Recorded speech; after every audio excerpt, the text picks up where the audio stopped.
June 11th at the Charles Schwab Challenge in Fort Worth, Texas. Sup, we're live. All right, something else to get excited about. After a Korean 3-month baseball pause, the about to PGA start. season All that resumes stuff. this week. You can see the third and final rounds of the Charles Schwab Challenge on TSN and CTV2. Lots of big names in this field. Roy McIlroy, Brooks Koepka, Jordan Spieth. We also have 3 Canadians in Yeah. action. Adam Hadwin, People Mackenzie thought I was gonna Hughes, go to and sleep. Corey Connors all in action starting Just kidding. Saturday at I'm 3 not. I'm Eastern, not going to noon sleep till Pacific. the end of Quick this. NBA news to pass along as the What's the current quick owner, NBA Marcus news? Aldridge, will miss the remainder of the season No, after really. having right This is so shoulder old. surgery. Thanks for watching. See you next Oh time. yeah. Wasting my time. Let's get to this fucking game. Let's get to the game. Proudly made in Canada since 1883. Let's get to the game. Gus Bondi is gonna leave for work. So whatever.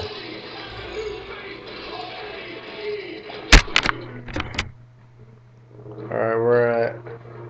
Good morning, everyone. Changwon Park, home to the NC Dinos. Yeah, I got the teams right. So the NC Dinos versus the Doosan Bears, two of the top teams in the Korean baseball, in the KBO. What up, Daniel Barry? Welcome to the stream. Hopefully we get way more people in here. Paying a visit to take on these Dinos, who are off to a 23-6. Yeah, you got the top two teams in the league battling out. So Is this the best team of all time?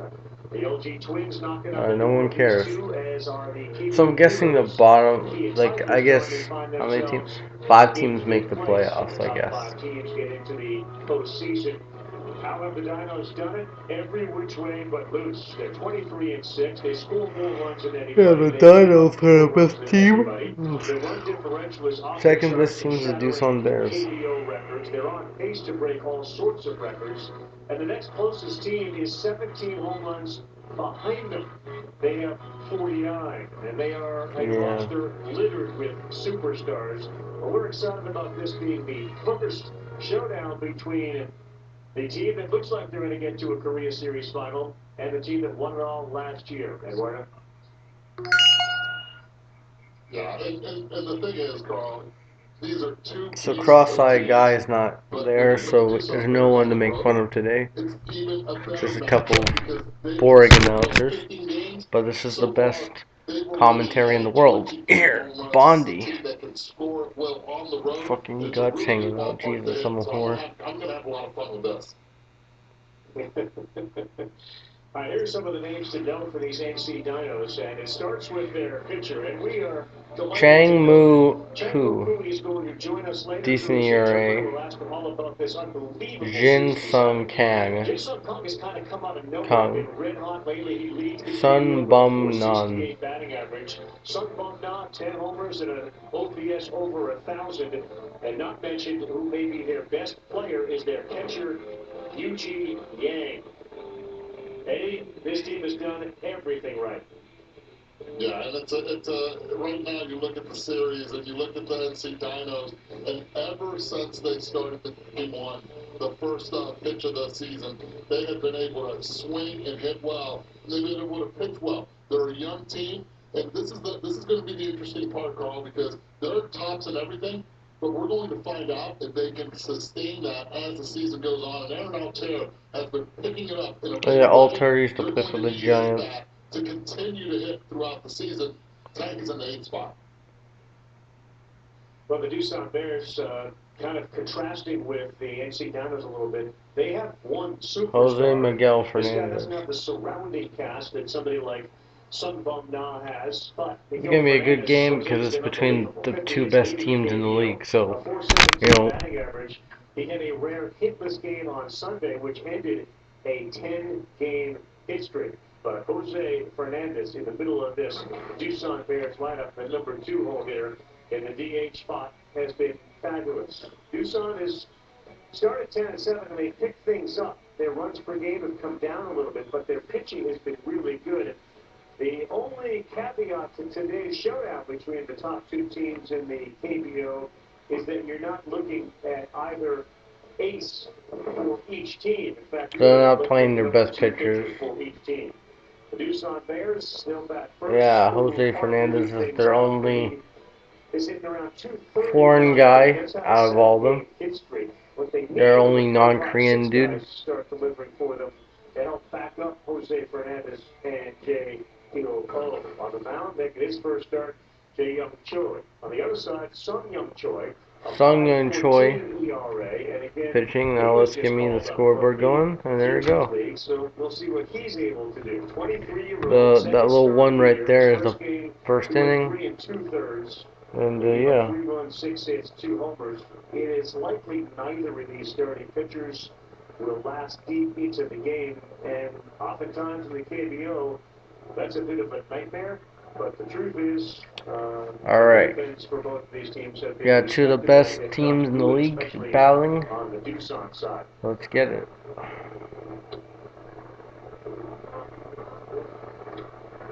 Those teams take their final preparations and yeah, they're warming up. So there's Aaron Altera used to play for the Giants and the Phillies, I think. His long home run came about a month ago.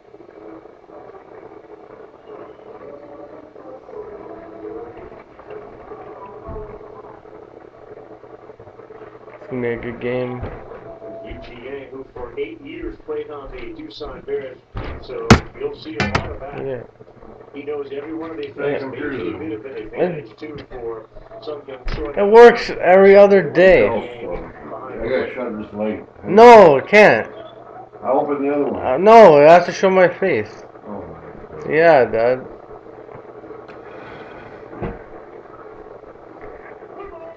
Alright. Score. 0-0. You started? Yeah. Pitch. Outside, ball 1. And that misses inside 85 miles an hour. Kunwu Park is batting. Average, not that bad. Average is bad. Why is he in lead off? You know. Pitch. Base hit down the middle. First. He has a bad average, Dad. Lucky single. Yeah, and right there, Carl, you can see right off the get-go, UD wants to have that pitch on the inside part. And this is the psychological part of the Doosan Bears right now. They know that they played well on the road. A team that has been able to score it well, get on. Well, it doesn't matter. There's no crowd. Early, so it doesn't matter. There's no road. Early on, the psychological part of the game is the only crowd is the cheerleaders. That first base hit of the game. Alright, runner on first, no outs. It's interesting to see how the Dinos will attack that. For the Bears. Pitch called strike. You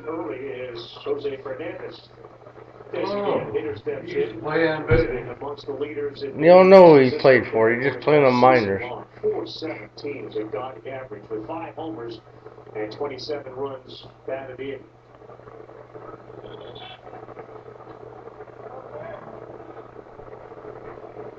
Alright, 1 strike. Pitch. The ball gets away and the runner advances to second. Stays. So runner on second, 1 ball, 1 strike. But now in the scoring position, Kunwu Park. A little lazy there by UG. This is a pitch he usually gets without. What's up, Colby Albertson? He gets a little comfortable with the runner on first base, and not a good sign. There's the GOAT, the greatest of all time right there. Panic when the leader just lets his pitcher know, don't worry, that one's on me. Alright, 1-1 count. Runner on second. Pitch. High swing. Foul ball. 1-2 count to Fernandez. I don't know what teams he played for. Probably the minors. Probably just the minor leagues.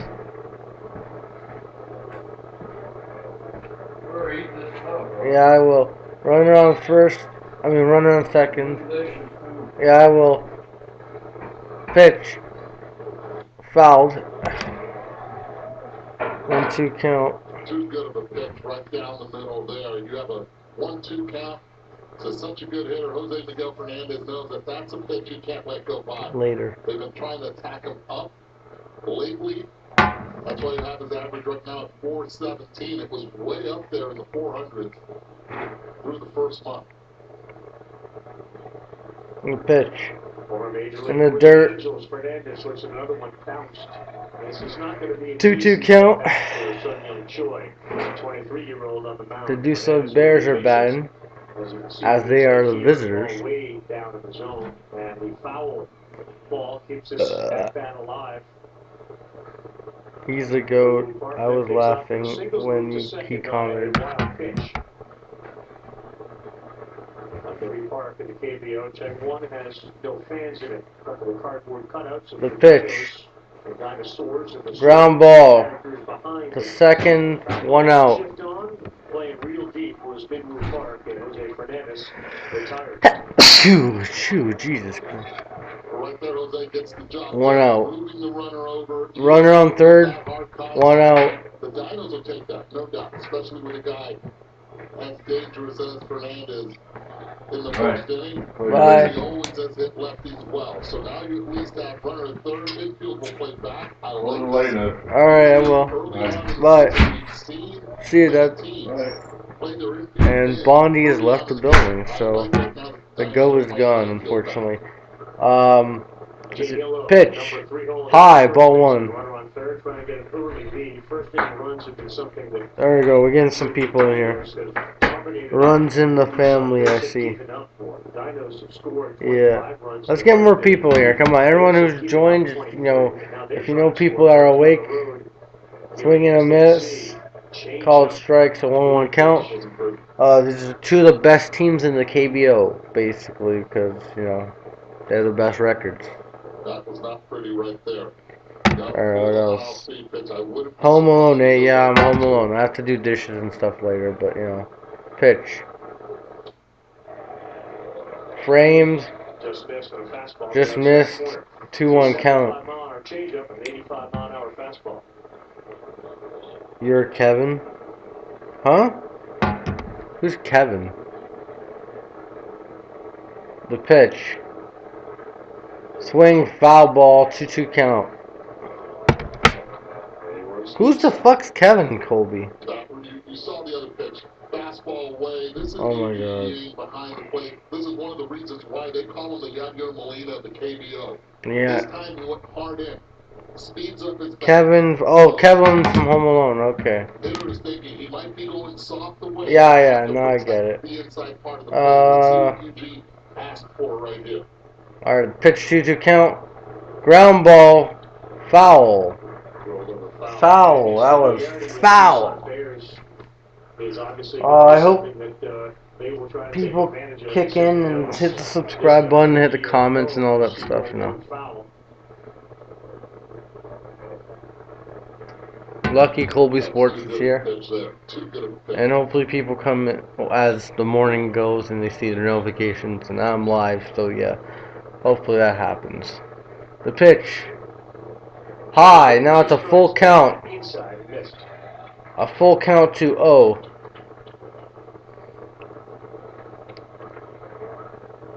Choi, I think that's the name.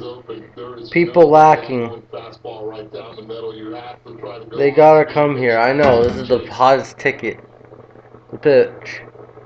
Outside, ball 4, and we will have runners in the corners. 1 out. See the non-verbal communication between UGA and Sun Young Choi after the walk. The Dinos are going to win the championship probably, but I don't know. This is the part of the lineup in which the Doosan Bears, even though 19. What up, Poppy Chulo Chat? Welcome to the stream. How you doing, man? No, I'm not fucking CE. How you doing? Runners in the corners, 1 out for Kim. I just call him Kim Jong-un. The pitch. Swing and a miss. Strike 1. Attaboy, Chad.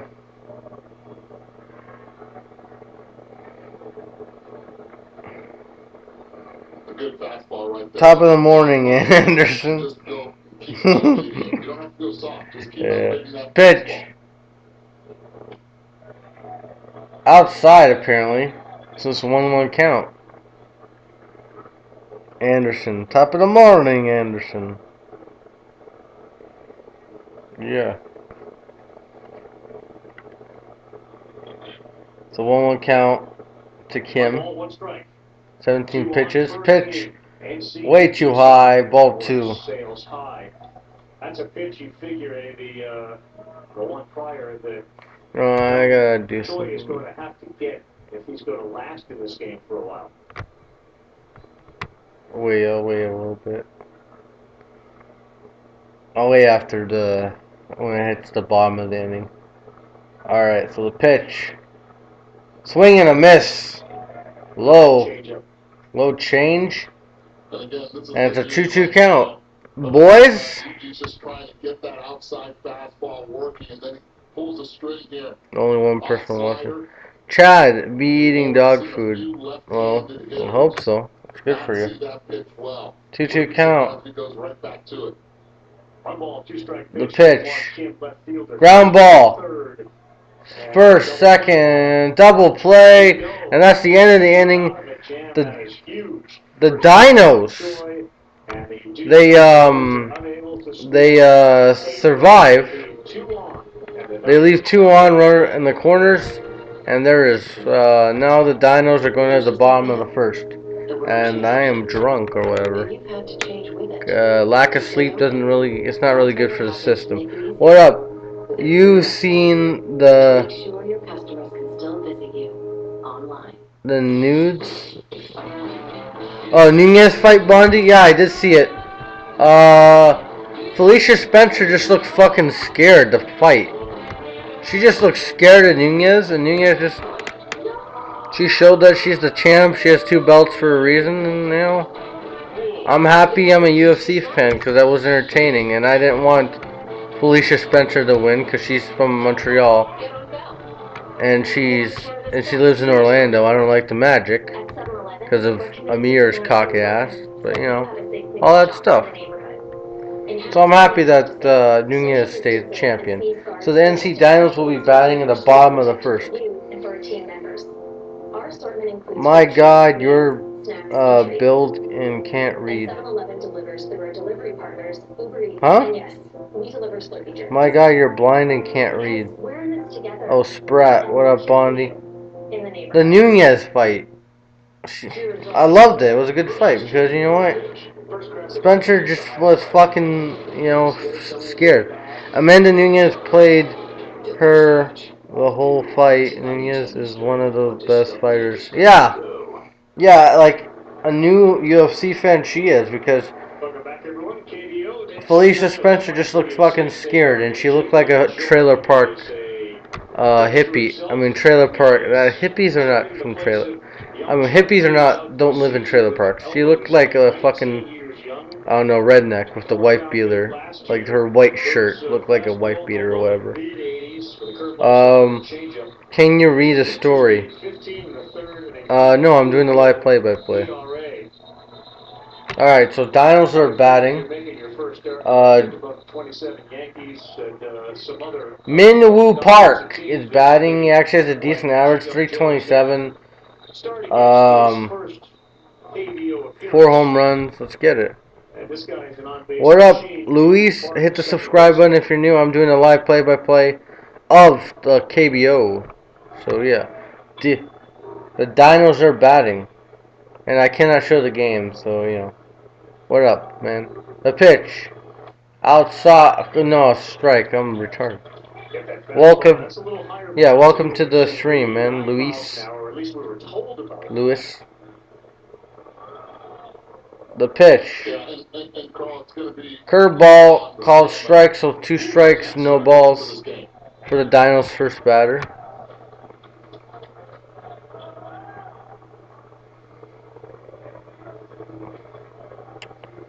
Two strikes already. The pitch. High. Spencer is low-key cute. Yeah. Kinda, yeah, she kinda is cute, but I don't like. Can she just fight normally? Like, she wears this big white shirt. I don't like it. I don't like it if it's white. If it was black. Fly ball, deep, drops into left field, and it is a lead-off double for Park. Sup, Colby? Sup, Nathan Spratt? Yeah, let's get it. Let's get more people in here, man. You know, watch some KBO, talk some shit. This is basically the Precision Podcast, but better. I'm just kidding. But whatever. Let's get. This is good morning. That was a nice hit to left field and a leadoff double for the NC Dinos. She's overrated, but she forgot good. She fought good for fighting a goat. Yeah, she lasted the entire fight. She lasted all 5 rounds. Problem is, she looked so scared. She was just trying to survive the fight, not trying to win. That's what really happened. Sudbury Cardinal goat. That's the problem. She was just trying to survive the fight, not win. The pitch. Fly ball, foul. So 1-1 count, runner on first. We are in the bottom of the first inning.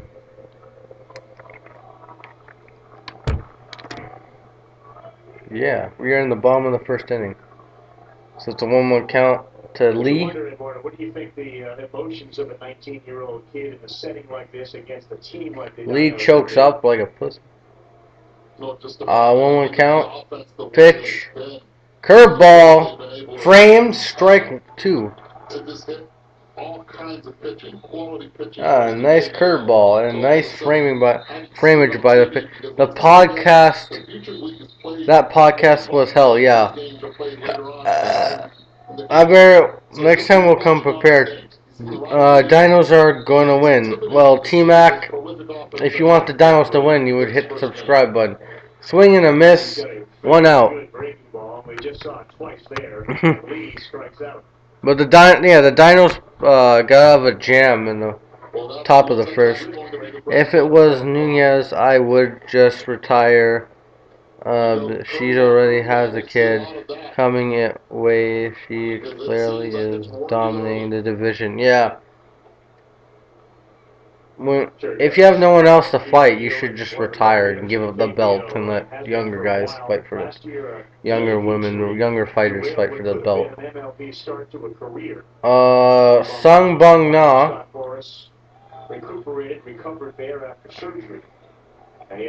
Sung Bung Na. This year, you take a look at the numbers in 2020. Good average, 10 homers. You know, that's a guy, and he looks big, so he can hit some dingers, lefty. Runner on first, 1 ball. 1 ball, 1 out. The pitch. That is low. Ball 2.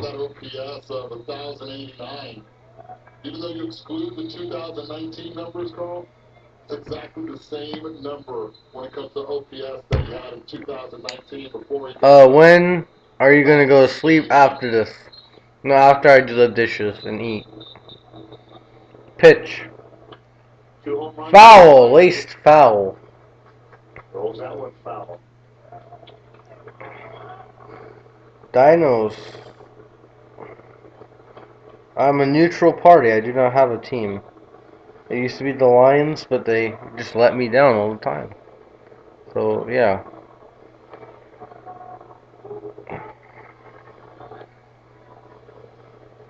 Two 1 count. Swing and a miss.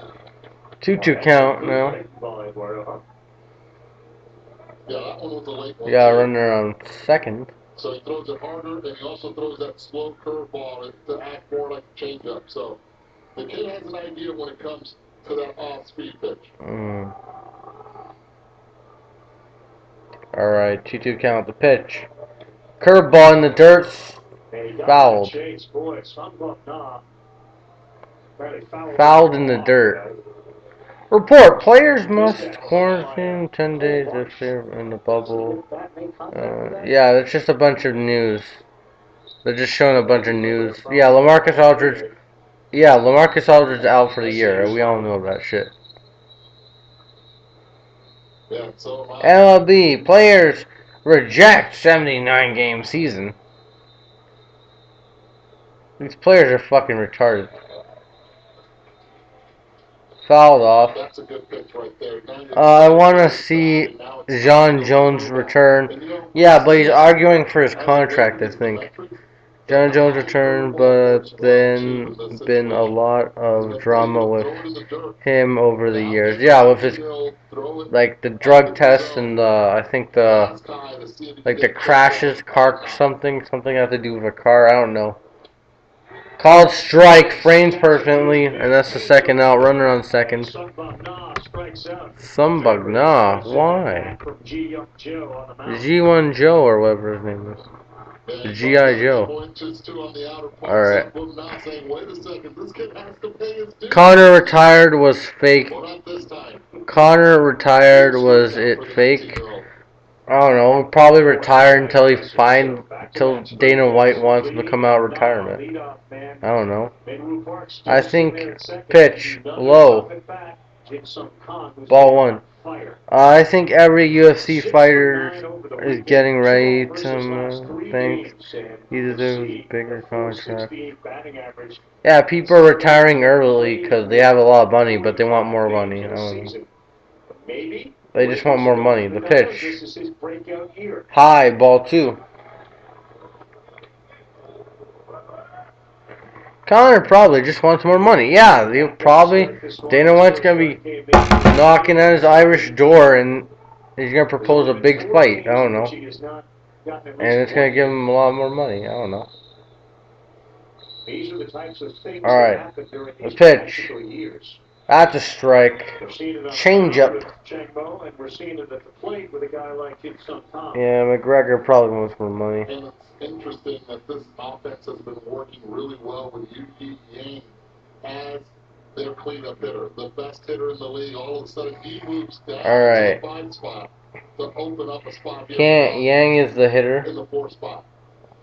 2-1 count, pitch outside, ball 3. Connor hasn't been right even since Khabib beats the brain cells. Yeah, that was a great fight. I know it was short, but you know, it was short. But like the brawls and shit was very entertaining. Pitch outside, ball 4. And we got runners on first and second, 2 outs. He was careful in that at bat. So a walk. First and second now for UGA. And the cowboy fight was just for him to fucking win. Because he was facing, oh my god, my gut. Batting champ last season in UGA. That'll be interesting here. We see the delivery. It's good, explosive bottom half. Ugh, fuck me. Alright. 19-year-old. 19-year-old. 19. No, I can't tell their age. I really can't tell. Strike. Curveball. Yuji Yang. Doosan Bears, decent average. First inning runs. You know. As you take a look at the resume of the veteran who's been in the KBO for 12 seasons. Okay, he looks like a baby veteran. Pitch. Swing and a miss. With these Doosan Bears, 2 strikes, 2 outs. He's behind 0-2. This is what happens when you haven't seen a pitcher before. You're thinking, okay, he has to come with a fastball. One in trouble so far. He's gone to that slider and curve. I like Sprat with this question. I don't think Connor could be. Ball in the dirt. Runners stay. I think Connor can be. Connor has a great punching power. Khabib is just a fighter on the ground. Khabib scares me. That's why. I don't know. I'm going to be watching all the big fights. I'm not going to be watching the little fights. I'm sorry. I don't have the... Like, the Nunez fight. My favorite was O'Malley's knockout. That made me fucking, you know, jump. O'Malley... I like Sugar O'Malley. He's entertaining. Dino score. Swing. High. Fly ball. It's gone. 3-run shot for the Dinos. Yin Jing Yang, the catcher, gets the Dinos on the board 3-0. Thanks for spoiling it. Hit the subscribe button, please. I'm begging you. And it's a 3-run shot, 3-0 Dinos. Khabib got in July be a hell of a fight. Yeah, I'll call that. I'll call that fight. Whatever. Depends if there's basketball that day. I'll watch that fight anyway. Whatever. So yeah, 3-0 Dinos after a 3-run shot, and there's 2 outs in the first. And that's a laced base hit. Base hit. Runner on first. And the Dinos are, they're fucking striking. I don't think Khabib will lose anytime soon. He's gonna retire and still be undefeated. Yeah. He's the best fighter in the world. Had some leg issues early on in the year. We wasn't able to drive the ball well.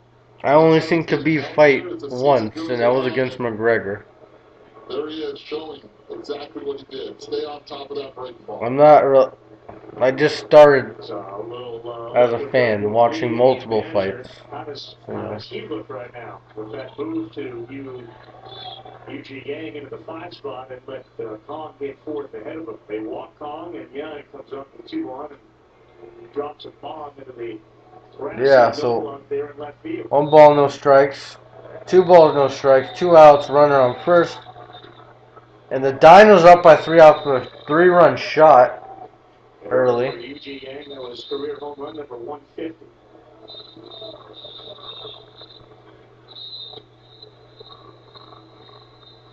The pitch. Ground ball.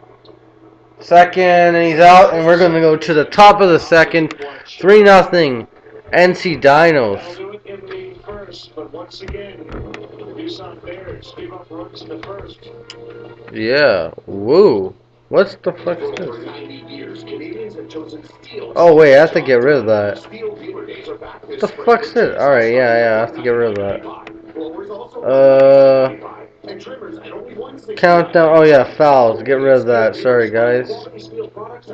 Yeah. So, it's the second inning. Second inning, and we got the Bears will be batting. The Bad News Bears. Do you bet sports? No, I'm not legally.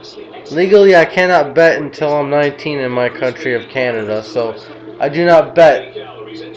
I will do predictions and stuff, so, I don't bet, but, I hope if you're gonna make money, then I hope your team wins. I don't really care. I just want to watch a good game, because there's no sports on, and I don't have a team in KBO, so, It's 3-0, not 3-1. Wait, that... Oh, yeah, I know, Yeah, my fault, my bad. I know it's 3-0 after that 3-run shot.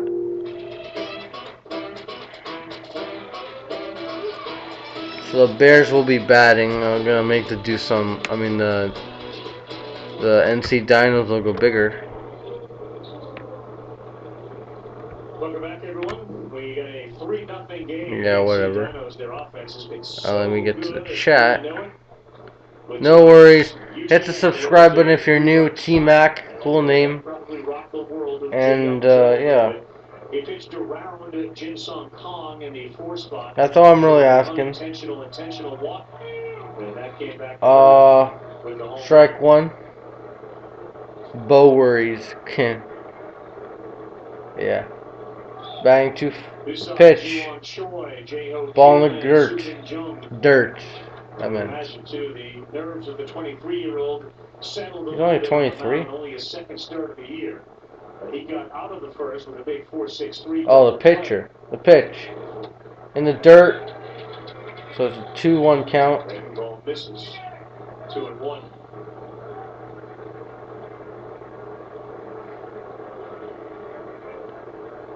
Who you got in the finals. NBA finals, it's pretty cliche. Obviously, I know who I really want. I want the Raptors to win, but it's not realistic, really. Our team doesn't have Kawhi Leonard, and the media's just going to keep ripping us. Injuries, fuck the injuries. The Warriors are made of glass. But I got the Bucks and Lakers. And I got the Lakers winning in like 7 because of Colby. I'm still not trusting Giannis to go off in the playoffs. If he doesn't, I'm happy because that guarantees us because we have the better team. I mean, not the better team. We have the better. We have a championship team. We have a more experienced team to go farther. And I'd rather have us losing the finals than fucking losing the conference finals. I want a conference chip. 2-2 count, by the way. I want a conference chip. I want a championship. I don't know. I just want but I don't see the Raptors going to the finals. But I'm happy. Ain't Giannis testing free agent market next year too? Yeah, ground ball gets by him first. Base hits for the Doosan Bears. Yeah, Giannis is testing free agency in 2021. Raptors are one of the teams interested in them. And I'm happy. I hope the Raptors get him. If the Raptors get him, then we're going to be a super team. And we're going to attract some bandwagons. And that's fine. I think Raptors will make it to the second. I think they'll make it to the final. Not the finals, conference finals. I think they'll beat Boston or Indiana. I don't know, because we're going to have all healthy. It's going to be a tough series, though. It's going to be a tough series. Whoever we face, even Indiana, they have a good little squad with them. But I think the lack of velocity is what sometimes, with the experience that UG has had, having caught for so many years. I think we'll lose in the conference finals. The pitch. Strike. 1-1 count. I hope Giannis chokes. I don't like him. And I hope Kawhi chokes. I don't like him either. I don't care if he got us a championship. He left. 1 ball, 1 strike. Hope they both choke. LeBron's more likable at this point, even though he kept beating our ass. When he swept us twice. He's more likable than LeBron and Giannis at this point. I think Boston and the Raptors will. Yeah, it will be a dogfight. It'll probably be like 7-6 games. Either way. Because I think we so we lost the game on Christmas. 2-2 count, by the way. They lost the game on Christmas against Boston at home, and then we beat them on the road. I don't know. It was very mixed this season so far. So it's a 2-2 count for the Doosan Bears. Kim is batting. Runner on first. No outs. The pitch. High fly ball, and it's caught left field. 1 out for the Bears in the second inning. That Dotson out, by the way. It's not. Not much muscle behind it. Pitches on the first base side of the rubber.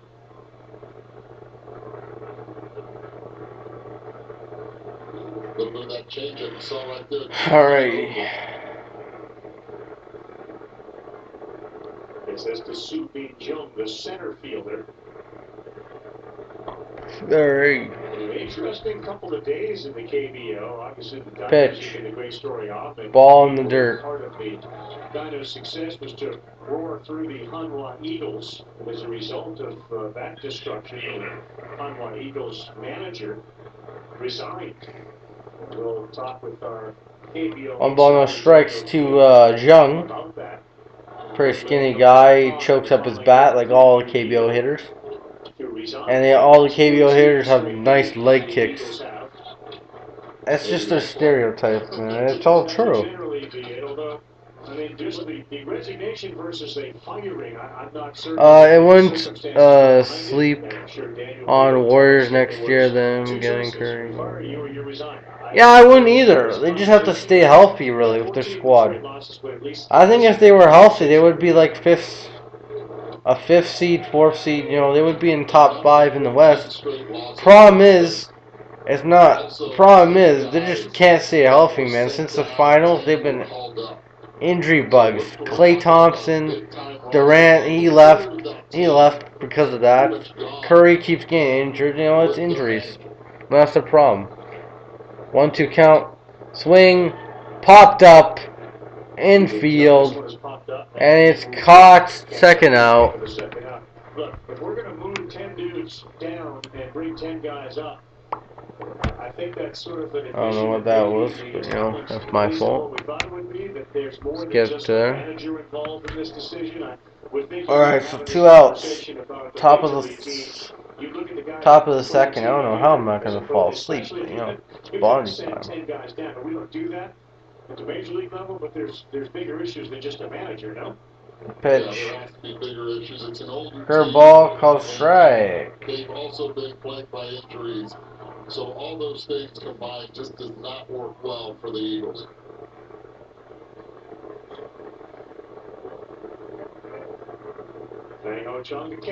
The pitch. Ground ball foul.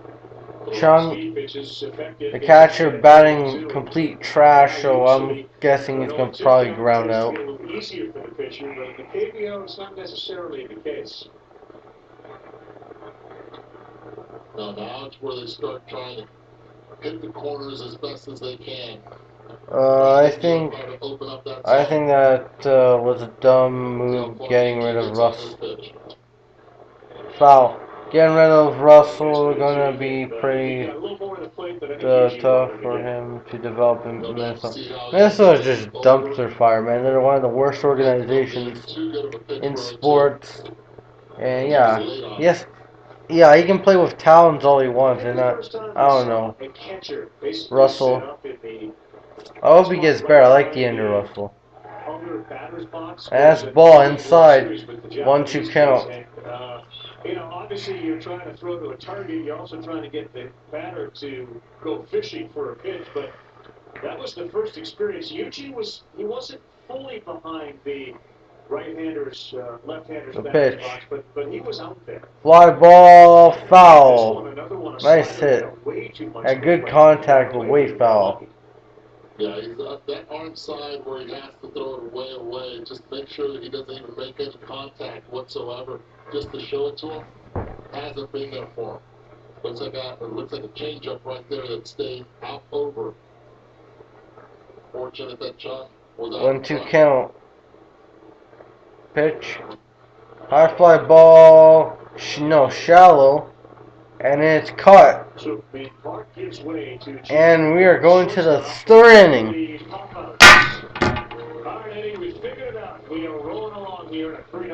I mean, bottom of the second. Wait a fucking minute. Yeah, bottom of the second. I'm stupid. Bottom of the second. I really want this to end. I'm just kidding. I want people to wake up so we can watch the stream.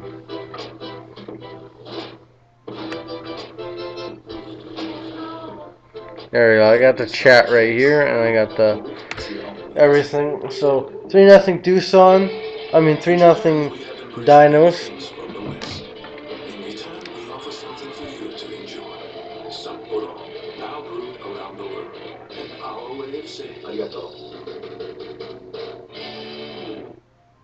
I'm ready for this.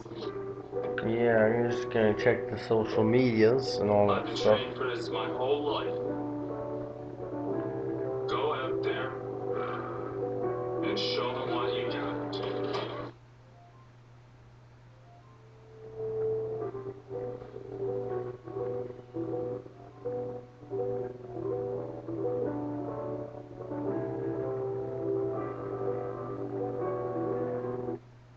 Do we still smoke our sausages the way J.M. Schneider did back in 1890?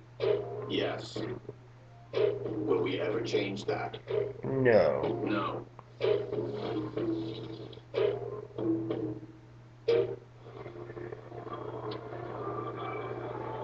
Welcome back, everyone. You're looking at Chang Won Park, home of the NC Dinos. And the Dinos got a 3-0 lead. Aaron Alter is going to come to the plate. And interesting, Eddie. Aaron Alter, former Philly, former Giant, former San Francisco Giant, and born in Germany. Fun fact, born in Germany. Wow. Alter today, hitting in the 8th spot. Now, that speaks to the team, the Dinos, and how good they are. And Alter is actually having a decent season. We've seen some power from him lately. The pitch. But Aaron Alter batting in the 8th spot. Alter takes one, strike one. Now Alter's done a decent season, batting .283. Pitch.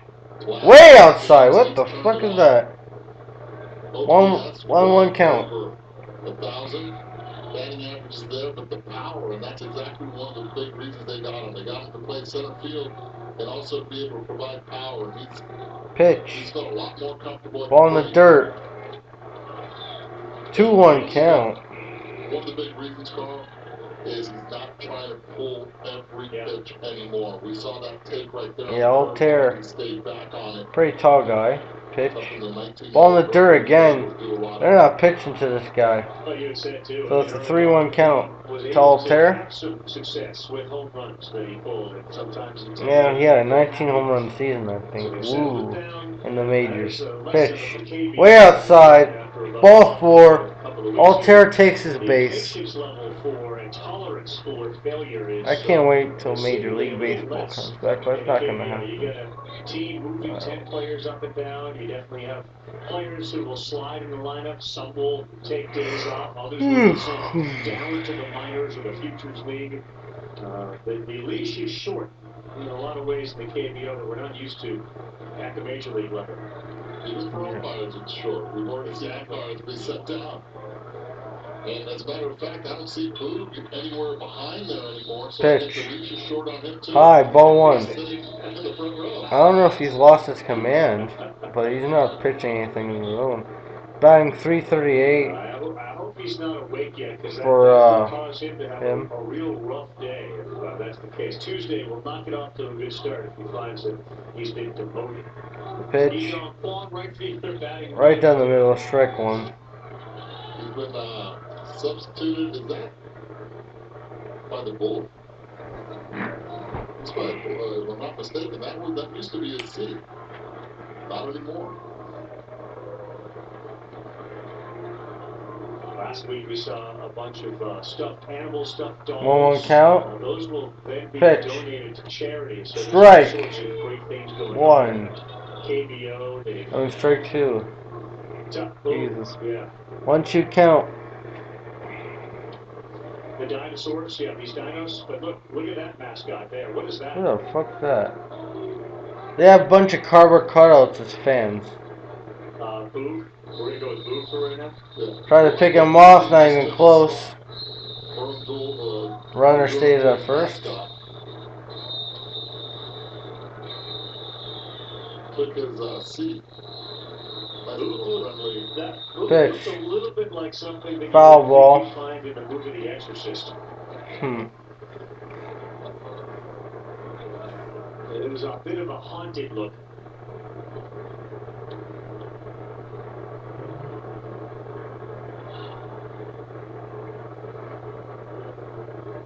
To the 8-hole hitter, the 9-hole Yeah, what up, whoever's new? Top with Park, who doubled to lead this game off and scored The pitch. a 3-run home run. High, try to throw, and he's out! Gunned out! Tried to steal, did not get it. The catcher. Nice. By the catcher, and he's out. It was gunned out. Good job by the Bears catcher. I don't even know what his name is, but he gunned him out, tried to steal. You got caught, Alter, you son of a bitch. And you got caught and you're out. You're just out. I don't know if they're going to review it. No, they're not going to review it. Ball outside, now it's a full count. Altair got caught, bitch. Caught stealing. Little Javier Baez-esque shape. Yeah. Tag in one quick motion. Pitch, full count, swing and a miss. Basically like a double play. Good job by Doosan. Caught stealing and a strikeout, so 2 down and back to Midwood Park at the top. You've been able to get a few swings and misses already with that slider. Third strikeout, second one swinging. Alright, at least these announcers are concentrating on the game. That's all that matters really, the game. You can branch outside the game when it's fucking in a commercial break. Or going into commercial break. Ball in the dirt. 1 ball. No strikes. For Park. He's 1 for 1 today. Leadoff guy. Hey, you hear the background? That's my song. That's Midwood Park song also. The pitch. Called strike. I let him have it. Low. But that's the one where that's the rhythm, that's the song, but they haven't, this is not the Eddie Perez version of it, is it? Yeah, they used his version for my song. Swinging a miss curveball in the dirt. He's a good hitter. We have a lot 1-2. in common. Curveball in the dirt, and he chased it, really. What are the things you guys have in common? That right there, that swing and miss that he just had in the dirt, that was in a honor of me. He's a great The pitch. baseman. How many times did you hit Foul ball. That would be none, Carl.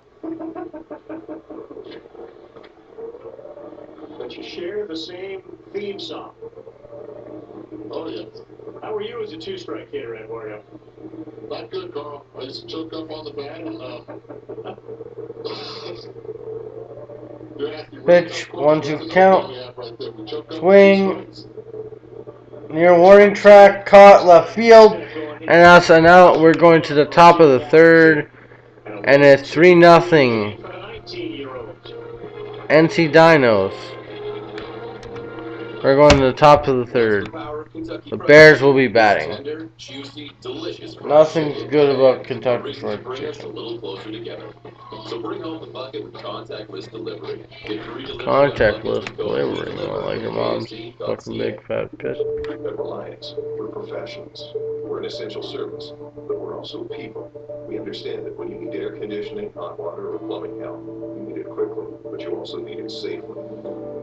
We are Reliance. That is what we do. The price badges show a great price, a Yeah. good price, and it's maybe a little bit above average. When I take a look at good price and great Let's see prices, if I can turn off my the lights, and you can still see me. You said you'd rather So there's light now. clean the bathroom? That's nuts. With scrubbing bubbles, cleaning doesn't have to stink. It gets rid of Okay, yeah, I have to turn on the lights again. It's clean really quick. S.C. Johnson.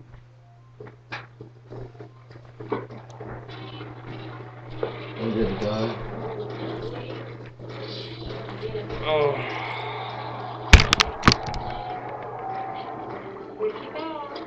Yeah, after this, I'm gonna be doing dishes, get something to eat, and then straight to fucking bed. Probably watching YouTube, Netflix, whatever. Check if I have homework. Probably not, cause whatever.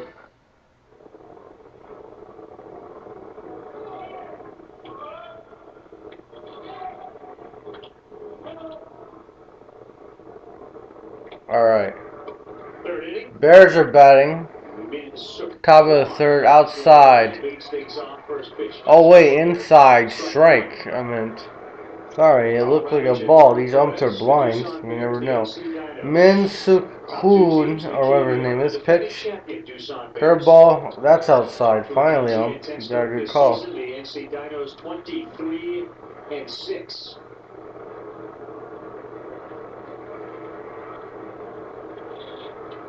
Pitch. Swing foul. An elevated fastball, and therefore a strike as he fouls it back. Whew, Jesus. I wish my couch was green so I could have a green couch screen. The pitch. Swing and a miss. And he's out. There you go, an inside pitch, the one that he's been looking for. He strikes him out. Yeah, and he has been able to go inside, and you have to like that. Eugene's been able to ask for that pitch. I think it's going to be a very important pitch to go along. So all I would have to do is just this, and like, oh, we got a green couch, and all I have to do is this. Whoa! I'm blending in the background, but I don't know. Pitch. Way fucking high. What was that curveball? 1 ball, no strikes. Kun Woo Park has a single. 1 for 1. Pitch. Stupid leg kick, foul. 1-1 count. It's 6:20 a.m. Eastern Standard Time.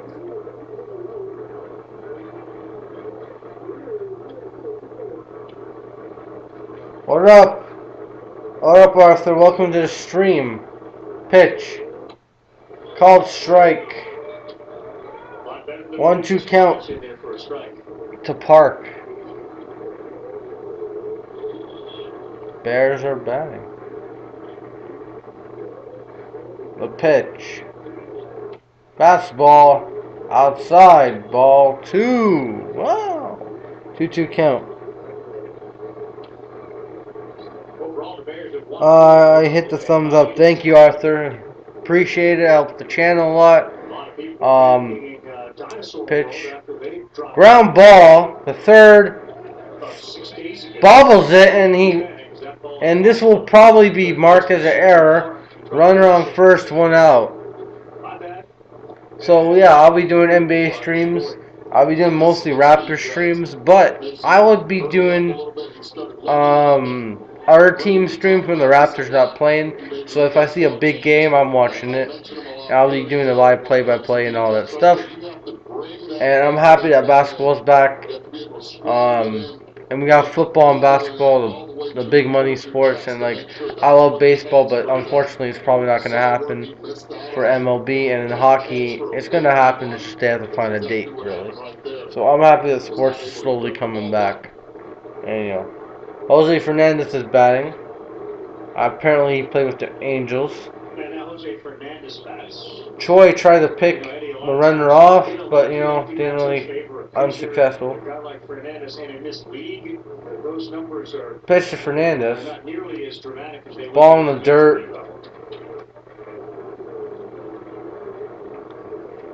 One ball, no strikes to Hernandez.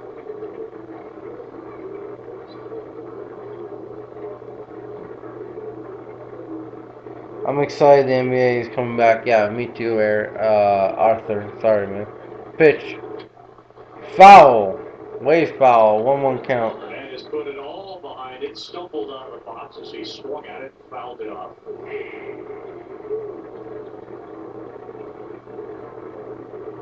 They've been up in the zone a lot, so the lead counts. The mascot's very, very creepy. The NC Dinos mascot.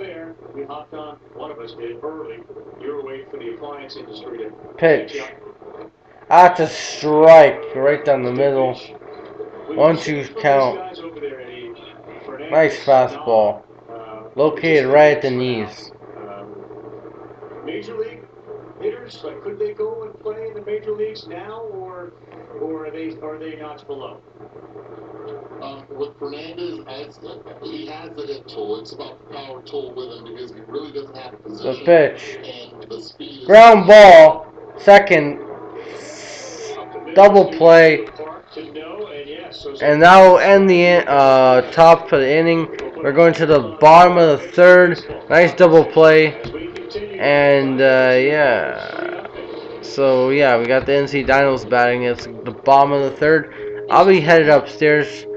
We'll be right back. You just have to.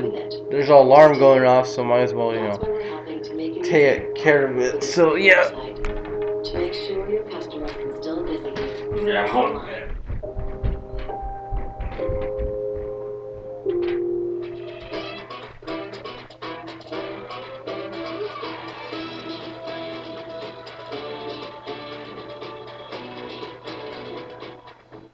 You said you'd rather skip dirty socks than clean the bathroom? That's nuts! With scrubbing bubbles, cleaning doesn't have to stink. It gets rid of tough soap scum. And it smells amazing. It's clean, Betty. S.C. Johnson. A message for children. By staying home, you're protecting other people from getting sick. By calling someone Around back. you're giving them a smile, and they need it. By being brave, you're helping us all be brave. Thank you for being a helper. You're making a big difference. Find ways to help children feel safe at unicef.ca/because every child has the right to a childhood. Hello, Dave. What can I do for you? Weather report, stock prices, shopping list, lights on, lights off.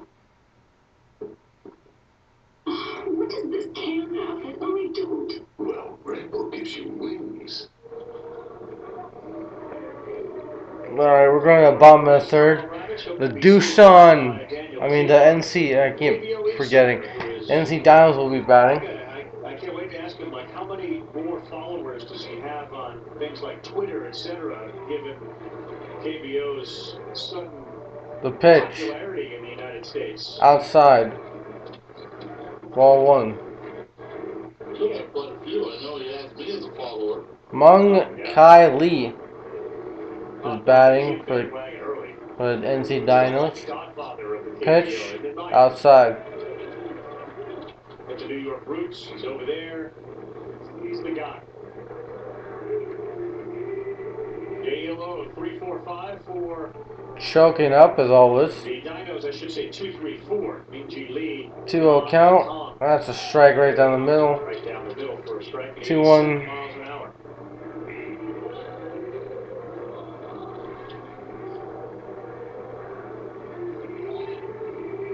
Pitch. Outside. Ball 3. Think about all eyes, Carl, have to be on this series here. 1 against 2, an important series for the Doosan Bears.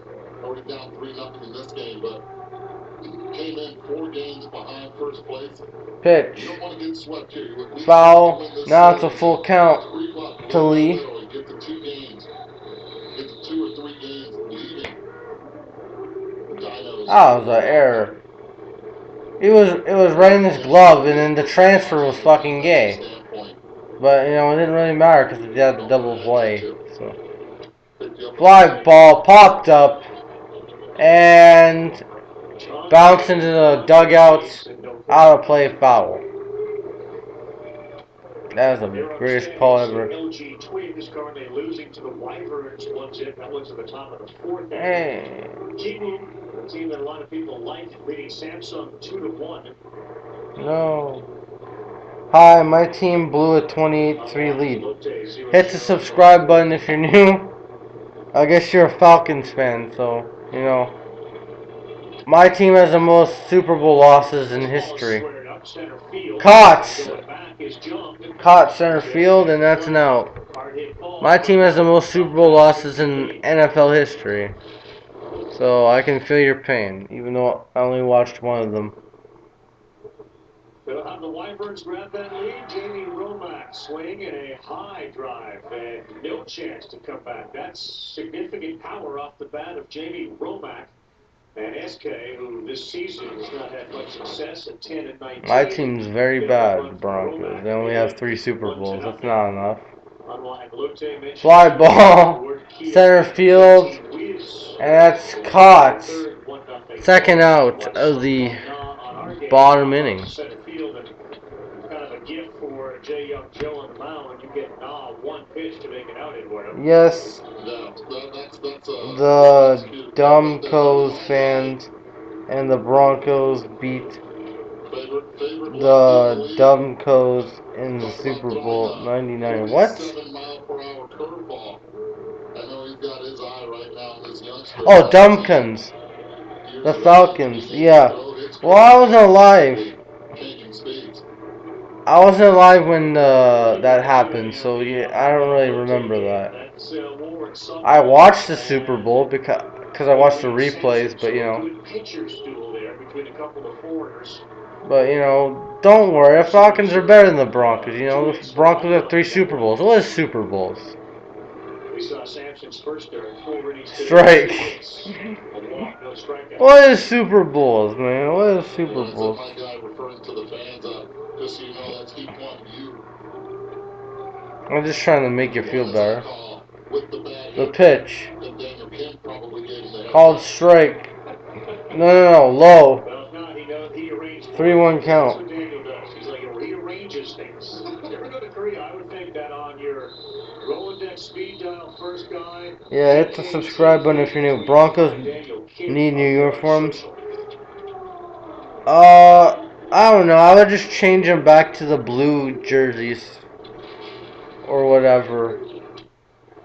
I don't think they need new uniforms, but if they're going to, they better be nice, like iconic and whatever. I would buy like a couple of jerseys or whatever. Swing foul. It's a full count. 2 outs. Bottom of the 3rd. This game so far is going very quick. Dinos have a comfortable 3-0 lead, but you don't know. Plenty of baseball left. Pitch. Foul. Continues to protect in a full count. He fouls that one off. Hi, my team blew a 23 lead. Come on, man. That's nothing to be positive about. Come on, man. The Falcons have a lot of positives. Pitch. Called strike, curveball, and we're going to the top of the 4th. And the Bears will be batting. Bears will be batting. Top of the 4th. At Burger King, we're updating our safety procedures with you in mind. So we're checking our employees' temperatures every day and wearing masks and gloves at all times, while continuing contactless drive-through and delivery. Let's keep taking care of each other. Canadians have been facing So, significant I don't challenges. know. We don't really need And new Canada's uniforms. banks have been there to help with immediate relief. With payment deferrals, helping millions of Canadians put their money where they need it most.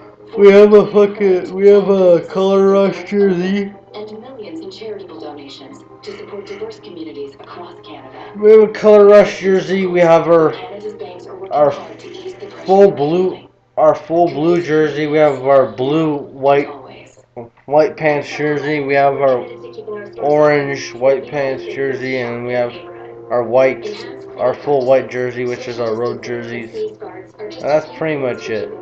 Like when it comes to uniforms, we don't wear 1960s ones because the 1960s ones are ugly. Delivers through our delivery partners, Uber Eats, and yes, we deliver Slurpee drinks. Because we're in this together, and we're here for you. Okay, 7-Eleven. At Reliance, we're professionals. We're an essential service, but we're also people. We understand that Everything when you need is air essential conditioning, hot water, service. or plumbing help, you need it quickly, but you also need it safely. We are Reliance. I got a lot of fat rolls and shit. Who the fuck is this guy? After 6:30 a.m. Eastern Time, Mets fan. Connecticut, smiling Eduardo Perez down south in Florida, and Daniel Kim. a little after 7:30 in the evening. Apparently he's a KBO insider, John. Well dressed and way better than what Eduardo and I are sporting. Daniel, thanks so much for joining us. The headlines in the KBO have been a manager who resigned, the Dinos season in this country. Fly ball. Foul. Russell all of a sudden. You tell me, what's the biggest story, and then we'll go from there. I'll start with this.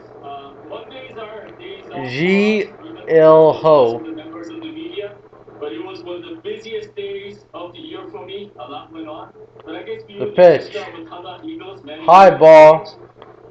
It was a long 1-1 count. On Saturday. 1-1 count for Ho. That they were going to fire hitting and pitch. Batting coach and foul. Pitching coach and also a bench coach. And how the Eagles had to play somewhat short-handed on Saturday versus NC Dinos. Hey, he has a 100 Ryu jersey. Which happened to be Cool. 13th in a row. And on Sunday, after another game versus NC Pitch. Dinos, they lost that Curveball game. foul And then after the game, into the Hana stands. goes Keeps back fouling the to ball into the resign stands. from his Keeps going very oppo. duties. And that evening, When is he gonna go top? Hana Eagles announced that they were going to call up the one call Choi from the Futures League team, and they were going to have him manage The the team rest pitch. of the year as an interim Ball in the basis. dirt. And just yesterday, on Well, Monday, 2-2 Hana count. Eagles just This is made it clear that torture. earlier today This is that I am they torturing sent myself down for 10 9 innings. players down to the Because I minors have and stayed called up up all 9 new night. players. So within a span I'm of not 48 falling hours, asleep, I Hana guarantee Eagles this. have a new The manager, new pitch. pitching coach, new bench coach, new Outside. hitting coach, Ball 3, and and we basically a got whole new starting full count lineup. right So here. next time you guys get to work on Hana Eagles game, it's going to be a whole new different team. Hold on now. When you have so many changes like that, was there something internally going on besides Ball in the dirt. that you get 10 And we got runners on first. 10 new ones come No outs for Doosan. Hopefully they can make a little comeback. I know there's plenty of time. I mean, plenty of innings left. Because there is no time in baseball. There's no crying in baseball, and there's no fucking time. Baseball game can go as long as possible. Or Carl, you may think that this happens quite a bit KBO. No, this is Hana Eagles thing. I'm not too sure what they're thinking, what they're doing right now. And in fact, it's very disappointing. The pitch. It's one thing to Fly ball. Deep.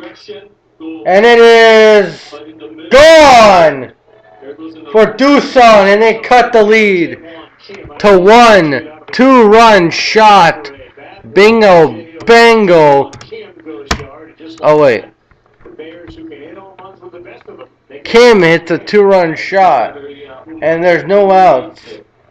3-2, no outs in the top of the 4th.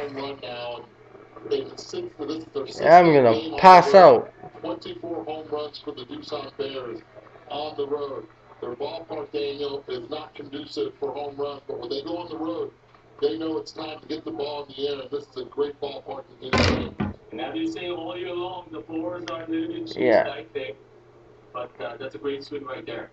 Called strike. So it's rare that you move 10 players and 9 players. What would the Choi at the bat. hear yours? One, What's the perception of the Hanwha Eagles? 1-1. Or even I mean, 1 for 1 today. 0-2 count for Choi. Is it something that's talked about? Like, what is the reaction to that? Okay, average, not bad, not the best. Pitch, foul. They were really disappointed with the players, the performance that they've seen so far. So they think the organization is making the right decision. But from baseball operational standpoint, I understand. I'm a fucking emo boy, I'm just kidding. I don't split my fucking dick, because I'm not, I don't know. The pitch.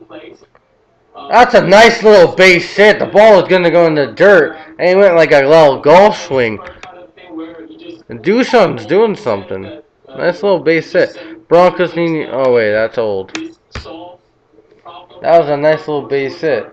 Ball was going right in the dirt, and he does a little golf swing. Clapping right now in terms of getting their anger out onto the some of the older underperforming. Good job. Runner on first. No outs. Doosan tie and run. The tie and run is on base. Daniel, I'm curious. In this country, you know Major League Baseball really well. When a team really struggles like this one is, Kim is batting. Just look at the manager. You have to say, well, look at the way the team was put together. Jang Ho Kim. Is that Jae-Ho Kim. KBO where we're moving coaching staff, we're moving players, but is there one person, general manager type, responsible for putting the team together, and what's the accountability of that person or that group, that staff, that owner? The pitch. Fall in a line of foul ball. Very similar 1-1 to count. organizations, but however, having said that, Hana Eagles just brought in a new manager this past off season. So a lot of the blame goes to the previous administration, people that oversaw Hana Eagles front office. So I don't think a lot of the blame goes to the current GM. 1-1 count. The pitch. High fly ball. I think he needs to kind of step up and communicate better. Left field and caught. Runner returns to first base. 1 out. Daniel, let's stay on the transaction side of this real quick in the KBO. The Bears and Tigers, they made a trade this week also, right? Right. Kia Tigers needed a third baseman, and Doosan Bears needed a pitching depth because their fifth starter, Yongchan Lee, is out for the season, and their bullpen numbers have been very disappointing. So they needed to add some depth immediately. So Doosan Bears acquired Kun Hee Ho. The pitch. He's been a starter and a reliever. Foul ball. His career, he's only 28 years old, and Doosan Bears gave up Gio Ryu, who was a backup infielder. So Matt Williams, I believe, is going to be using Gio Ryu as his new starting third baseman. Kia Tigers third baseman batted combined to bat with only 192 and just with one home run. So there definitely was the pitch. So it was fly ball left field at the wall, and it went off the wall, and the tying run's coming in, and the Doosan Bears tie it up 3-all in a one-run double. And there's still no out. 1 out. Never mind. Shut up. That was a nice Oppo base hit. These guys always have those little leg kicks. It went off the wall. The left fielder banged right off the wall. And all that shit. Let's get to the juicy stuff here. Like the Dark Knight, is Matt Harvey coming to the KBO? I think right now I would say 50-50. A lot of the KBO League teams are, not a lot, but a couple of teams are considering making a switch, only because a couple of their starters are hurt right now. And the teams that I've spoken to. Can you hear me? Go ahead, Daniel. I'll hear you. Yeah, okay. The teams that I've spoken to have said that... The runners on second, 1 out, 3-3. Doosan has tied the game up. Fly ball. This one's going to drop. And it gets by him. The runner, he's going. So it's a double. Runners on first and second. 1 out. What is going wrong with the NC Dinos? The Doosan Bears are looking to take the lead. Woo! Jesus, I'm just trying to stay up. And we watched this shot from Su-Big Jung. It fell in front of it. I thought Aaron Altair was going to dive, lay out. I thought I knew it was going to drop, but not that way. It goes to center field, and the runner, Jung, was kind of caught. He didn't know if Altair was... Yeah, so runners on first and second, 1 out. Third base, and Chung is at second base. The pitcher, Chung, 7-3 pitch it through 4. I don't know. K1 is batting. Strike 1. Especially on that route to be able to go for that, and I think that's what kept Young at second base. He was halfway, but a good job of backing up by Kim. Brock doesn't even move from it. So Min-Seok Kwon, who's the 9-hole hitter, in an inning in which we've seen a homer, 2 doubles, and a single. Kwon, the pitch. Outside. His last start went 3 2. 1-1 count. Here he is with 1 out in the 4th, having thrown 75 pitches. I mean, Kwon's the batter, I meant. Oh my god. Chung joins Eduardo Perez tonight. How fascinating, is the how pitcher. Interesting would it be if somebody like Matt Harvey ends up in the KBO? Matt Harvey, if he gets signed, I'll make a video if Matt Harvey gets signed. Will it sort of generate a charge over the pitch. Oh, definitely. Outside.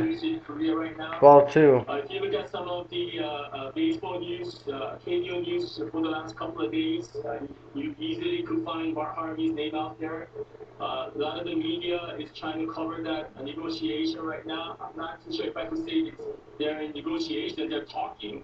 I don't know how serious those talks are. Obviously, front office, they don't want to openly talk about an ongoing conversation with agents. A pitch. But a possibility is definitely Fly ball. Right field. And it's caught. Runner tags. The throw scores. And Now, if Daniel, if he does come over, or anyone, it is 4-3 Doosan. They have scored 3 runs in this inning. the process is still a little slow to get incorporated into the team, right? You still have to go through the 2 weeks. Doosan Bears scored 4 runs in this inning. How Wow. about the visa issues? So How far. quickly can those traditionally be had? The work visa process will take about 7 to 10 days. And also, just like you mentioned, there's mandatory quarantine period. That's 2 weeks. I don't know how ready, whether it's Matt Harvey or any other pitcher that may step in as a new player. I don't know. They're taking out their pitcher, the Dinos, and I understand why. He's pitched over 70 innings through 4, giving up 4 runs. They gave up the 3-run lead that they had earlier in the first inning. And yeah, they're taking him out. So that's a month plus away. The other name we've heard is Addison Russell. Would you Russell's a fucking scumbag. To somebody like Matt Harvey, or not so much? I think his name was brought up, but I don't think he's a serious candidate as Matt Harvey might be. I like that Hyunjin Ryu was jersey. released a couple of weeks ago, so there's a possibility that Kyung Heroes might want to bring in an infielder.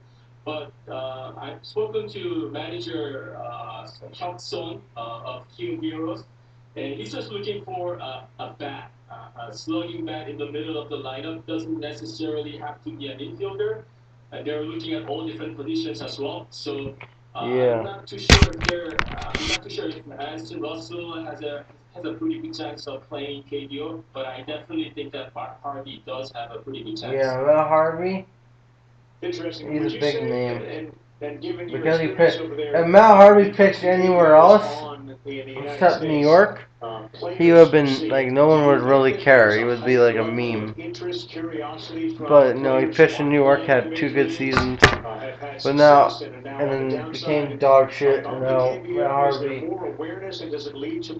Now Matt Harvey is going to be in the KBO. I think the attention has a huge impact on the interest level of KBO. Just a couple of weeks ago, Alright, let's get back to the shit. Let's get back to the game, shall we? As well myself. And that hasn't happened before. Runners on second, 2 outs. They have put in a new pitcher. They turn up his game and they Gion Take Kim. And also the success of players like Eric Thames, Merrill Kelly, and Josh Lindblom. These guys came to KBO and went back to the States and got a multi-year deals from major league teams. So combination of all the attention that they're getting and some good stories out of KBO, it's definitely strike right down the middle. More inquiries. Got runners on second. 2 outs. The Doosan Bears had a breakout inning, scoring 4 runs, and they're up by 1 in the 4th. Incredible, meaning that any other it's different from the list that they are used to. So the pitch the interest outside, ball 1. Has gone up quite a bit. Let me ask you this. I'm fighting for my life. With the interest getting bigger and bigger in the KBO, I'm fighting for my life right now because I'm trying to stay up. Getting more players, foreign players. Ooh, that sleep. Once this stream's done, that sleep's gonna be the best. Discussion of a topic right now, but just to give you throw second, safe. The picture of that situation is you need. He is safe. They tried to pick him off at second, but he is safe. Korean Players Association are not all that open to opening up another spot for foreign player because. But they're doing a review for some reason. I don't know why. They're checking if they tagged him out. Apparently, I think. They're looking at it. So, right. So the foreign players adding another spot. He could be out. Let's see. Very tricky topic for KBO and teams and for the players as well. they're looking at a replay. He's safe. Second base, and it looks like this call is going to be overruled. He looked like he was out at second base, saying, "Oh, Chung trying to get back." He looks safe to me. I don't know why they're gonna overrule it. Players Association or no? Unfortunately not, and it's one of the things that I talk about quite a bit, but as the way things are right now, KBO They call him out anyway. So we're gonna go to the bottom of the fourth. Dinos picked the guy off. I'm gonna be going upstairs.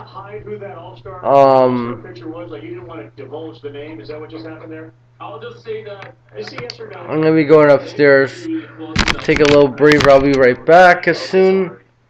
So we're gonna go to the bottom of the fourth. The Dinos lost their lead.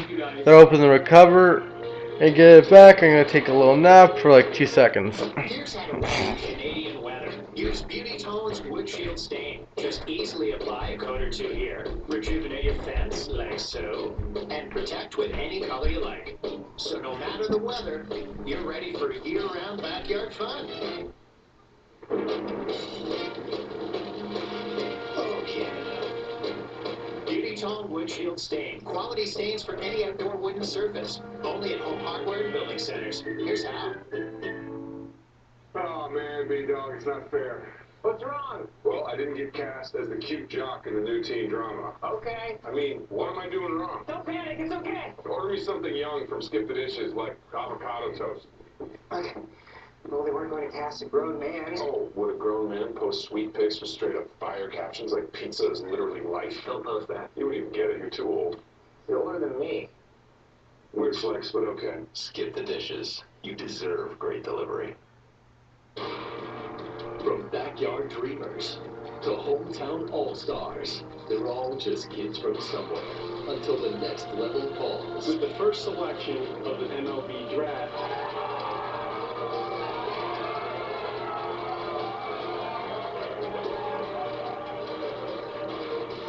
Baseball's next generation starts here. The 2020 MLB Draft. First round begins live Wednesday on TSN.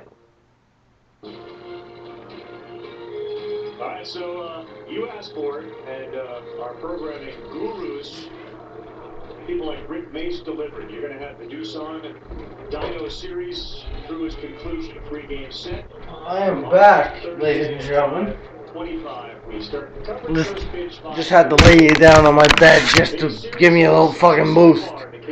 You know, to survive this shit. Strike one. The Doosan Bears, 1-1 count. another years, 19 and 10 would be terrific.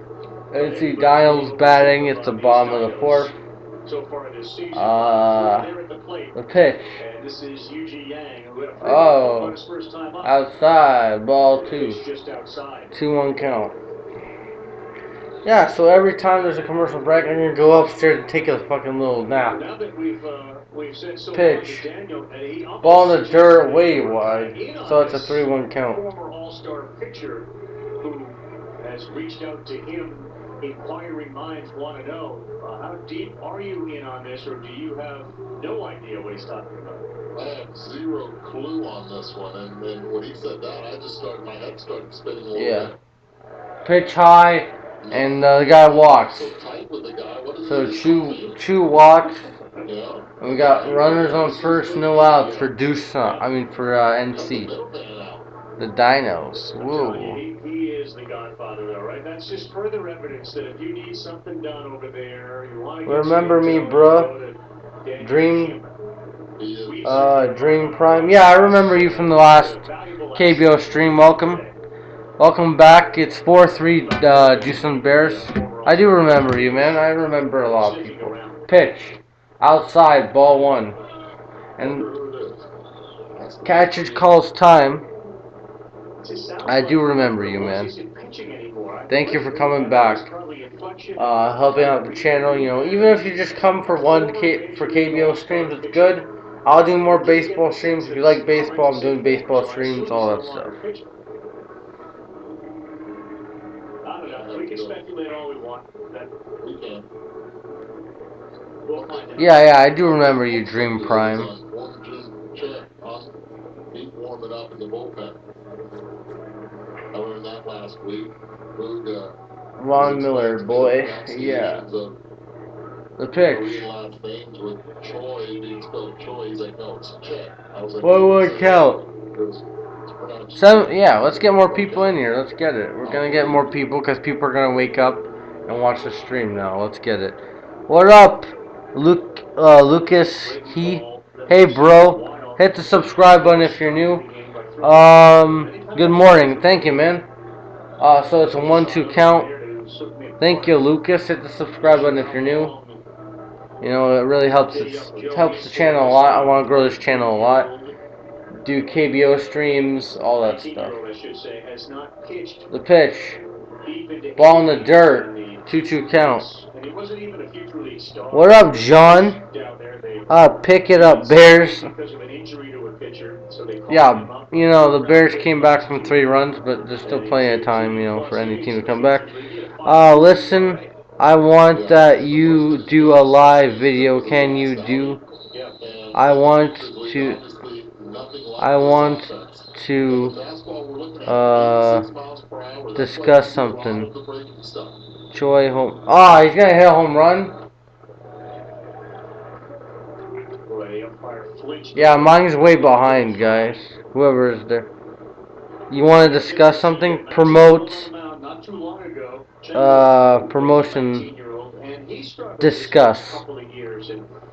Alright. I can promote something for Canadian dollar or whatever. Not now. Can't do it now. Maybe in the future. I have my social media in the description, so you go in the description at my Twitter, my Facebook, and I mean my Twitter and Instagram, and I have my merch. You use Telegram? No, I don't use Telegram, but so the full count to Choi. Apparently there's gonna be a home run. We just spoiled it, but you know. We're not gonna show emotion. We're still in face. This is serious. We're playing these dudes. So the full count. What's going on? Actually, no, he walked him. So there's runners on first and second for NC Dinos. And so let's get it. Check out Insta. Check out my Insta? Alright. I put my link in the description, so if you want to, you know, follow my Insta or whatever. For any ideas. That right there is a dangerous sign for the rest of the league. All right, Eddie, you're the manager. Are you taking Joe out of the game, or you letting him go here? He's done. You already have. Cool. You already have Chad warming up, number 61. One Chad warming up in the bullpen. Sup? Yeah. This kid is done. He's giving you. So we got runners on first and second, no outs for the Dinos. Pitch high. But they pull it back. I just don't like it. Every pitch has been staying up. Noah's batting. So actually there is a basketball match after 4 hours. So I want. Wait. Of the manager, Tae-Hyun Kim, to go to that bullpen. This is going to be a long series. And that one gets by, and now you have runners in scoring position. Pass ball, and there's runners in scoring position. 2 out. No, it's a fastball. And you rarely see catchers block the fastballs. He did the right thing. The only thing is he just came up thinking he could pick it like that. But it's really difficult to tell a catcher to get on his knees when he's expecting that fastball to. Alright, so there was a pass ball. There's 2 balls. Runners on first and second. In scoring position for the Dinos. They can get the lead back. The pitch. Ball in the dirt. 3 balls, no strikes to no. Not with the fastball, not with the breaking pitch right here. Mildly surprised that he's in there. Alright. The pitch. High. So it's bases loaded, no outs. For the. Harvey has to, take him out. I mean, there's no But you reason have for him to 50 face subs. Altair. That pitcher's been ready Alright. probably 4 minutes ago. What the fuck is. What? Wait, I will info later. But you have 50 subs. How can you live stream it on your channel? Bit of a pickle here with the bases loaded.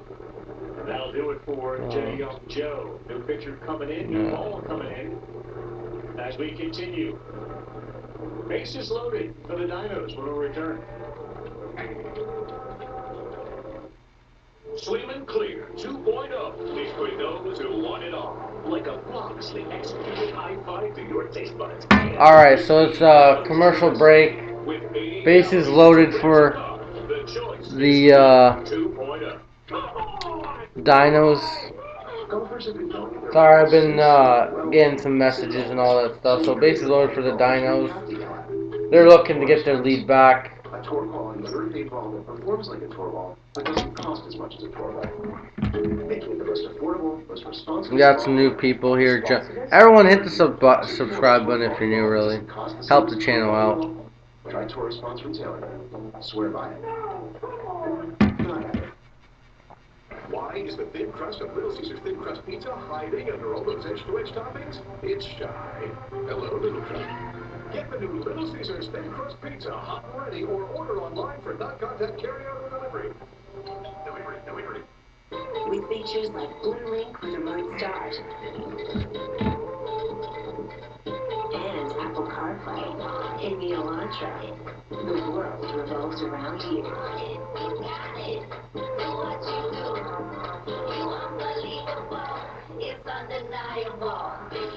50 people in The Hyundai Elantra, connected to you. basketball match after 4 hours. So I want to superstar young pitcher for the NC Dinos set to join us the next half inning. As we have a bases loaded situation, and the Dinosaurs at 23-6 with a chance to regain the lead they just gave up in the last half as 3 runs came in. Yeah, alright. Young Joe off the mound. Yeah, 1 John Cho. Not a good ERA. So bases loaded for the Dinos. The pitch, Altair. The check, swing it. He checked his swing apparently. 1 ball, no strikes. Changing it up, really difficult on the right-handed hitters. Now the Bears looking for the double play. Corners are in. Yeah. Back and double play. Bases loaded. Pitch. Altair. And it's into the gap. 1 run scores. 2 runs scores. 3 runs score. And the Dinos get a lead back, and it's 6-4 Dinos. Aaron Altair. See, when you actually have talent from the majors, you actually get some runs in. So it's 6-4 with a 3-run double for Aaron Altair. Nice one. He hit it and went right into the gap right there. Perfect. Against the side armor. Emptying the bases. Aaron Altair has just been on fire. Yeah, because he actually played against big league guys, and you know. With a walk and now a double, to bases clearing double at that. Picks up RBIs 28, 29, and 30. That was picture perfect, Eduardo, for Aaron Altair. He's got 30 RBIs, 23 of them coming since May 24th. 3 straight walks from G. Young Joe, all of which came in to score. Low. Ball 1. So it's a 1-1 count. And all the runs charged to that guy right there. He did a nice job. He really did. He did all he could. 19 years of age, gets drafted last year. 19 years, holy crap. Pitch. Swing high, fly ball, foul. Curves foul. I need to get my hat back, man. There's my hat. Get my hat back on. I don't like my hair. I can't wait to cut it though. I can't wait till it gets cut. We're gonna get barbers going.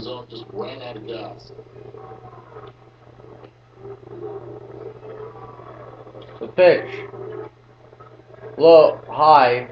Loses the ball, but no one advances. Close enough to the catcher, so Altair can't advance. The Hanwha experiment, which was highlighted by Daniel Kim over the weekend, they moved 10 players down, called 9 players up, got rid of all the coaches, including the manager, and the elixir has not worked as they trail Lotte 7 Pitch. today.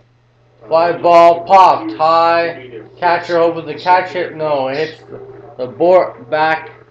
2-2 count. No outs for the Dinos. Kim followed by Dixon.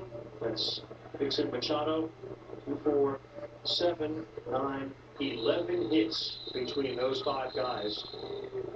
Of their 13. I hate that mascot. Why is it so light? Cheerleaders look hot, but you know they're Asian, so they all look hot. Pitcher who was more supple. 5 innings, The pitch. 13 hits, all charged Foul. 7 earned runs. Adrian Sampson pitched a really good game. 2-2 count. Second consecutive start for the Lotte Giants. 5 innings, 3 hits, no earned runs. That's a 7-0 game I've been talking about. Kiwoom and Samsung into a 2-2.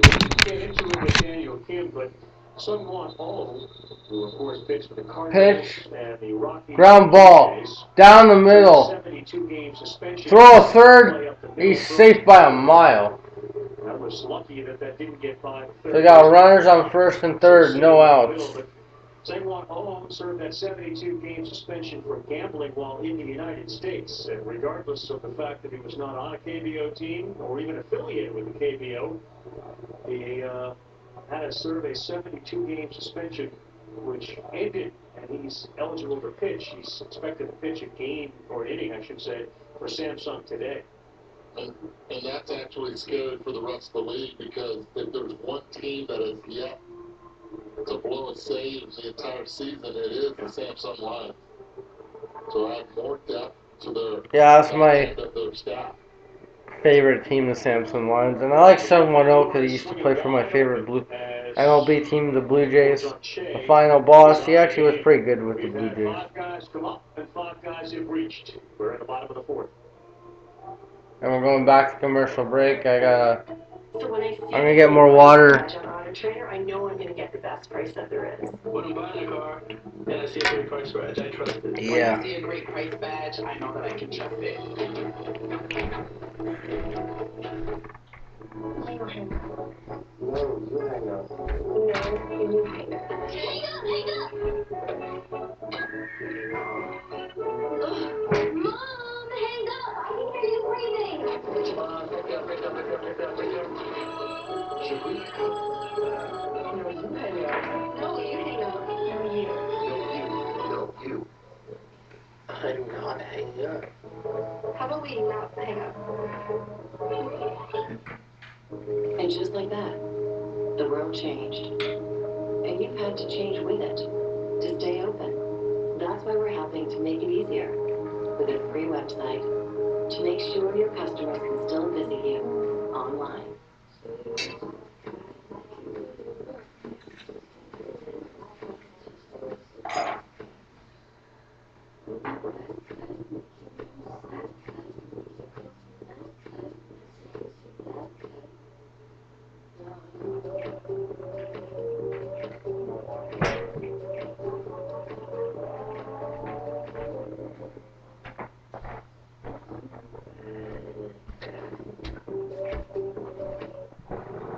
Oh, I can see. Thank God you can see me, yeah.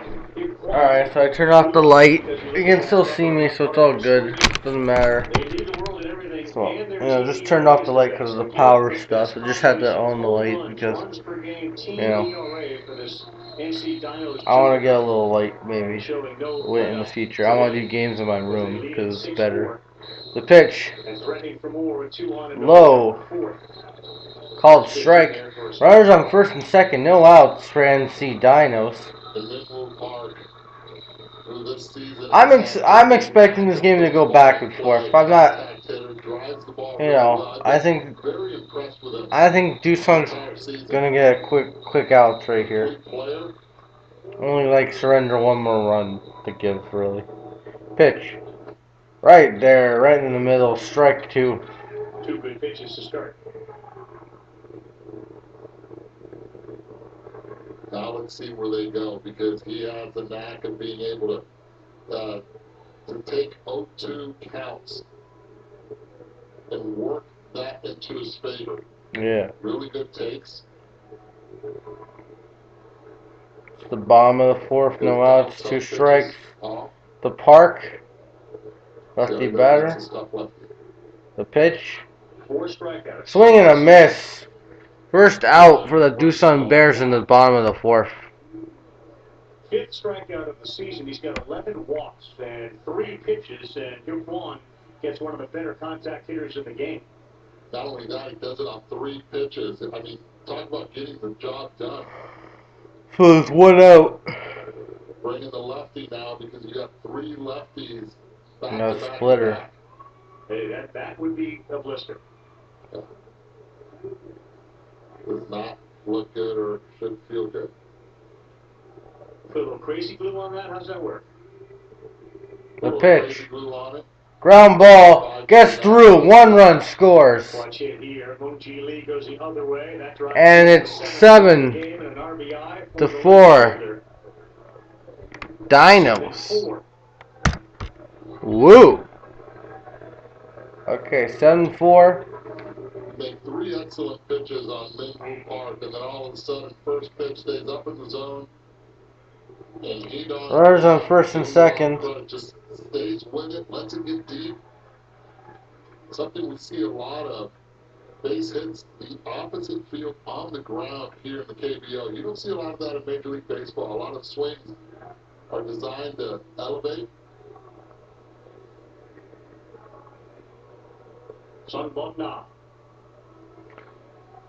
Nah. Fouls the ball off. Sung Bong Na. 0 for 2 today. It's 7-4. Dinos. A couple of good surprises coming up during this telecast, Eduardo, including the Changmo Koo interview. I believe that we're going to have the Boston Red Sox organist join us. He's got something interesting going on online. I don't care about the Boston Red Sox. I hate the word I hear is Boston, so they drown out. I hate it. Boston Red Sox. The pitch. High, ball 1. 1-1 count. Oh, that's going to be pretty cool. We may just have him play through like innings 6 and 7.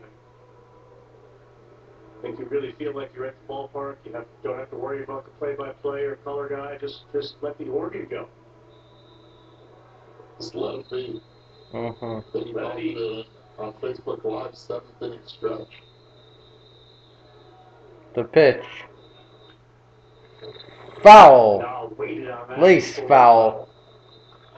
1-2 count. Now I wonder if he's to going Na. over that curveball, the one he struck Minwoo Park on. It was a good one over the top. Went with the fastball earlier on the first pitch. Wasted one. Slider. That's your guy right there, Carl. Yeah, and those are your cheer. That's your cheer group. Yes, it is. Dinos, all right. first to come up with the 1-2 count.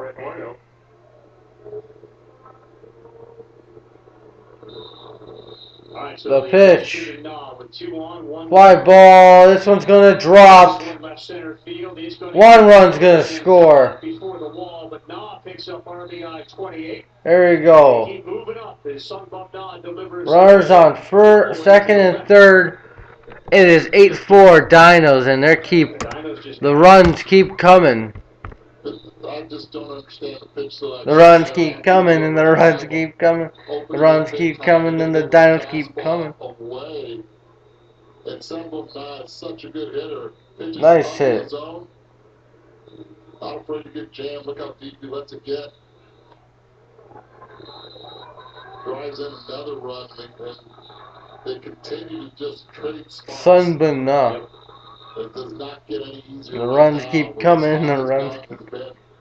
I like that shit. He's looking for his first hit of the game also. Yeah, a 79 game proposal was shot down by the players. The players are stupid. The players want 100% pro rate salaries. They're not going to get it. That's why the season's going to be canceled. MLB's done, okay? Because the players own the league. You don't let the fucking inmates run the prison, okay? And the players are the inmates. And the Dinos are running away and hiding again. I don't know. Alright. Commercial break, I'll be back. Ooh, 30 for 30 on Mark McGwire. That'll be nice. Records in baseball matter. Who will finish first? I believe I was put on the circuit home run. Chicago, St. Louis, two arch rivals in baseball. Yeah, and they both sucked in the 90s. In retrospect, there was a price to pay for it. Ooh, long gone summer. I would like to see that. I like Mark McGwire and St. Simpson. Alright, so I'll be right back. I'm just gonna remove my camera and just take a little nappy poo. If that thing goes off, it can take out its armor and just a shield. It will be brutal. Exactly. Daniel Sousa. He's picking Carter's old partner. Get into an all-new Marvel's Agents of S.H.I.E.L.D. Wednesday at 10 8 Mountain. Then stream anytime. Side by side. Oh, he's lost it. He's coming in. What a great move. Sonny last on the grid, so I need some tips. That's a mistake, Florida. Oh, there goes Ben Stokes. Oh, sorry, Ahmed. Contact between teammates.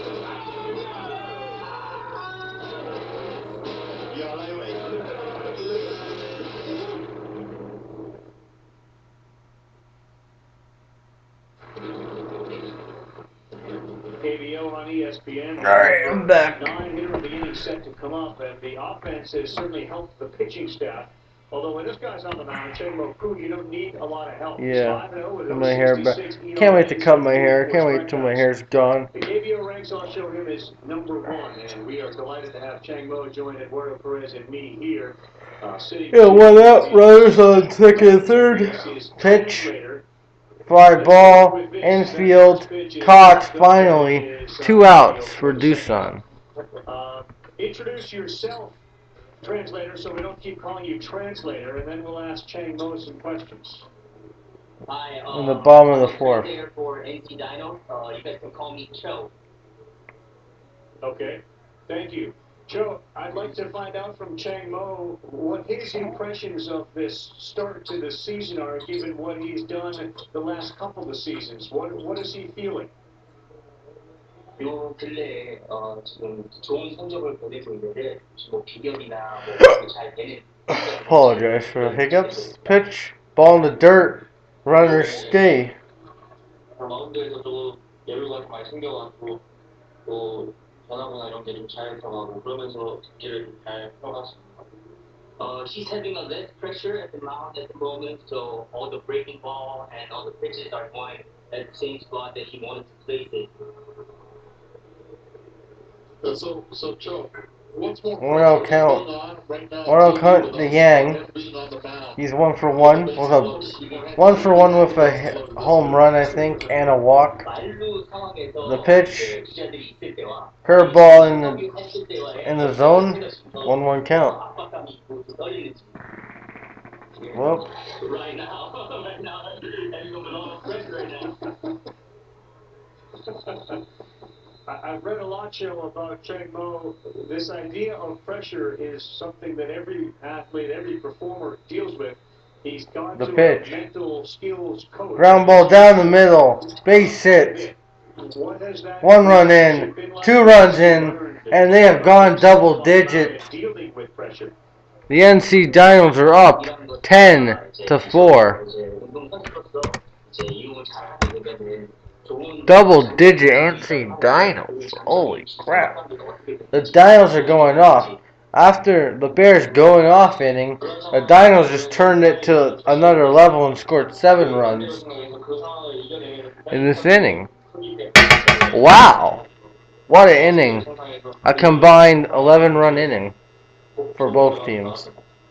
I'm just trying to overcome the stress, pressure, and try to There's 2 win outs. and all of that. The pitch. If I do that, it just really release me and just give me a good power. Guy So it really good at the mound. shrugs off. Park.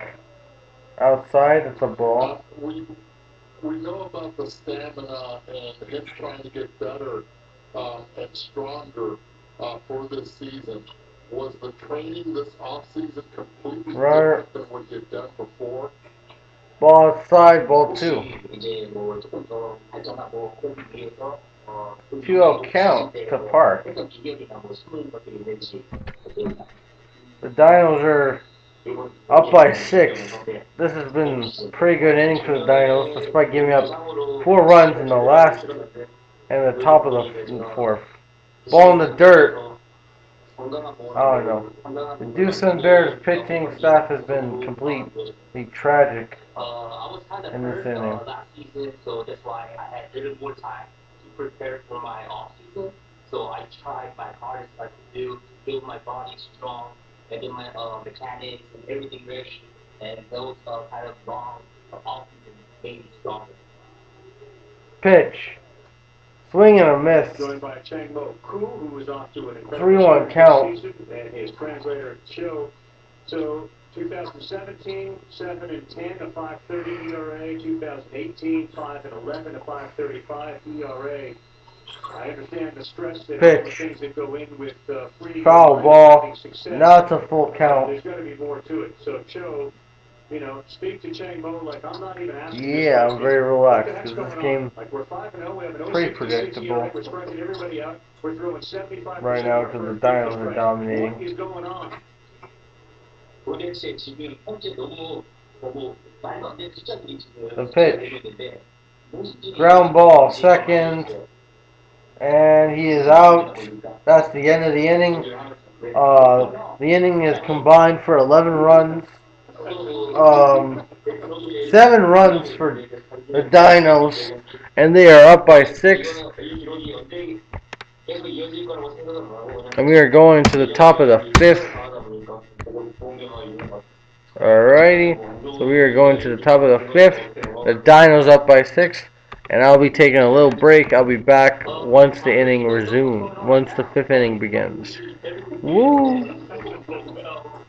But, you know, baseball, there's always ups and downs, and, you know, there might be some bad times, but I hope it goes away and I could overcome that badness. But as of now, I'm doing good, so everything's really good.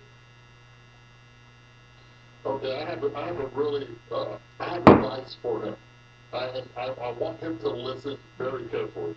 Whatever he does, please do not get the same haircut as Yu Hee Kwan. Whatever he does, please do not get the same haircut. 자, 이게 정말 진심으로 해주는 수고입니다. 무슨 일이 있어도 유기관 선수처럼 머리를 짧게. 오케이. Okay.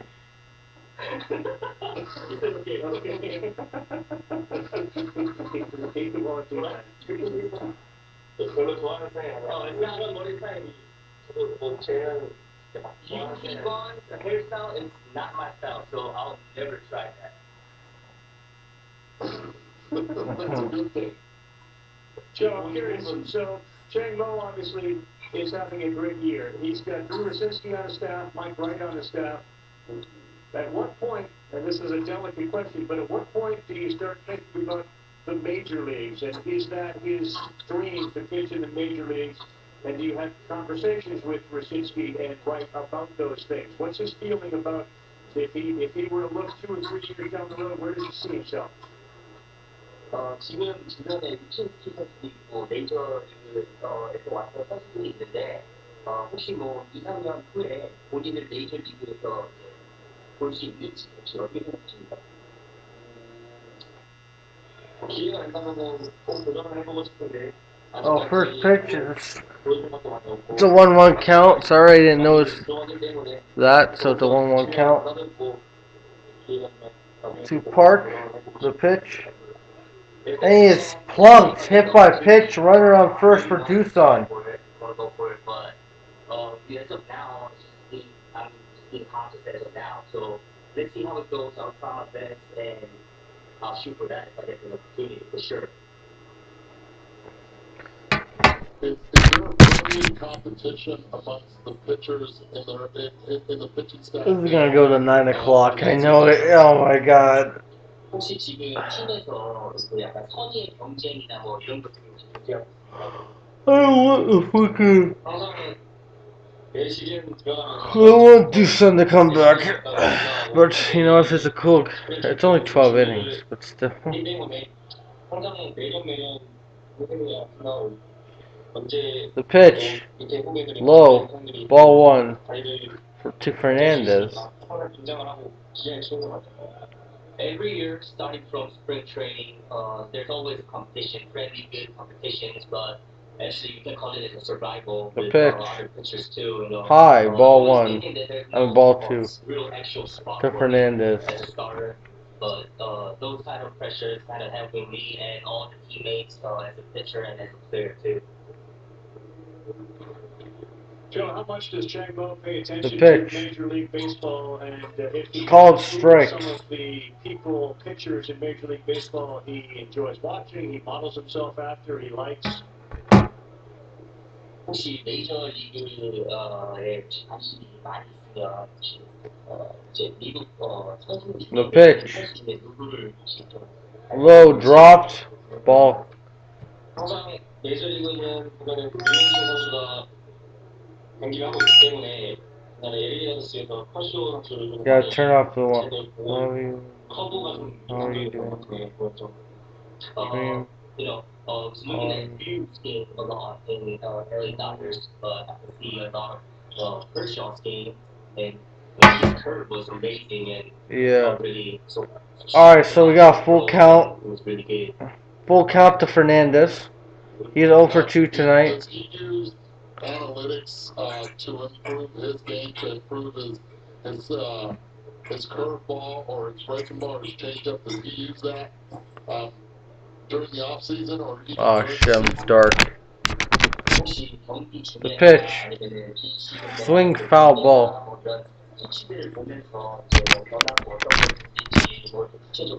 Jesus. Oh yeah.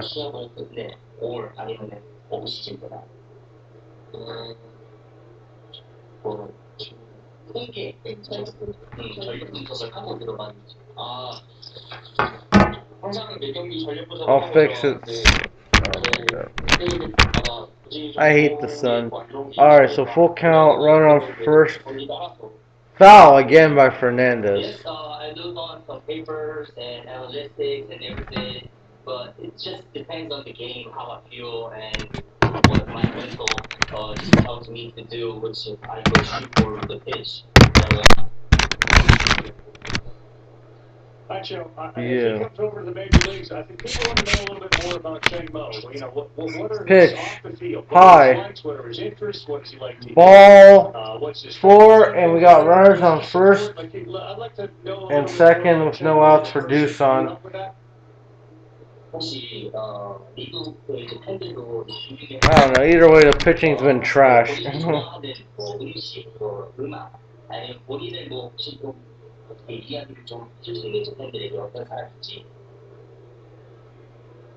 좋아하는 음식은 당연히 한식이고 한국 사람으로서 그리고 K-팝 좋아하고 혹시 이제 팝송 같은 것도 좀 많이 듣는 편인 것 같고 또 성격 그리고 소심한 편이긴 한데 마운드에서만큼은 좀 다르다 자고에 그런 성격인 것 같아요. Alright. My favorite food will be Korean food, and I like to listen to some K-pop, sometimes just a pop. Yeah, but I'm kind of shy. And the Dinos are taking out their pitcher. Another pitcher, they're gonna put another pitcher in. Well, he has a lot of following here in the United States, especially from the Korean Americans that live here in the United States, and we're actually televised all around the world. Is he aware of how many people are seeing his success right now, and is he getting more of a follow now on social media? 지금 미국 팬분들이 많이 지금 열광하고 있고 뭐 인스타나 아니면 그 소셜 미디어 쪽에서 이제 뭐 요청 많이 오고 자기 변화가 있었는지 모르겠어요. 지금 양도 잘 돼서 팔로우 수가 좀 확실히 급격하게 늘었는데 지금 최근 들어서 They're just changing the pictures and stuff. They're interviewing this KBO player from the Dinos, a pitcher. Yes, as I'm been doing good, my numbers went really high on my social network. But I'm not sure if it's a thing from the States. It's 7:30 a.m. I'm not really sure about it, but there's a change that energy. Right. That's great. You know, he throws 75% of his first pitches are for strikes. Is that part of his pitching philosophy, and what is his pitching philosophy when he goes on the mound? 지금 초구의 75%가 스트라이크 비율인데요. 근데 지금 뭐 혹시 철학이 있는지 야구의 뭐 초구나 뭐 이런 것들에 모든 투수들이 초구를 스트라이크 잡고 편하게 시작을 하니까 어떻게든 초구를 스트라이크 초구를 Alright, 그날은 좀 the runners on first and second. GL Ho is on. O is batting as a decent average lefty. The pitch. Ball. Ground ball to first, and as one out. Runners advance. Runners on first and second and third. Now, does he, for the 10th time this season, your team has scored 10 runs or more. How hard is it to just, or how much fun is he having watching his offense do all this damage against the teams this season? Fuck it, I'm not doing the dishes after this. I'm gonna do other stuff. And then the dishes last, and then I'll go to bed. Whatever. The pitch. Called strike.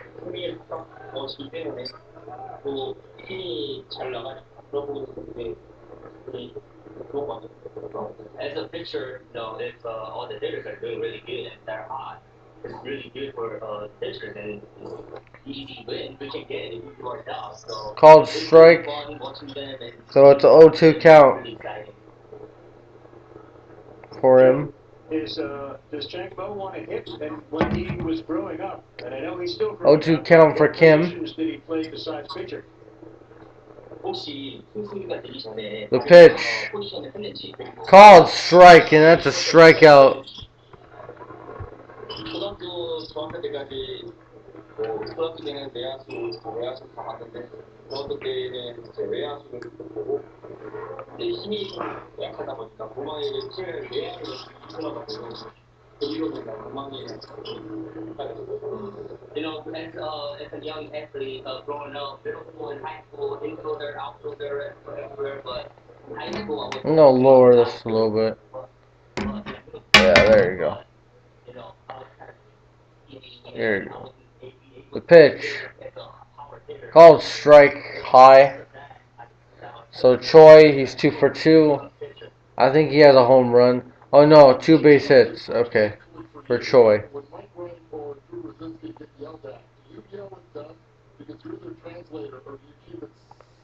Yeah, 2 base hits for Choi. The pitch.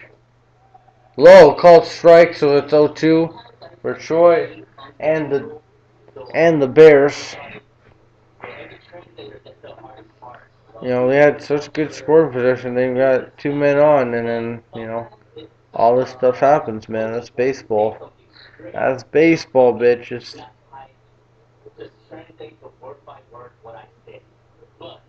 The pitch. Outside ball, 1-2 count. To Kim, to Choi, he's 2 for 2 today, 2 hits. They've been yelled at before. In fact, we've seen some of them getting yelled at before over here in the United States. So they've been yelled at. They can probably, show some emotion. Give me a little fire out of Joe next time. They can deal with that. Pitch. High, 2-2.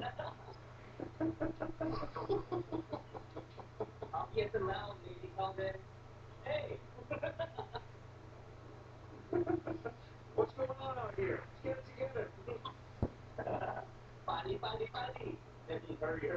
Hurry.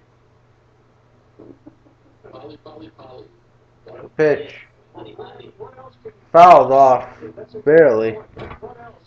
Can you give us like some other terms that we can use during our broadcast show? Home run, strike, ball in Korean. Oh, actually, home run.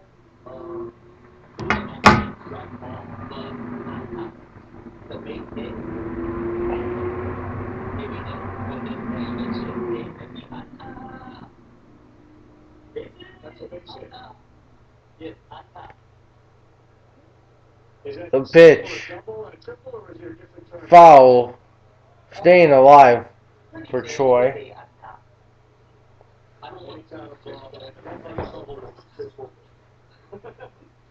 Fuck yeah, just a black screen.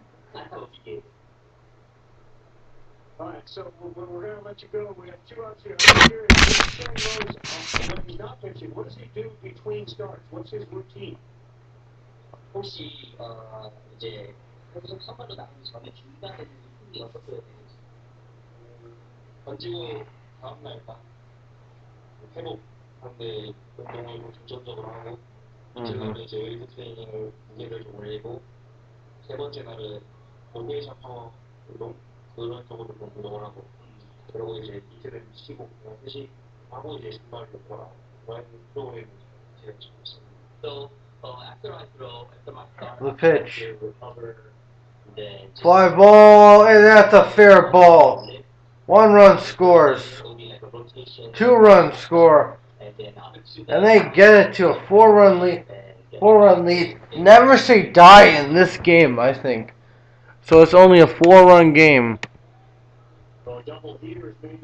2-run double.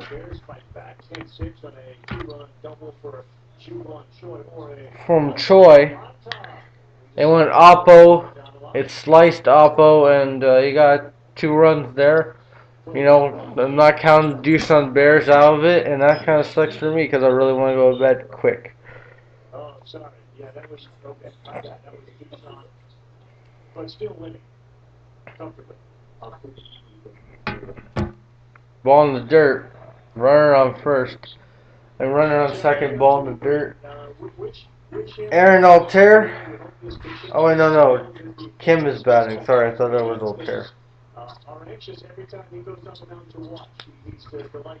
Okay. Pitch. High. Ball 2.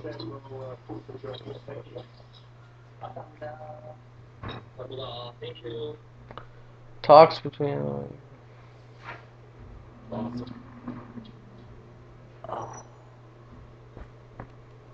Great effort, and I know it's not easy. The pitch. Called strike. So it's a 2-1 count. Between Joe and Jack Moe, that was a real special treat for us, and I hope the people at home got a chance to enjoy it too.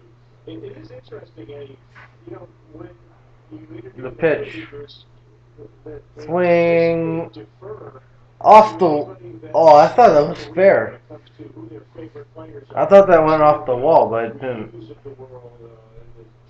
So it's a 2-2 count. Japanese baseball players, as opposed to idolizing those that we would in this country, regardless of the fact that Ryu is very good, but he's not, Clayton Kershaw. He's not... 2-2 count, the pitch. Swing and a miss. And that'll be the end of the top of the first. Doosan scored a couple runs, but that's still down by 4.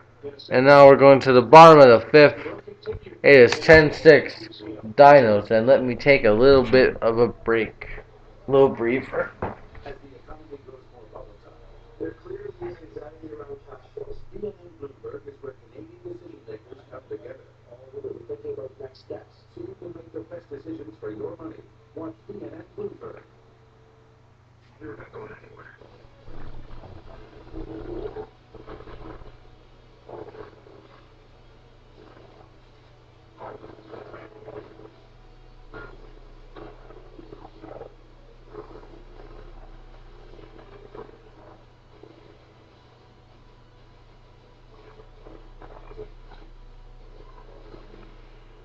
do it.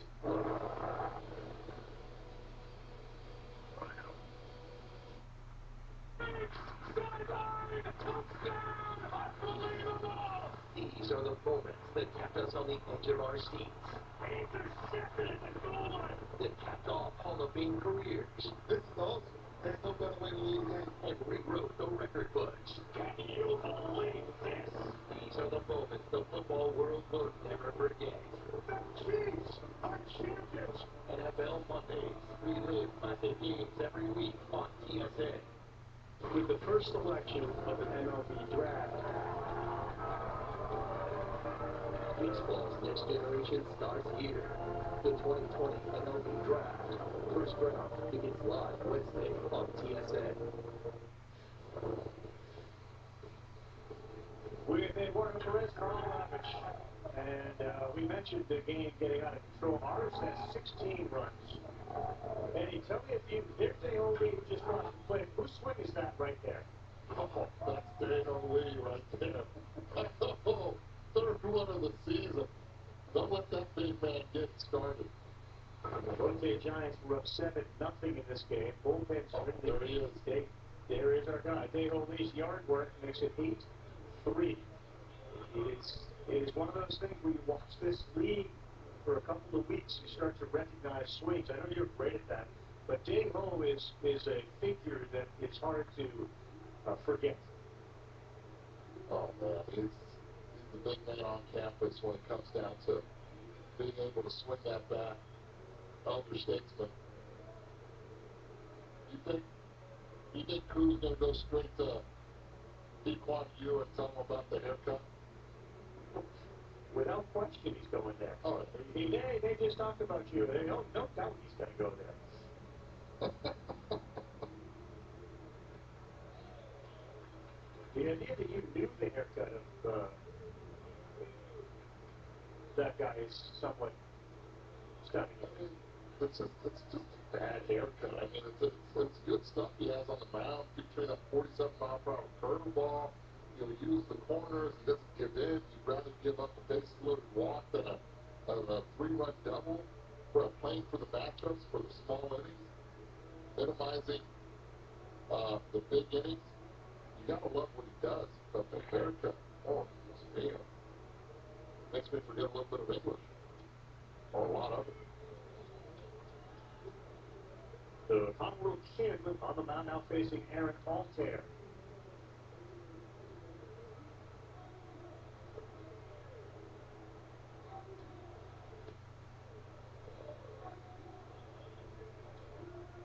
Good breaking ball. That's a good What one. did you take away from the Chang Mo interview? He's humble. I love the way he was able to think about questions and everything when Cho was asking him. I think he's realizing that the hard work that he put in the offseason, he had a back injury that pretty much shut down his season last year, and he wasn't even on the Korea National Premier 12 team. So he put the work in to make sure that he is going to be, and now is, one of the best, if not the best, pitcher in their league, in the Major League.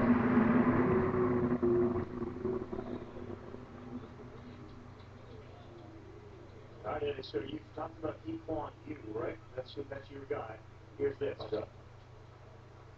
Well, hello, and my name is Lee Daniel.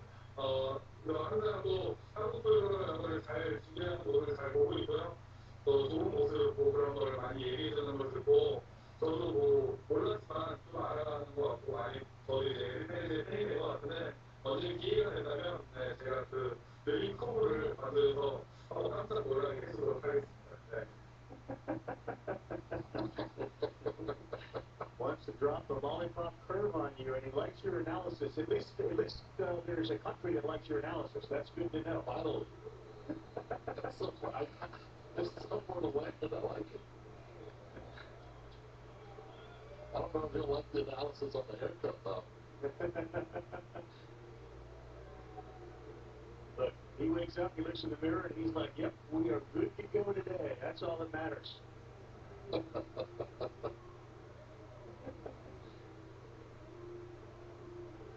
I reached out to Daniel Kim this morning and I said, if that Hamla thing doesn't work out with this manager, I know somebody that might be interested. That's a mystery guy too, right? Yeah, his initials are EP, and he's the other guy talking on his telecast. No, just man. There we go. Right? Stay right here. Homebound in the garage. How about that changeup with the look back from Edom Kwan at the plate?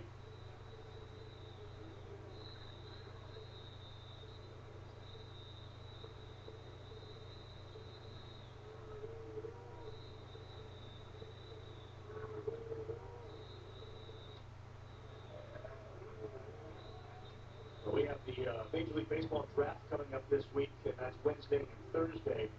You know, and this is a college pitcher-heavy draft. There's some lefties, there's a whole bunch of righties, there's some young kids, high school that are going to be drafted in the first round. When you see Kuhn's stuff, and you know pretty well studied on the guys that are going to be drafted, how would you say he compares to some of these? You know, Garrett Crochets and the Emerson Hancocks of the world out there. And again, Hancock's a righty and Crochet's a lefty. But stuff-wise, how would you say it compares? You know, you look at the velocity, and I think this is something that a lot of major league teams look at, is velocity. And that's what's going to play. You look at spin rate also. What I like about him is that he is proven on the field. He knows how to mix his pitches well. There's a kid actually that I like to compare him to, and he's actually from FIU, last name Allen, and he's done a really good job as far as being able to throw around 90, 91 miles per hour and be effective with the off-speed pitches. If you play over there at short, made by J.O. Kim, 7 o'clock Eastern time on Wednesday, 5 Eastern ESPN 2 on Thursday, our Major League Draft coverage. At Reliance, we're professionals. We're an essential service, but we're also people. We understand that when you need air conditioning, hot water, or plumbing help, you need it quickly, but you also need it safely. We are Reliance. That is what we do. Our sense of adventure, our desire to travel, our hunger for the open road has never been stronger. When you're ready to go, Jeep can help with all your sales and service needs. You have the option to buy remotely with Jeep Click and Drive. And right now, you pay what we pay with no payments for 120 days. Jeep, helping you get back on the road with Employee Benefit Plus and 0% financing for 84 months. This is our chair, but so is this one and this one. Because right now, Canadians need to bank from home. With TD digital tools, you can manage your money safely and securely, anytime, from any chair. Shopping for groceries may have changed, but earning cash back on every grocery purchase hasn't. With the TD Cashback Visa Infinite Card, earn 10% cash back on all purchases. First year, no annual fee.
You said you'd rather sniff dirty socks than clean the bathroom? That's nuts!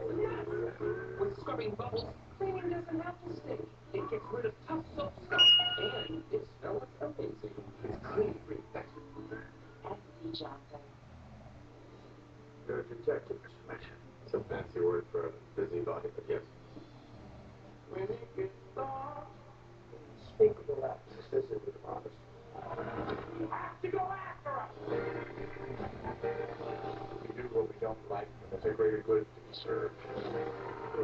to believe that you're the right person for the job. I'm the only person for this job.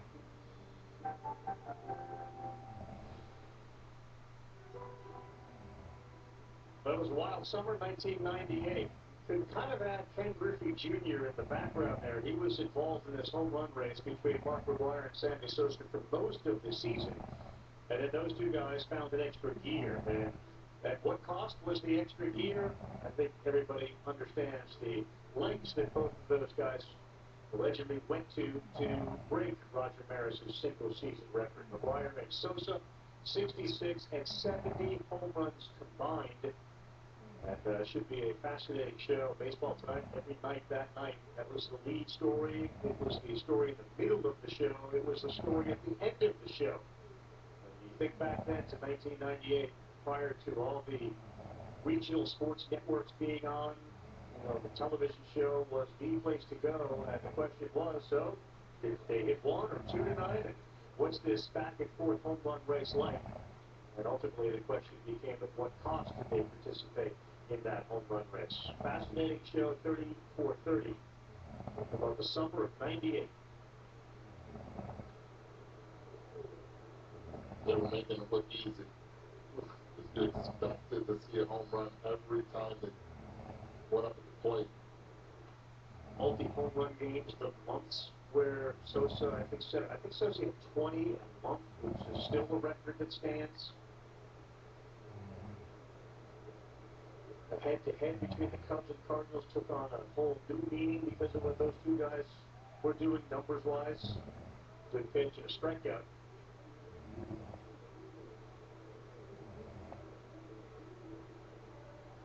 Talk about sitting off speed and then all of a sudden hitting the fastball. That's exactly what happened there. I'm going to guess off speed. Whoop. Next thing you know, that ball's biting.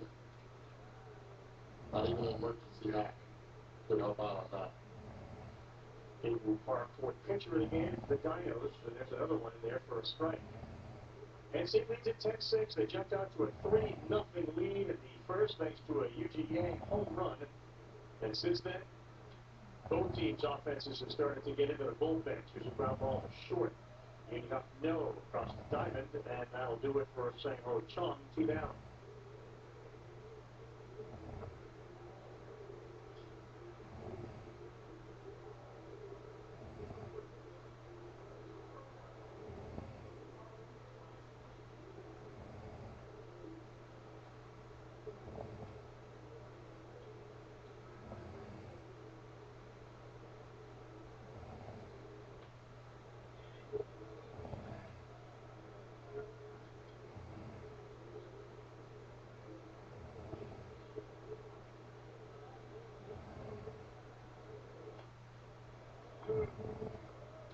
And there for a strike. So that 3-0 lead the Dinos jumped out to. The Dinos have scored first in 21 of their 30 games. So 21 of their 30 they scored first. And in those games, they are currently 18-2.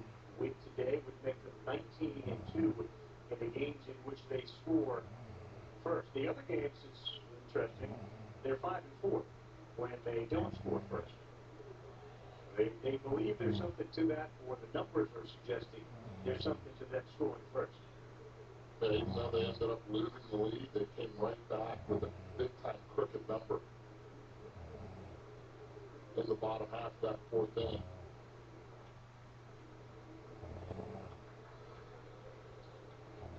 And in March, they've hit at least a home run in 8 straight games, which is tied for the longest team home run streak in the KBO this season.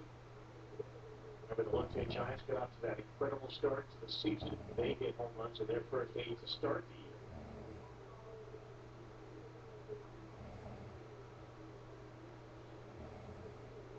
year. Lefty getting ready for Jose Miguel Fernandez, who this season, until this season, both of them have been able to rake left-handed pitching. They'll still stick to that left-on-left matchup, so. But Inglewood Park center field, Aaron Alter going back at it. He's not going to get that at all. And again, the Doosan Bears battling back. Into second with a double is Inglewood Park, and scoring the 7th run of the game. Now Jose Miguel Fernandez as the Bears just fight with their backs up against the wall. Now the decision has to be made. Do you bring in the lefty to face the two lefties coming up? This fastball, good piece of hitting. It's going the other way now in the evening. 2 for 3 with a hit by pitch. This one, big time double, especially with the runner at first, 2 outs to be able to drive him in. Couldn't move hard. Doing a nice job of that.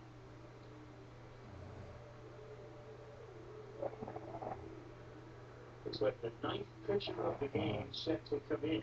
As you mentioned, left on left for Jose Miguel Fernandez, even though the numbers don't suggest that he's going to struggle mightily against lefties. He's been held in check today.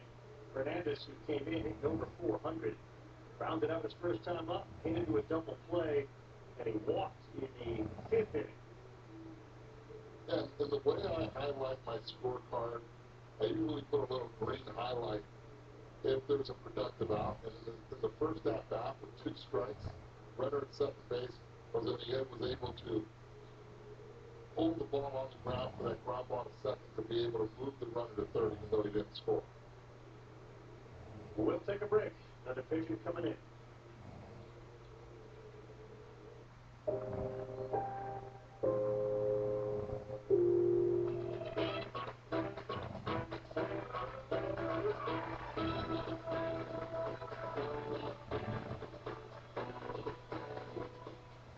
There she was, just walking down the street, saying, walking, she looked good, she looked fine, she looked good, she looked fine, and I nearly lost my mind. Oh, I know we were falling in love. Yes, I did, so I told her all the things I've been dreaming of.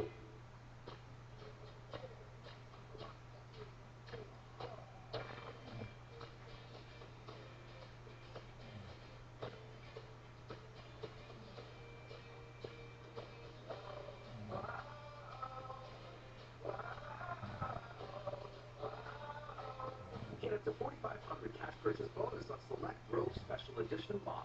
Or finance at 0% for up to 84 months on other select models. You said you'd rather sniff dirty socks than clean the bathroom? That's nuts! With scrubbing bubbles, cleaning doesn't have to stink. It gets rid of tough soap scum. And it smells amazing. It's clean to bring bedroom. Ask E. Johnson. 5-10-7, the NC Dinos leading the Doosan Bears in the top of the 6th inning.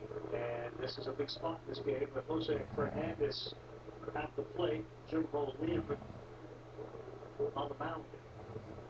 So you have a 17 run scored. You knew going in these two offenses are dynamic. You also knew that you had guys who were starting this game that were not the aces or even the number 2 pitchers on their staffs. The current situation, not a big shock. It's really now a battle of which bullpens can survive this thing, because 3 runs is hardly anything once the bullpen doors open in the KBO. And Jose Miguel Fernandez has been amongst the best hitters in the KBO all year, and that break pitch is in there for a strike. That was a good one. Threw it right at his hip. Froze him. Could have pulled the trigger now with 2 strikes. Jose Miguel.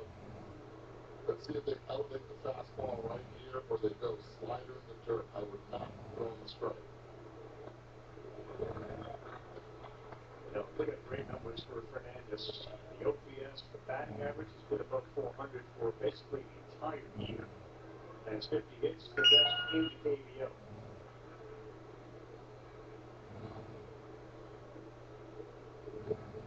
Everybody chasing Roberto Ramos as far as home runs go.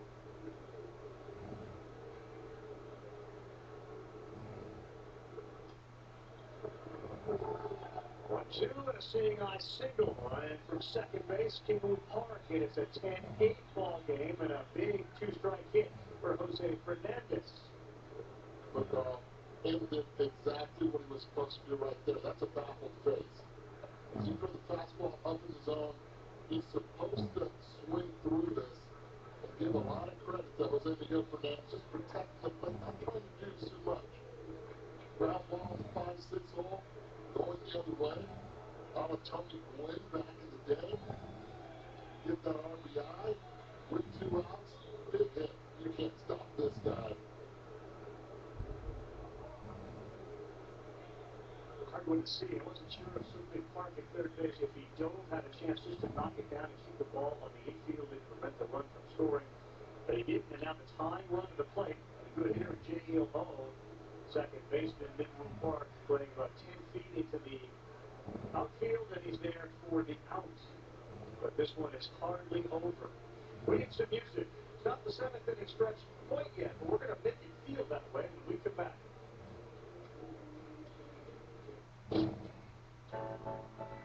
Sometimes doing something yourself isn't as simple as it seems. But when it comes to car and home insurance, Bel Air Direct makes things simple, like viewing your insurance documents, or making changes to your policy, and even submitting and tracking a claim whenever you want, all from the highest-ranked insurance app. And if you do want to speak to a Bel Air Direct agent, we're here for you. Now that's worth celebrating. Bel Air Direct. Insurance simplified. These days, everyone is doing their best to get by. That's why we're here. Not just with free products and tools, but with 24/7 support to help guide the way from our homes to yours. Because we've always stood for small business. Oh man, B-Dog, it's not fair. What's wrong? Well, I didn't get cast as the cute jock in the new teen drama. Okay. I mean, what am I doing wrong? Don't panic, it's okay. Order me something young from Skip the Dishes, like avocado toast. Okay. Well, they weren't going to cast a grown man. Oh, would a grown man post sweet face with straight up fire captions like pizza is literally life? Don't post that. You don't even get it. You're too old. You're older than me. Weird flex, but okay. Skip the dishes. You deserve great delivery. You said you'd rather sniff dirty socks than clean the bathroom? Yes! With scrubbing bubbles, cleaning doesn't have to stink. It gets rid of tough soap stuff. And it smells amazing. It's clean with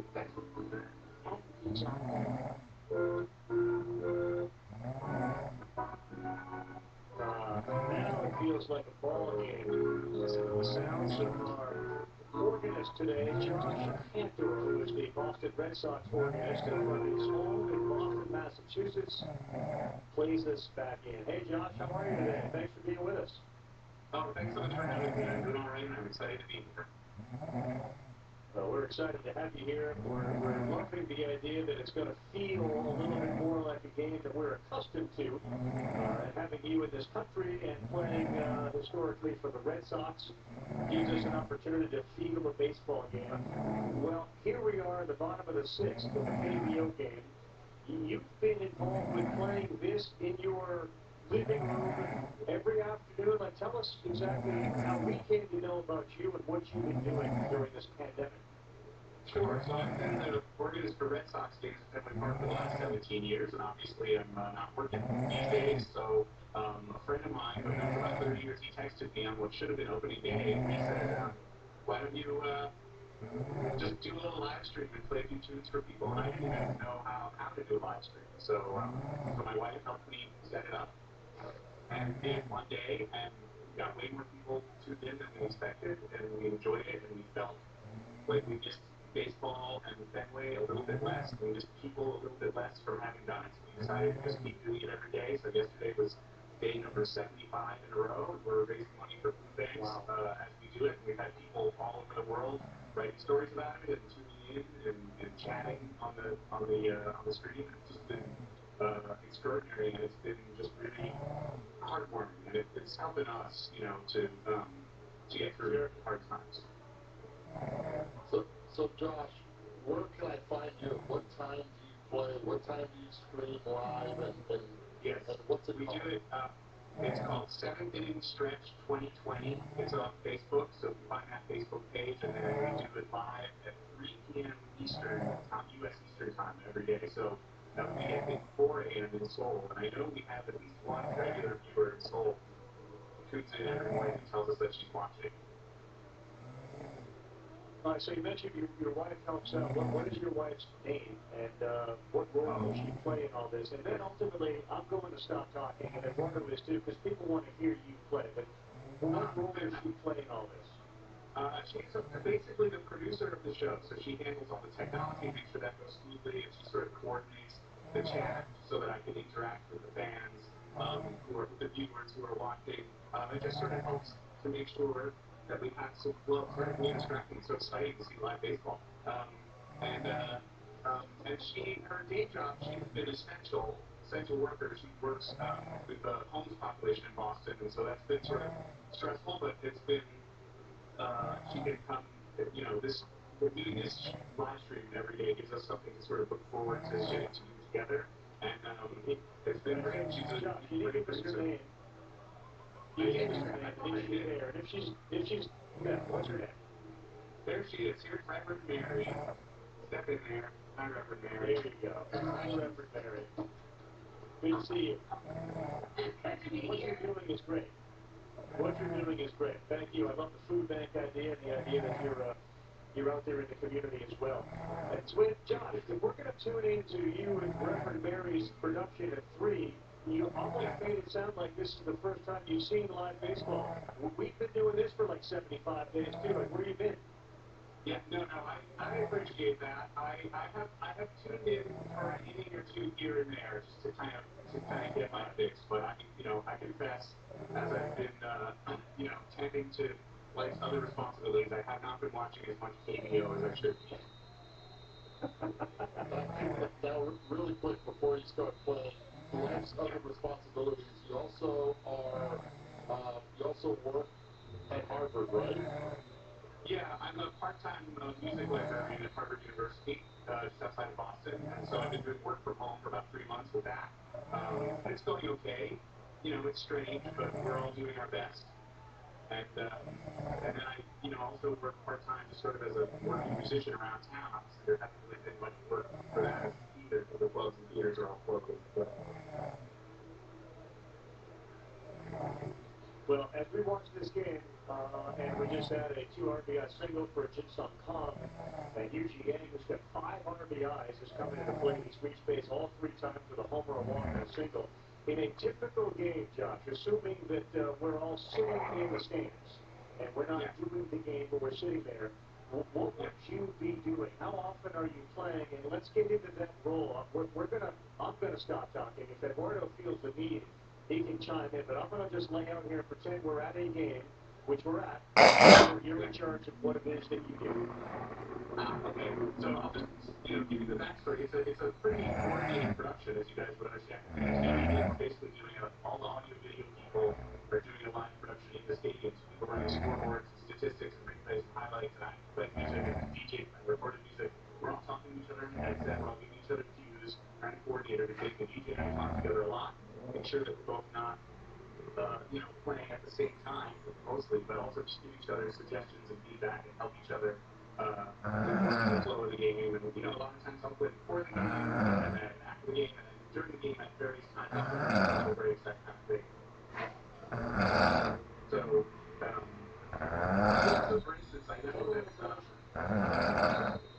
so I got word for instance that each of you have a KBO cheer anthem. And I gave them a listen this morning. And so I know that Carl's goes like this.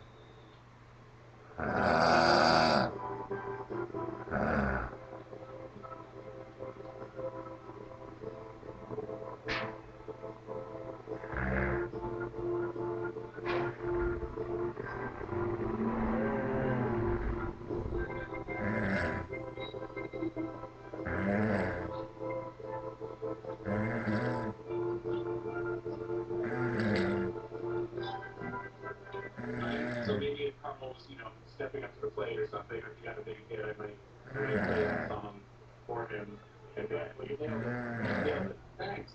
Yeah, I'd love to do right by you guys. And then Eduardo has one, and it goes like this. Right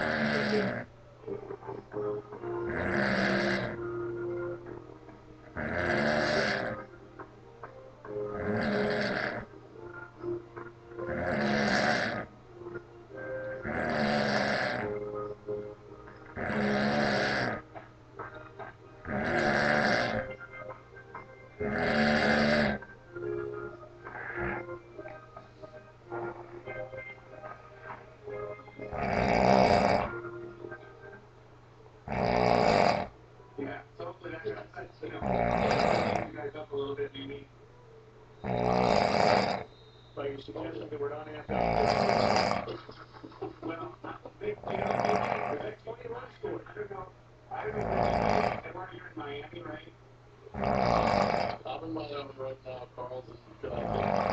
Oh, okay. So we're all in the same time zone. But you know, the issue is I think this is the first time that I have been asked to play music this early in the morning. So this is that right? Yeah, you know, I mostly play music in British clubs, so maybe that's what it needs to get amped up, is what I'm saying. So take requests, is that right? I mean, this is being ballpark music during your seventh inning stretch, 3 in the afternoon. You take requests. What's the request? What's the most bizarre request you've had so far? The most bizarre is, I don't know, it's really all over the place. I love that people have different tastes and different styles that they like in different eras, different genres. You know, sometimes people ask for something that's, you know, way out in left field, so to speak. And if I know it, I'll take a crack at it. Or if I think I know it, I can sort of think about it. But, you know, so there's somebody who's like a like avant-garde jazz, and I play avant-garde jazz too. And I'll do my best to come up with some interpretation. But usually it's the stories that people come up with that are interesting to me. Say, you know, this song was, you know, my parents danced to this song at their wedding. Could you play this for us? Or, you know, this song had a lot of personal meaning for me because at this time when I did this, you know, this trip with my daughter and we bonded over this song that they had that are really, kind of heartwarming. And those are that I feel happy because, you know, when songs have personal meaning to someone, they become more than just hearing the song. Sure.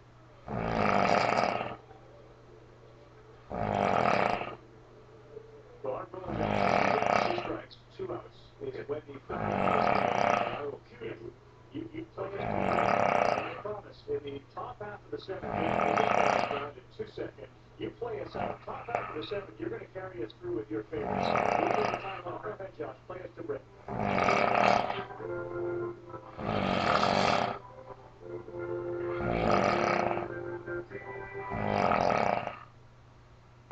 No, keep it. Yeah.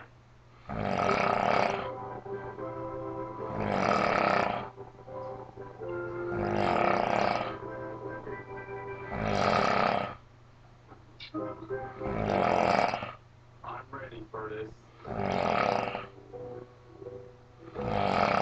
I've been training for this my whole life. Go out there and show them why you can.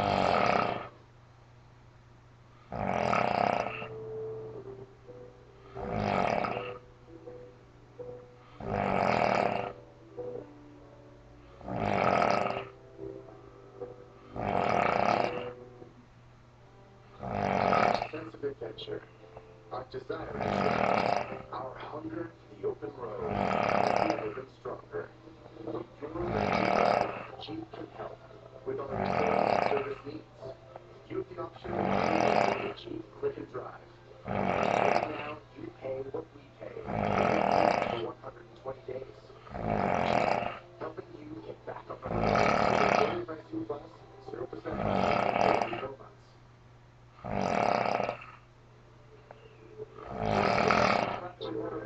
Josh Cannon. We're going to take over the top of the 7th inning here. We're home on the transported to Josh. We're out. You're in. We'll hear from us in a few minutes, okay? Enjoy. Play your favorites. Go ahead.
It really does make you feel like you're in a ballpark. It's fabulous to hear the organist.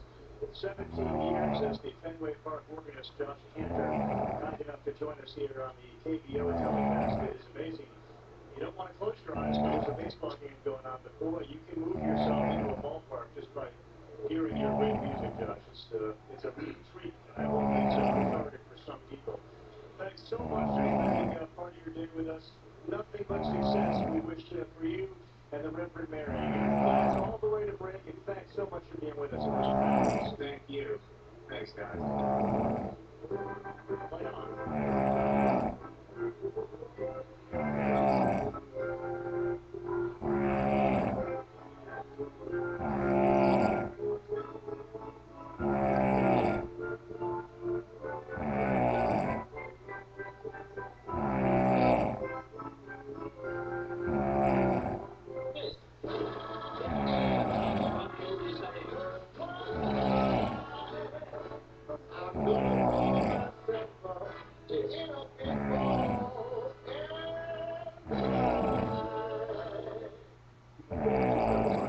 We're professionals. We're an essential service, but we're also people. We understand that when you need air conditioning, hot water, or plumbing help, you need it quickly, but you also need it safely. We are Reliance. That is what we do. Why is the thin crust of Little Caesars thin crust pizza so big under all those extra wedge toppings? It's shy. Hello, Little Cup. Get the new Little Caesars thin crust pizza, hot barbecue, or order online for non-contact carryout and delivery. January's first mosquito repellent clothing. Now protects against ticks. Proven protection with an invisible odorless barrier. Green Ribbons mosquito repellent clothing. Shop exclusively at Marks or Marks.com. Right after this one, the MLB's 7-6 game proposal, which landed like a third yesterday, but that's their latest proposal, and now we're waiting to find out if the Players Association will proceed with a counteroffer. It's not like that was going to be accepted. Reports last night that it being rejected, but it doesn't mean that the next step isn't to come up with a counter proposal. Donald Sweeney got himself in a little hot water with some of the things he was doing. We'll find out how he defends his action. I believe it had to do with a football T-shirt that said "Football Matters" as well. We'll discuss that on Get Up, and the future of Giannis Antetokounmpo. That's coming up on Get Up as soon as we are through here.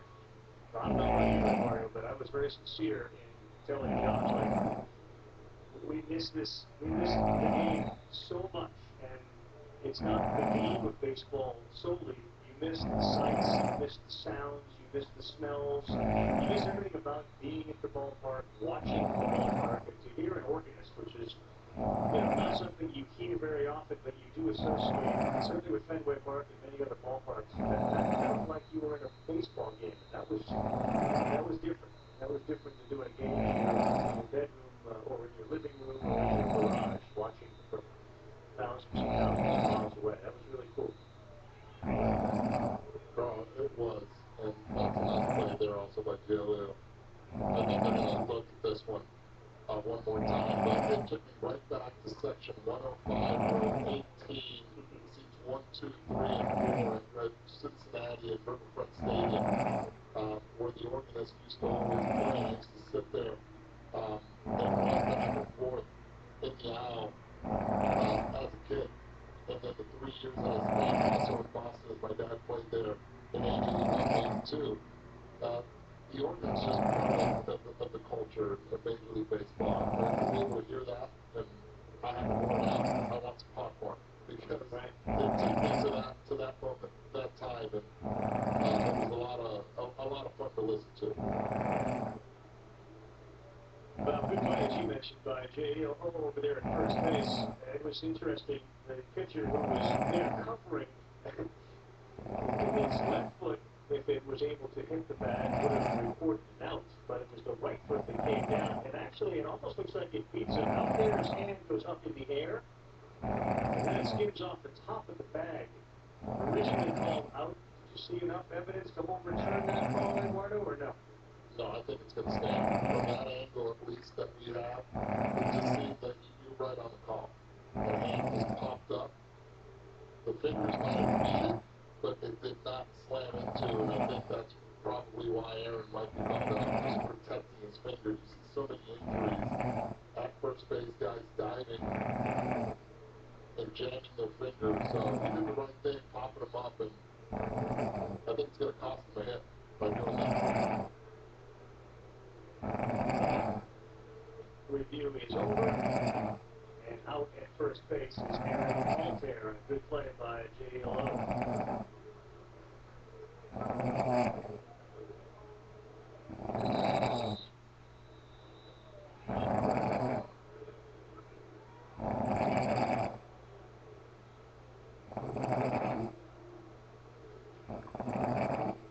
Yeah, that was a nice play all around.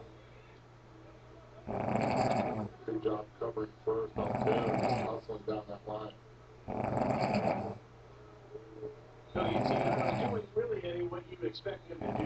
They have destroyed fairly mediocre pitching, certainly out of the bullpen. And they jumped on a starter who was young and making a second start.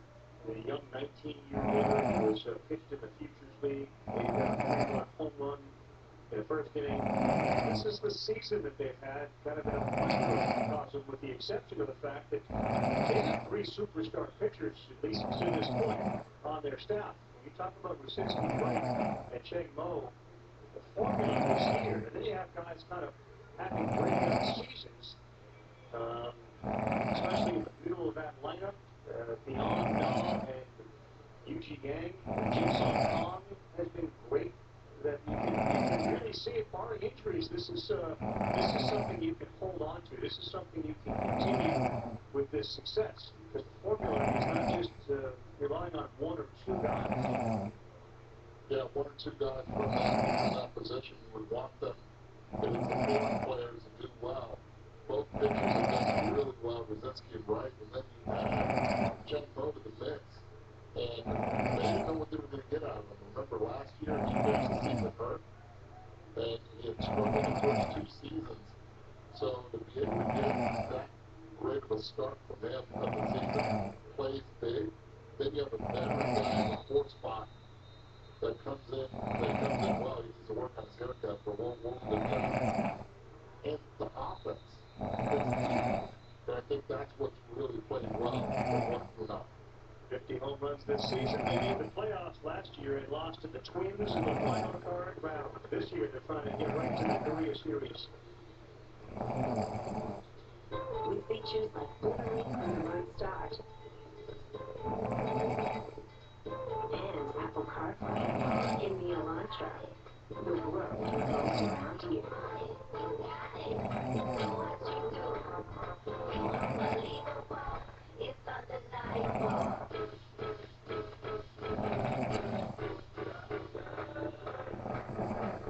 The Hyundai Elantra, connected to you.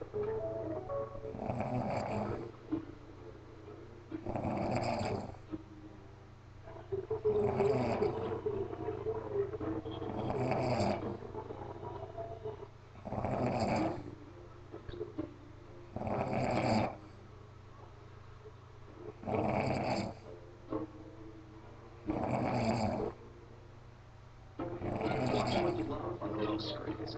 All the way down.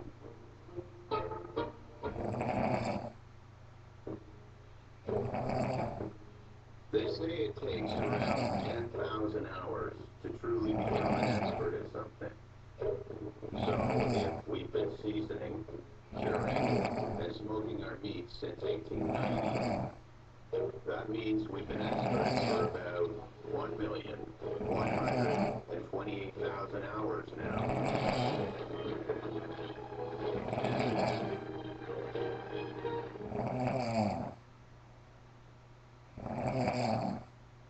Welcome back, KBO on ESPN. We've had an organist, Jeff Paston, is definitely, you're musically inclined, right? I mean, I assume you can play instruments. You strike me as a guy who can play an instrument. Your kids play piano, right? Yeah, I usually play piano because of my ineptitude of playing instruments, actually. I don't want a completely musically disinclined family, so, no, I'm terrible, but he's getting there. You're terrible. You're not terrible at anything. Before we get into the conversation and the subject matter that most people, prefer not to talk about, full disclosure, so you and I, during the commercial, were literally talking about the tie we would wear for our draft coverage. You said you're a fan of the pink tie, so Wednesday night, we're going to both go pink tie. We're both going to pick time with them. I'm very excited about that, actually, now, Rabbit. The fact that you and I are going to match makes me feel good. I like that. Wait a second. We're wearing ties for the draft? This is news flash to me. He's not required to wear a tie, but we believe Passive sleeps in the suit, top, tie, shirt. Because at every hour, as he said before, you can never be overdressed for an occasion. I agree with that. My grandfather used to say the same thing. So, yeah, I'm going to go with a tie. Night 2, the 6-hour marathon. Now, Passive, at some point, I want you to take the tie off during that. I feel like that's like a fifth-round move to make. Like my fifth round, loosen it up a little, just take it all right off. It's the way to go. I hate to be a buzzkill here, but let's get to the news. Such as there is yesterday, of course, the proposal, 75% prorated salary, 76%. What people want to know is, we got the sense that it landed with a thud, but more important, will there be further dialogue? Do the players feel as if they're going to respond with a counter proposal, or are we stuck spinning the wheels of the bus? It's interesting because the players did not meet yesterday, actually, except in a small Zoom meeting, stuff like that. There's usually a big meeting today that the players have, and in that meeting, they're going to discuss what their strategy is going forward. Are they going to, they're going to respond to this, but is it going to be in the form of a letter back to Major League Baseball, or is it going to be with a proposal? And, everyone who wants there to be a negotiated agreement here is hoping that the proposal is what it is, but considering where we've gone in these negotiations, I mean, just, remember, Rabbit, back on offering a 50-50 revenue split to the players. And Tony Clark, the MLBPA head, came out and said vehemently, we will not consider a revenue split. Flash forward to yesterday, where MLB's proposal gives the players about $1.43 billion. You know what the revenue that MLB projects to make this year is? $2.87 billion. A 50-50 split brings us exactly back to where we were a month ago. This is the car that has been in park and has just been spinning the tires for a month right now. And much like all the fans out there, it's getting pretty burned out. Right. Now this proposal also calls for the elimination of the qualifying offer for the 2020-2021. Could you elaborate a little bit more on that? Yeah, I mean, the qualifying offer came into play a decade or so ago, and the idea is that if you have a player who is a top quality guy, you would be willing to offer him the salary for 1 year of the top 10% of baseball players, and it's landed these days around, I think, $17.8 million. The problem with the qualifying offer is it came attached with draft pick compensation. And so if you signed a guy who had a qualifying offer, naturally, you had to give up in the past a first-round draft pick, or right now a little bit later, but still a draft pick that's worth quite a bit of money. The players believe that this has tamped down the free agent value for a number of top-end guys. And when you tamp down free agent value artificially through the draft, essentially, players despise this. So to get rid of the qualifying offer, the idea is you get rid of the hindrance on players signing through free agency. So that, along with the no pick lost if you were signed a free agent, a lot of times, and I guess Garrett Cole's the most recent, Yankees signed Garrett Cole and then have to give up a draft pick. That goes away, which feels like another hindrance removed from the desire to sign a player, because the argument's been if you sign a player, you're not willing to give up what has become more and more valuable, a draft pick. Right. Is that accurate, and would that be true in the ledger of sort of moving towards, a player-friendly move in both of those cases, or is that not correct? No, it's 100% correct. The issue here is that the players' movement toward them, they're just so stuck on this notion of being paid their fully prorated salary over the course of any season. That is what they have coalesced around. And because of that, while the lack of a qualifying offer is a step in the right direction, it's not going far enough for them, and we end up entrenched in these positions that simply there's no movement off of. So if there's a response from the players, my sense is that it's going to be fewer games than the 114 they had in their last proposal, but it's still going to be at fully prorated salaries. Now, Jeff, September 27th is a date that Major League Baseball has as a hard sell date. We're not going further than that during the regular season. Yet Major League Baseball also wants the opportunity of going where they had said in the last proposal from 10 to 14 teams, and now maybe even to 16 teams. Is there a reason for all of this? They don't want to go past October 31st in their postseason because they've been told by broadcast partners that, the week after the World Series, there's something important going on, some election, and so they're trying to limit it as much as they possibly can. So go back to the point, which I think is the impetus for whether this moves forward or not. Is there any indication from the people that you have spoken with that the players are inclined to counter with an offer that says rather than 100% of a prorated salary, we're going to counter with 97%, meaning we're coming off the 100, and if not, is there any reason to believe, Jeff, that Major League Baseball won't say, okay, then we'll come off it and we will go to 100%. Like, where does it go if those two sides are stuck in the we want 100% and we're not paying 100%? You know where it goes, Ravi? It goes to a 48-game season.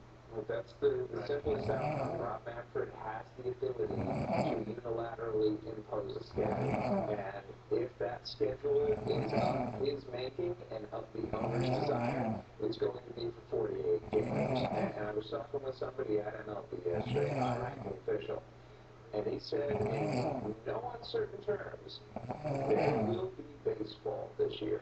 Now, of course, it's easy to say that at this point. There's clearly the possibility that owners can say, you know what, we're going to scrap the season altogether. They better have good reasons for it, though, because part of the March agreement with the players includes a provision that MLB is going to play the longest season it feasibly can. And if you're playing a 48-game season when you just offered 76 games in the last proposal, there better be a good reason behind that, because regardless, Ravi, if there's 48-game season, the players are going to file a grievance asking essentially why we didn't have a longer season and what the rationale behind that was.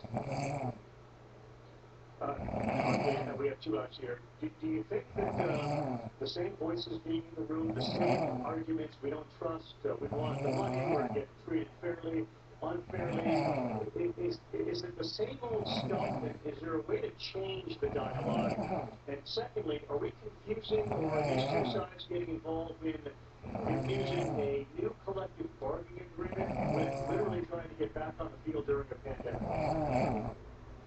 Yeah, I'm going to answer the latter first, because that's the more pertinent question. This isn't just about 2020, Ravi. This is about 2021 as well. The players feel like they've been pushed around, they've been bullied, that there's a lot of stuff thrown at them that they don't like over the last couple of years. And because of that, that is what is fomenting so much of this intrinsically.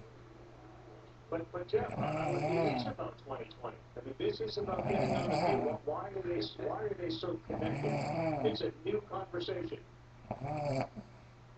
Yeah, listen, I think that is a really fair argument, but I think that the sense that I get from players is they're looking, Ravi, at this like it is their future as well as their present. And the two aren't necessarily mutually exclusive. You can argue that the two are pretty inextricably tied together, that if you're a player right now and you accept what Major League Baseball is trying to give you, if you don't hold the line on the principle that you have, you are harming yourself and your union going forward. The counter to that, of course, is aren't you harming the game by fighting like you have with Major League Baseball all this time? And I think both of them honestly are salient points, but man, as a fan, as someone who wants to watch baseball, you just want to say to both of them, lock yourselves in a room and come out when there's an agreement. Until then, don't want to hear from you.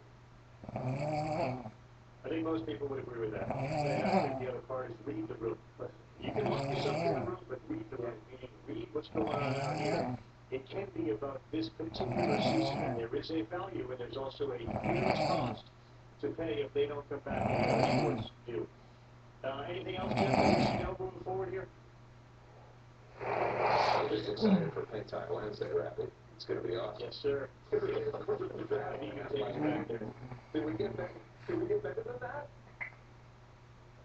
We don't get better than that, and it is interesting, if you're doing the draft and there is this sort of cloud hanging over it, it does change the tone of the draft, but you're talking about these young kids' futures, and they're walking into a situation which is muddy and murky and messy. It'd be great if there could be some forward progress. Forget resolution before the draft. The draft is about the future, and the future doesn't look very bright right now. Well put, my friend. All right, JP, thanks, buddy. Really appreciate it. Thank you, boys. Our Major League Baseball draft coverage Wednesday and Thursday will be on ESPN. On Wednesday, we'll start at 7 o'clock Eastern Time, go to roughly 10:30. That's the first round and the competitive round picks. And then Thursday, rounds 2 through 5, starting at 5 o'clock Eastern Time on ESPN 2. Eddie is a former player. I saw you nod with Ed and the butler and just discuss this and leave the public out of it. Why has this become something that seems to be done through social media? Why is it important for the two sides to get their points out as opposed to getting their points heard by the people that they are supposed to be directly dealing with?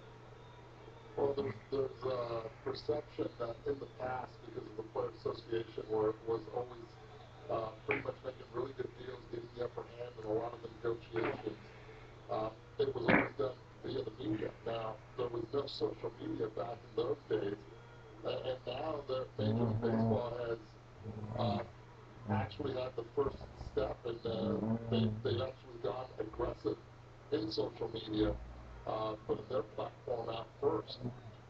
At the end of the day, Carl, I think something that you guys alluded to earlier is we're going through something that this nation, that this world has not gone through in our lifetime. And baseball needs to figure this out. They need to lock themselves up in a room and realize the importance of what sports brings to families and people together. So I'm disappointed on both sides that something has not been able to be done yet. What is it? I don't have that answer. I don't have those numbers in front of me. But they need to be able to get this done. The sooner the better, to be able to get the sport as long as everybody is safe and protected. You know, the last proposal, at the very least, it felt like, you know what, they could come to some agreement. I get that this proposal isn't exactly what the players wanted, but it felt like there's margin here for connectivity. We can get there. And I'm curious if there's anybody who feels like, given the circumstances in this country and this world, given the other sports are coming back, we are honoring, rightly so, all of our first responders, all of our heroes that are in the hospitals and serving food and doing everything to keep this country afloat, in a sense. Isn't it an opportunity to put yourself in the, wow, they did that for us, in a sense. We took one for the greater good. If we're going to go long on this, well, wouldn't you prefer to be the side that basically said, look, here's an opportunity. As Eduardo just said, you know, the country's in a bad spot. And we as players, we as owners, are going to acknowledge this is not the deal that we want, but we recognize what's going on. And here's an opportunity for us to do the right thing, in a sense, and endear the public to us moving forward for the next negotiation. Remember what they did? But you hope you never forget first responders, doctors, nurses, caregivers. It's not like they all of a sudden are forgotten about. And moving forward, you hope that you have a greater respect and appreciation and love for all that they do. And not minimizing them, but hey, players, owners, somebody could step up and cast themselves as, in a sense, the people that brought the game back in spite of this deal not being the one we wanted to. And now that we've done that, we know we have the support. If that's important, because all this social media stuff feels like it's important, be that guy, you know, be that person.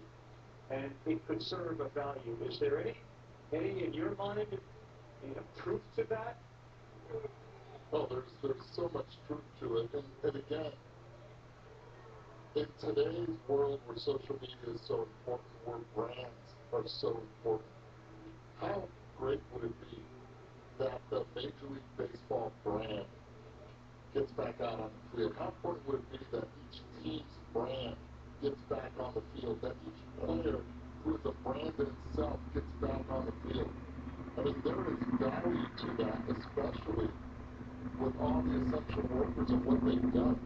I mean, I kid you not, waking up at 3:30 in the morning 3 or 4 times a week is actually easy because we know what is going on in the world, and we're bringing this to you at home. To wake up with coffee and baseball, I'm in. Breakfast and baseball, I'm in. And that's what it takes to be able to get are essential workers, and as we salute them, out of their homes, saying, okay, at least I was able to watch a couple innings or two before I have to go to work. It makes it easy for us to do that, right? Because of what's going on.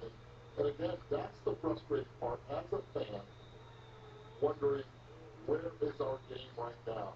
Why are they trying to bring the collective bargaining into this, where this is much bigger than that? I think it's a situation of trust. Those two sides who have not trusted each other in quite some time have to get together and trust that we, the people, love this game and we want it back.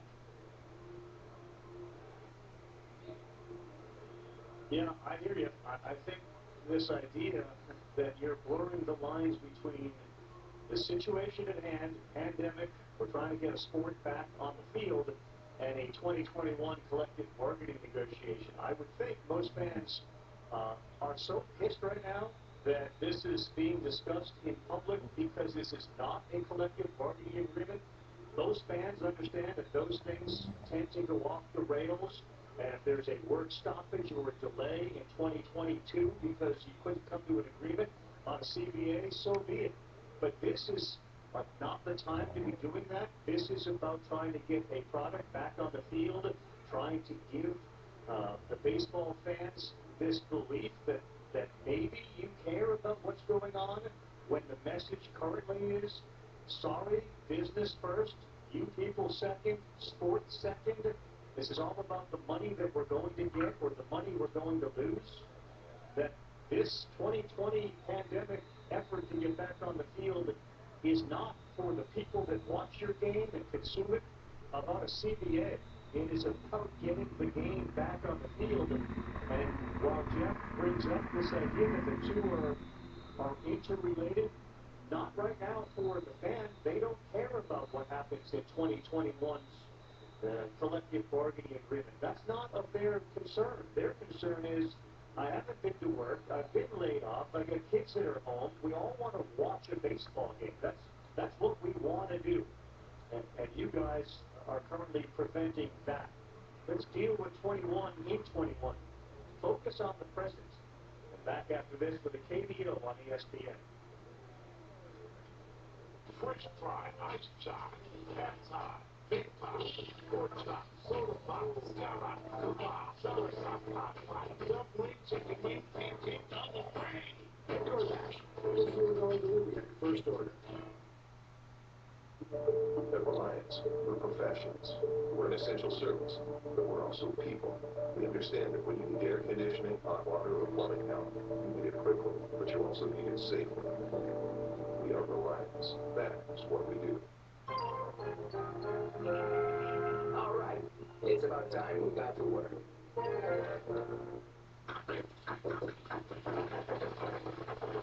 And there we go. Red Bull gives you wings. It's time to look ahead. Time to roll up our sleeves. Time to get back to the things we do best. So, if you're ready, grab what can help. Right now with Employee Pricing Plus, you pay what we pay and get 0% financing for 84 months and no payments for 120 days. And you have the option to buy remotely with RAM Click and Drive. RAM, helping you get back on the road.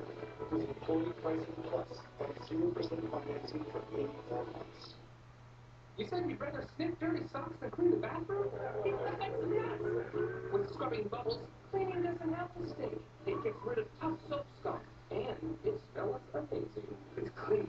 Ask D. Johnson.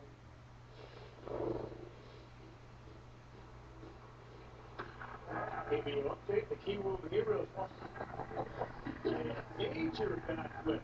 Yes, sir. Wu Zhang just went yickety-yackety, and the Kiwoom Heroes leading the Lions 5-3 in the top of the ninth. That, boys and girls, ladies and gentlemen, was a KBO backflip. Oh, yeah, the Twins have come back. And Warco's LG refrigerators tying the Wyverns up 2-2. Working it.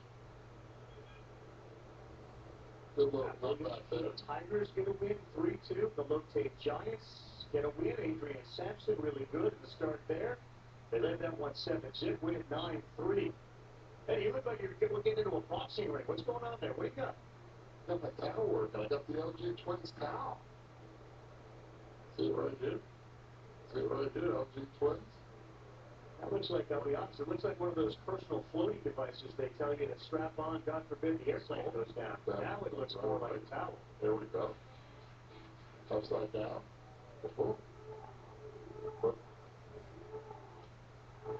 So he's got the towel, and apparently he took the game is Aaron Altair. And he has had a good game for the Dinos. Batting in the 8th spot, he had that 3 RBI double in the 4th inning. An inning in which the Dinos exploded for 7 runs. And NC on the verge of moving to, 30 games, 24-6.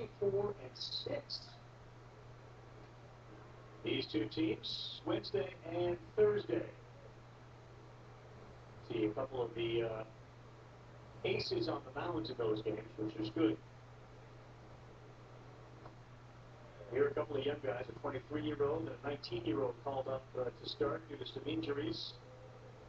The Dinos jumped all over Doosan, now lead in the ninth, 2 outs away from picking up their 24th win of the year.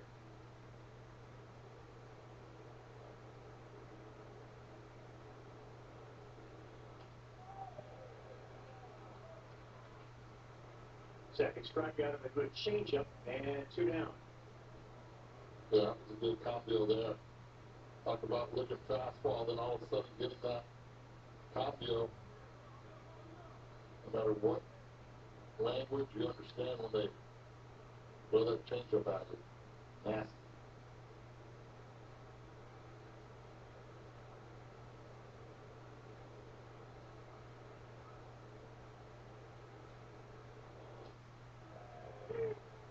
First pitch strike at the knees to Juwan Choi. Saw get up coming up next. They'll dive a bit deeper into this baseball proposal. They'll talk much more about the future of Giannis Antetokounmpo.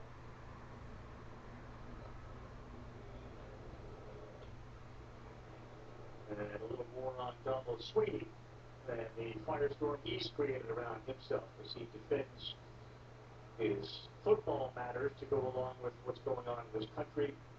About Black Lives Matters, he went with a football matters, and we'll explain exactly why, and our Get Up crew will share their opinions on that.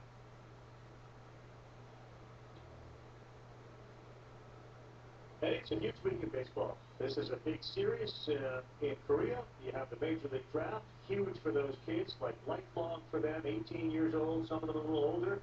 And, of course, these negotiations going on between the Players and the Players Association. It's a very big baseball week. And not to mention, for those that want to watch that flashback 30 for 30 on the summer of McGuire and Sosa. So this is a really interesting week of baseball news, for sure. And I'm going to add to that. We got Shambi and Benetti, 2 days back-to-back together, 2 play-by-play, great voices. They'll be covering the KBO tomorrow. They will, and they'll be pleased when the final out is made, like we are, as the Dinos pick up the win, 12-8 the final score. I want to thank Chen Mo Ku, who came on with his interpreter Cho, outstanding. Jeff Passion, and I think we all love listening to our organist, Josh Cantor. Great start to this series for the Dinos. Eduardo, we'll see you on the draft. Our coverage Wednesday, 7 o'clock Eastern Time. For our entire crew, I'm Carl Ravitch. If you only knew, landed and smooth, 12-8 the final. Here comes Get Up. Good morning. It is time to get up with a new day in the NFL. Will it be the return of the man at the center of so much of the conversation? Plus, another running back says he's holding out from a team thinking Super Bowl thoughts. Once and for all, does it make sense to pay these guys? And then, the freak is the favorite again. But if things don't go his way at Disney, what comes next for this young superstar? You've got questions, we've got answers, as we get up together on this Tuesday morning on ESPN. My favorite here in Bristol. Busy day, lots to get to. Glad you've chosen to get up with us. And we begin with Get Up and Go. Run around the world of sports. Starts with baseball. Major Leagues Baseball made a new proposal to the Players Association that calls for a 76-game season with players receiving 75% of their prorated salaries if a full postseason is played. Jeff Passett will join us at the top of the hour with all of the latest details. Meanwhile, the NCAA's Division I Football Oversight Committee is set to finalize a 6-week practice plan that would have coaches working with players as soon as July 6th. That plan will need to be approved by the NCAA Division I Council at its next meeting on June 17th. To the NBA, the Spurs will be without the services of LaMarcus Aldridge when the NBA season resumes in Orlando. The 7-time All-Star underwent surgery on his right shoulder in April. He will miss the rest of the season. And NASCAR driver Bubba Wallace is calling for the Confederate flag to be banned from racetracks around the country. Though NASCAR has taken steps to phase it out, some fans still bring the flag to the track. And Wallace told CNN's Don Lemon he wants that to stop. They feel uncomfortable when they come to a NASCAR race. So it's not that flags, get them out of here. They have no place for them. You know, there's going to be a lot of angry people that carry those flags proudly, but it's time for change. And from the NFL, a memo sent to all 32 teams yesterday outlined the league's protocols for the full reopening of team practice facilities. A timetable has been set for the return of most players to team facilities, as currently only those rehabbing injuries have been allowed inside the building. And then to our top story, the NFL world still addressing the implications of Commissioner Roger Goodell's video message Friday saying the league condemns racism and was wrong to not listen to player protests earlier. Yesterday, running back Carlos Hyde suggested one specific next step for the league to take. I think the NFL start by signing Cap back. I think they signed Cap back that showed they were trying to move in a different direction. Because Cap was making a statement 4 years ago about what's going on in the sports world, and the NFL didn't bother to listen to him then. So I think they should start by doing that. That was Carlos Hyde. We have a good crew to put together this morning, and they include Jeff Saturday and Cliff April, who are with us this morning. Perhaps if you had Cliff on, and we will get Booger McFarland coming up a little bit later this morning. Do I have the guys here? I'd love to bring Cliff into the conversation.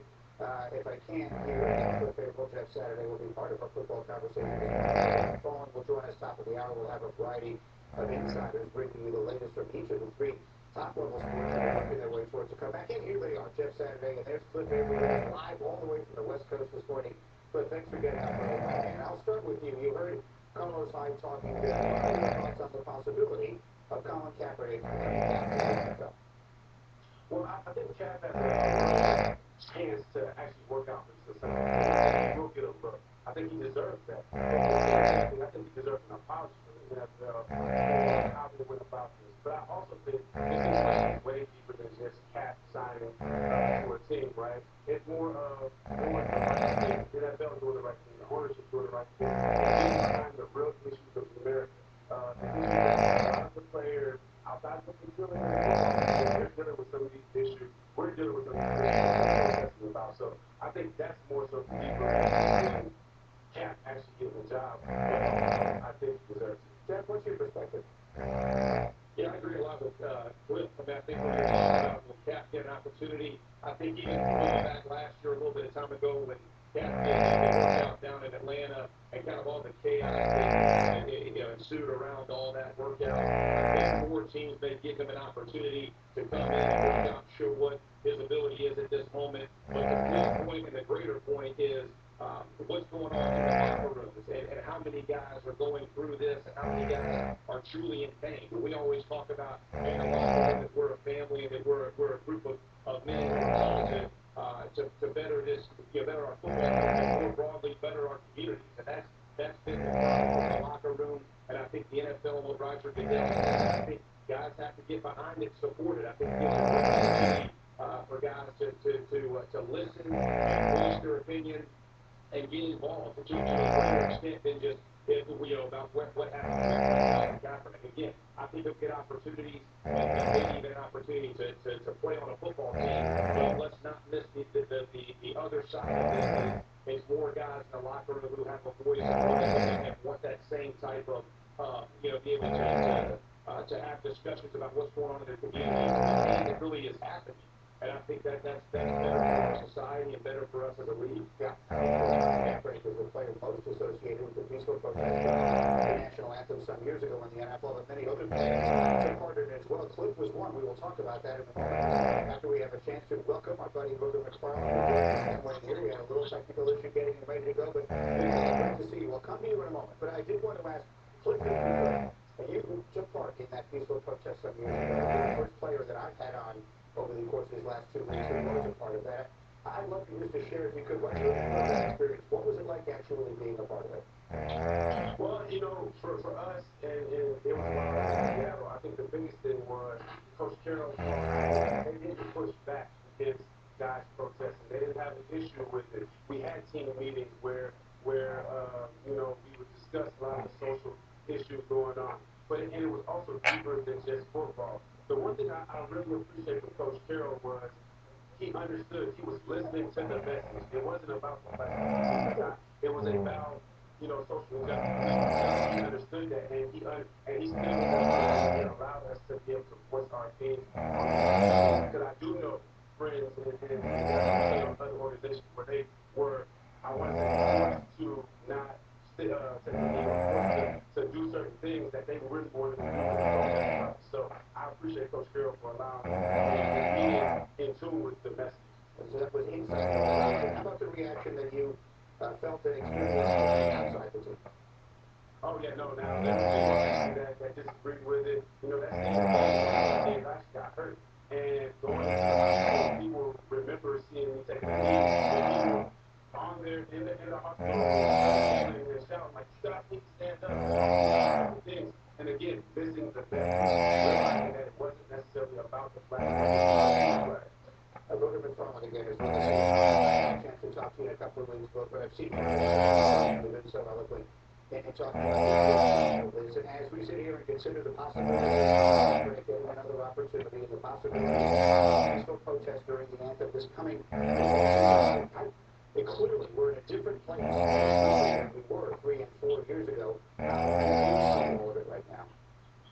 Good morning. It's glad to be back with you. I think based on what has transpired, based on what Washington has said, I think we have no choice but to expect the NFL to not only acknowledge, but to make room for it as far as peaceful protest. We remember 4 years ago when all this went down, the NFL was coming up with ways in which players not only protesting, they weren't even getting opportunities to protest. They were kind of moving the players' entrance back. They were keeping the national anthem played before the players came on the field. Based on what Washington Bill said, not only can they not protest, I think they're going to have to for it and mandate that the players are on the field. You can't say that, hey, I support you, I'm with you, I stand there, without allowing the players the opportunity to. It's a dramatic shift.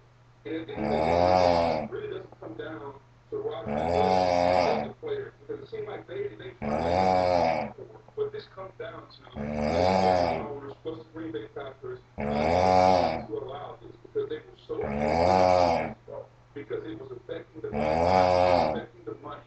So are they going to publicly again with everything that's going on with the civil rights and the racial injustices that are going on in this country and do this again? To me, that's going to be the biggest issue. I think that they are on board now. Yes, I think that's the most important thing that came up yesterday. I want to play what Foxworth said on the show because we were having that conversation exactly, and he was making this point. The owners in the NFL should do what to player protest. Here was Nico. How much money do you need to be free? How much flexibility do you need to stand up? They have no bosses. There's no one. They are billionaires. Do right, not because you're trying to make a buck. Your house can't get any bigger. You don't need another helicopter or yacht. Like, be free and be truthful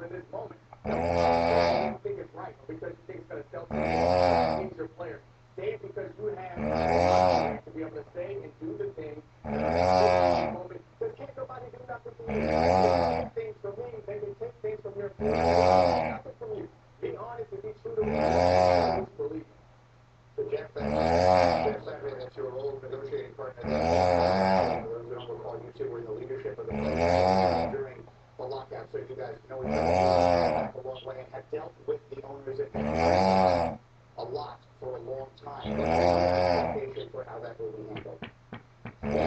Let me start with this. Fox is a close personal friend of mine, and I would say a very unique perspective. And when we're talking about do the right thing and why it's so important to do it, irrespective of where you are in your life, this is what you should be doing. My life has been directly affected in a great way, in a positive way, by strong black men in my life, starting with my high school football coach, Ron Gartrell, my street coach in college, Jeff Mad Dog Madden, George Bulldog, then you go to Tony Dunn, well, but my life, even my faith journey has been impacted by African American men. For the most, my family has been changed. And so I think relationship, I heard an African American man at my church say it this weekend, relationship helps resolve racism. And that's reality of where we are in the country. And so it is for the greater good of our country. If you have men in your life, this matters. It hurts. There is pain going on. You listen. And I think that voice, that part of what Fox is talking about is so important. Let's listen. What can we do to help? How are we playing a role in keeping this and keeping it moving? What type of changes can we make? And listen and be open to listening because you love someone. You're putting someone else above yourself. I love that. And he and I went through it. We really went through a year and a half, right, where he was one of the men I trusted most in my life, and I've had a number of different years at locker rooms and my best friends in the world. We've had significant conversations in life, and I've been very fortunate in what my life has resulted in, relationship that I've had. But that's Fox's point, man, is you are a billionaire. You do own a football team. You impact the community for the greater good. So you step up and make those things happen. Exactly what you heard Roger Goodell saying. You're hoping that owners jump in and become part of the solution in any way they can. No one's perfect. I'm not saying we can definitely help what's going on in our country right now. What are your thoughts? Here's the catch, though. Basically, what you do is do what's socially involved. This to me is less of a racial issue, more of a this country gives us the right to protest. And 4 years ago, we took it away. That's the bottom line. And it created all the country. So what's going to be different? Are you going to do what's humanly right and what's even in the bylaws of this Constitution for not just African Americans, for everyone to peacefully protest? You money 4 years ago. Do we have confidence whatsoever that they're not going to choose money? I think that's what everyone is really, that's what everyone is struggling with right now. With a block from them individually, the Jaguar Shad Khan did have comments last week that I've read. I'm sure that I've not seen specifically, but generally speaking, a lot from them. It should be remembered Woody Johnson, who was the owner of the New York Jets, is the ambassador to the United Kingdom and the Trump administration. We know where the president stands on this, so very interested to see, to the point you guys are making, react here. Cliff April, what are your expectations?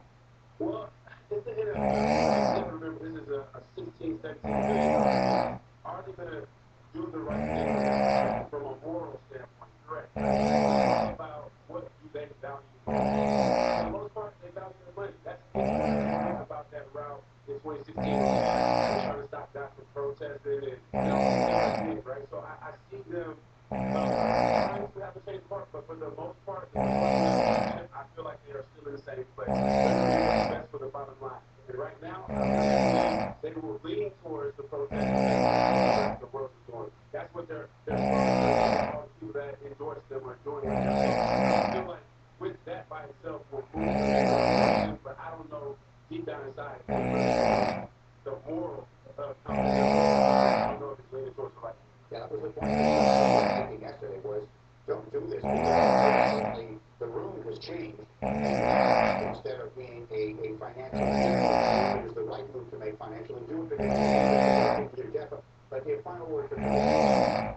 Yeah, no, I agree with Cliff and Book. I mean, when you're talking about doing the right thing, so much more than just money, right? And if we as a society look at this and say, hey, man, the way everything has moved, what pushes owners? I want owners, I want our league, I want people to understand that we can be on the forefront of this. And hopefully, that's where Goodell is pushing the owners, in whichever way they're doing, making sure they're moving in a direction that's for the betterment of our country and for our society as a whole. We have much more conversation on.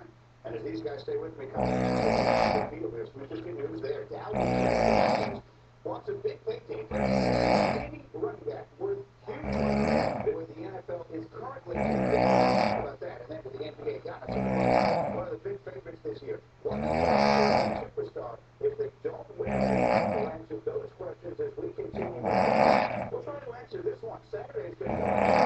Sneaky info. Here you go, Jeff. The question is, who owns the largest running back in NFL history by guarantee? That's the question. The answer is next. We'll just get up on ESPN.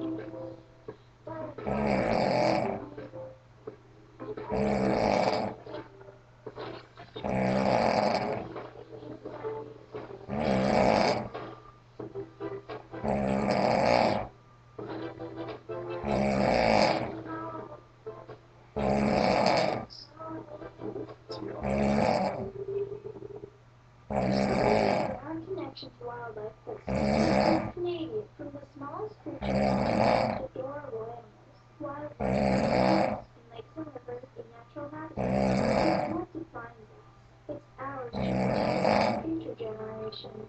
Wildlife Foundation. Help the Canadian Wildlife protect the habitats and wildlife.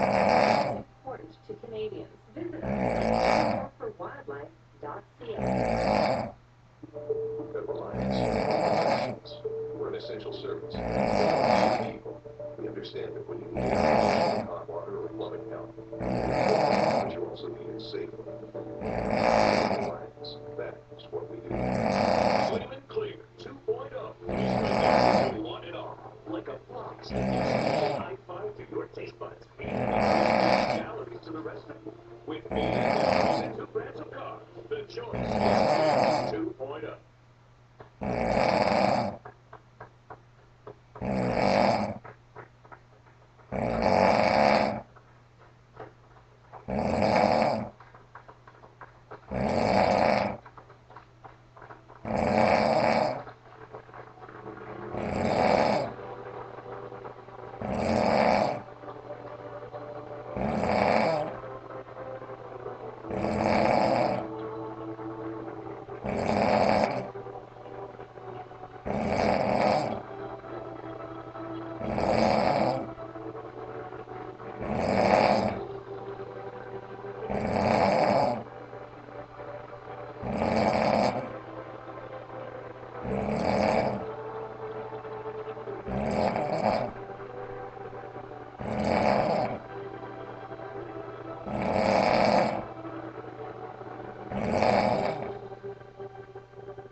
When I take a look at good price and bad price, I absolutely trust that.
Christian McCaffrey sounds.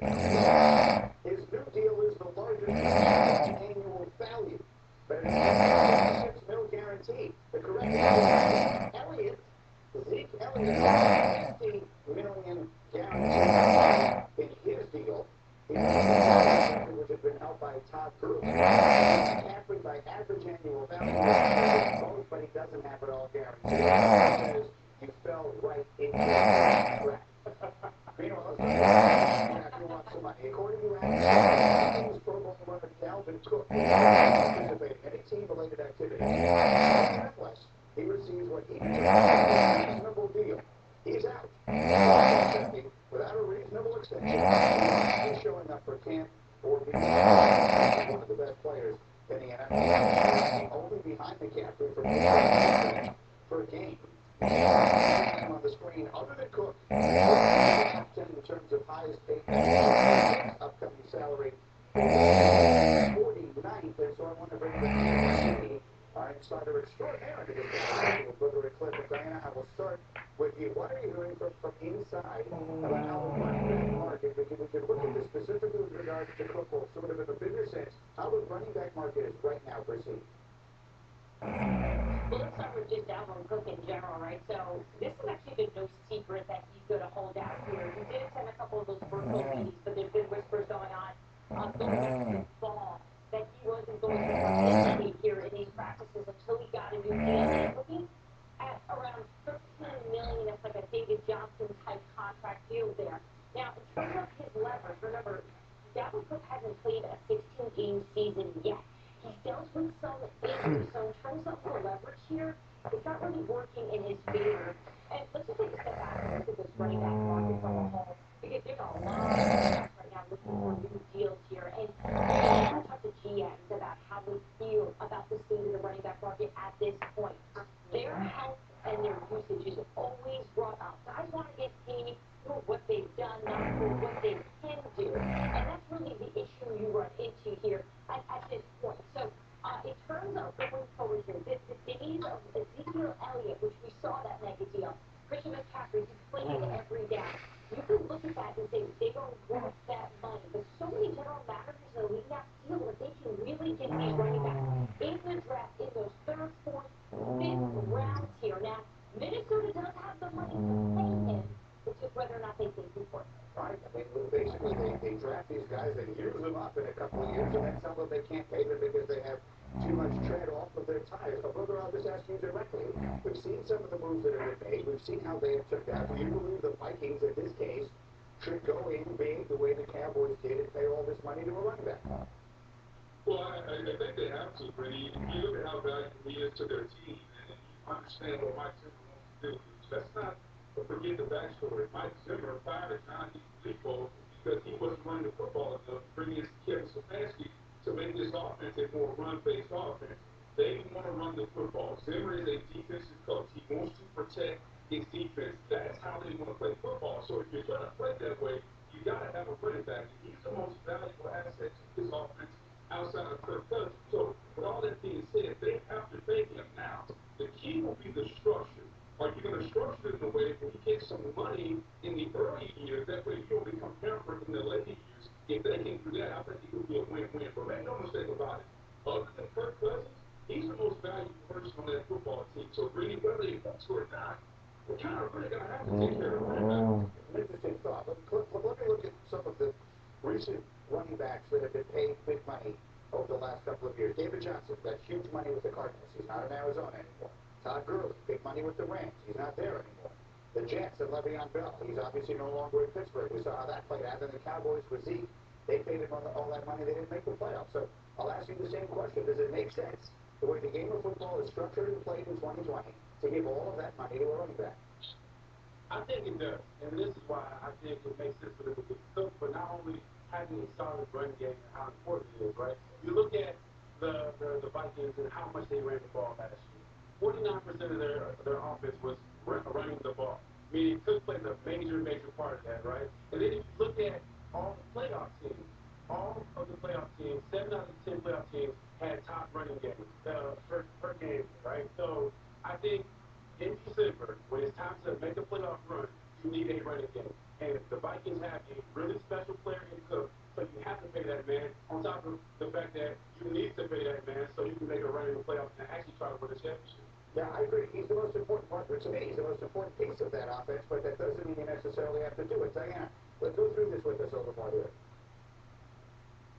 Well, I think the biggest concern I hear is everyone saw what happened with the Rams with Todd Gurley. Look at the last few seasons here where, I covered tons of Rams games, and Greeny, I must have asked Sean McVay over the last season or two, over a dozen times, what is wrong with Todd Gurley? Why aren't you using him? I've asked Todd Gurley himself. So to have a gigantic question mark over a guy that they paid so much money, and look how they really put themselves in such a tough position with their cap.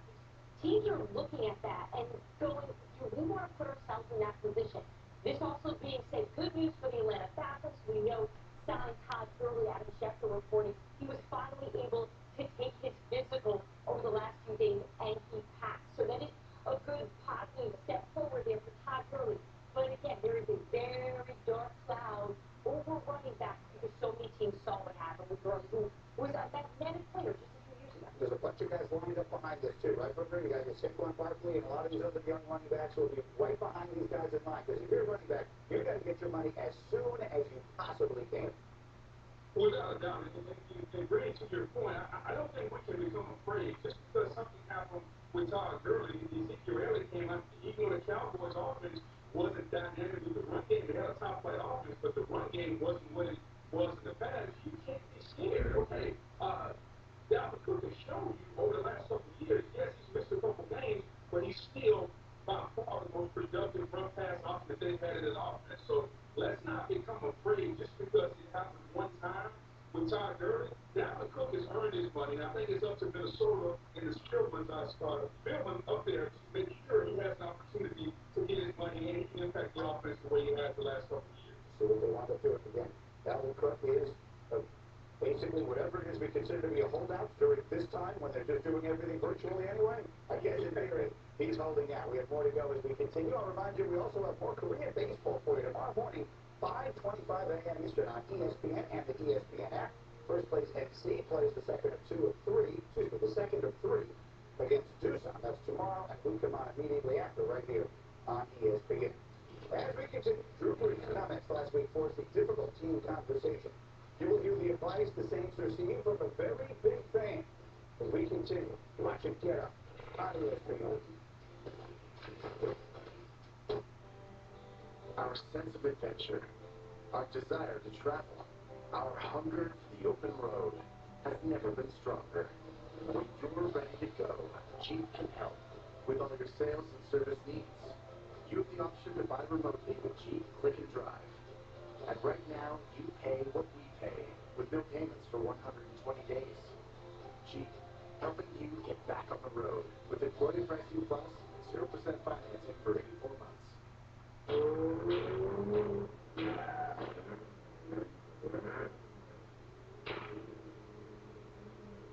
Boring is slow. What a buzzkill. 888poker.net. Less waiting, more playing. Join now and play for free. 888poker.net. Taking back the game. They say it takes around 10,000 hours to truly become an expert at something. So if we've been seasoning, curing, and smoking our meats since 1890, that means we've been experts for about 1,128,000 hours now.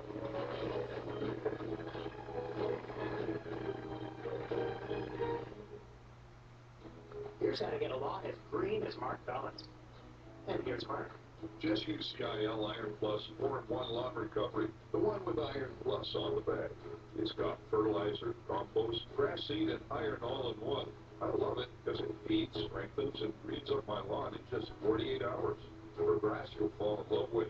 CIL Iron Plus 4-in-1 lawn recovery, a part of the Iron Plus family. Only $39.97 and only at Home Hardware and Building Centers. This is our chair. So is this one, and this one. Because right now, Canadians need to bank from home. With TD Digital Tools, you can manage your money safely and securely, anytime, from any chair. Shopping for groceries may have changed, but earning cash back on every grocery purchase hasn't. With the TD Cashback Visa Infinite card, earn 10% cash back on all purchases. First year, no annual fee.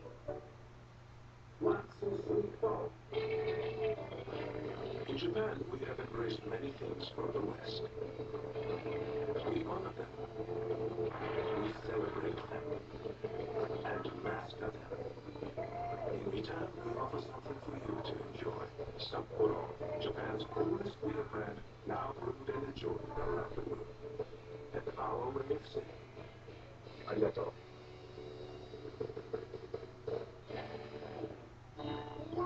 I'm gonna be the best sight the kingdom has ever seen. Oh. How am I supposed to be nice for these people? This is a cesspool. You're a witch? I'm not a witch. I'm just asking for equal pay for men and women.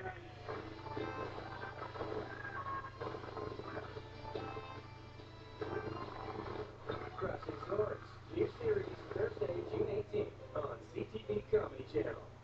I'm off you, by the way. Darby. Kirby? Darby.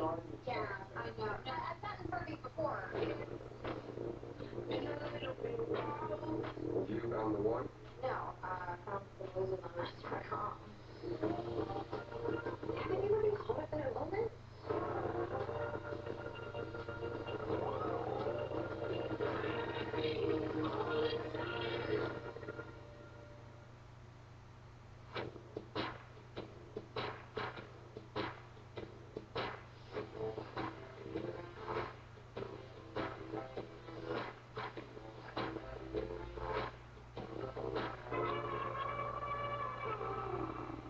It's been a remarkable thing that we have all witnessed together in this country. A reset of American life. I find myself a fight fun and I'll do anything to go to a fight. Do you think boxing has lost anything? No, not really. You can tell by the crowd out here today. Irrespective of what has happened, the fight fan is something very special. And the fight fan will follow boxing until the end. Now it's time to see who's the best fighter in the world. This is the greatest attraction in boxing. One of the best closers in the business. Stevenson putting on a show. Here comes Better Man.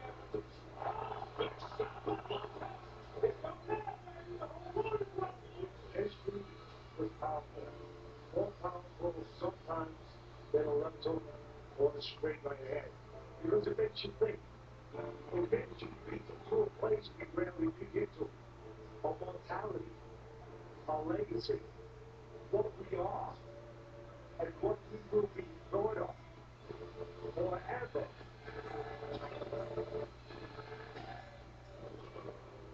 Top Rank Boxing returns to ESPN tonight. The first of 4 nights of fights in 7 days, headlined by rising superstar and WBO featherweight champ Shakur Stevenson. In the main event bout, our coverage begins at 7 Eastern from Las Vegas on ESPN, the ESPN app, and ESPN Network. Like every week here in Bristol, Connecticut, as we approach the bottom of the hour on the East Coast here, 9:30 a.m. Eastern Time, as we are in a little bit of a different time situation here. We follow Korean baseball these days, and so we'll be with you till 11 a.m. Eastern Time this morning, and then it'll be time for First Take. In the meantime, we have our insiders ready to go here as we will cover the very latest and the return of 3 different sports. If you see them there, Jeff Passan, Diana Brasini, and Brian Windhorst are with us. Passan, we'll start with you.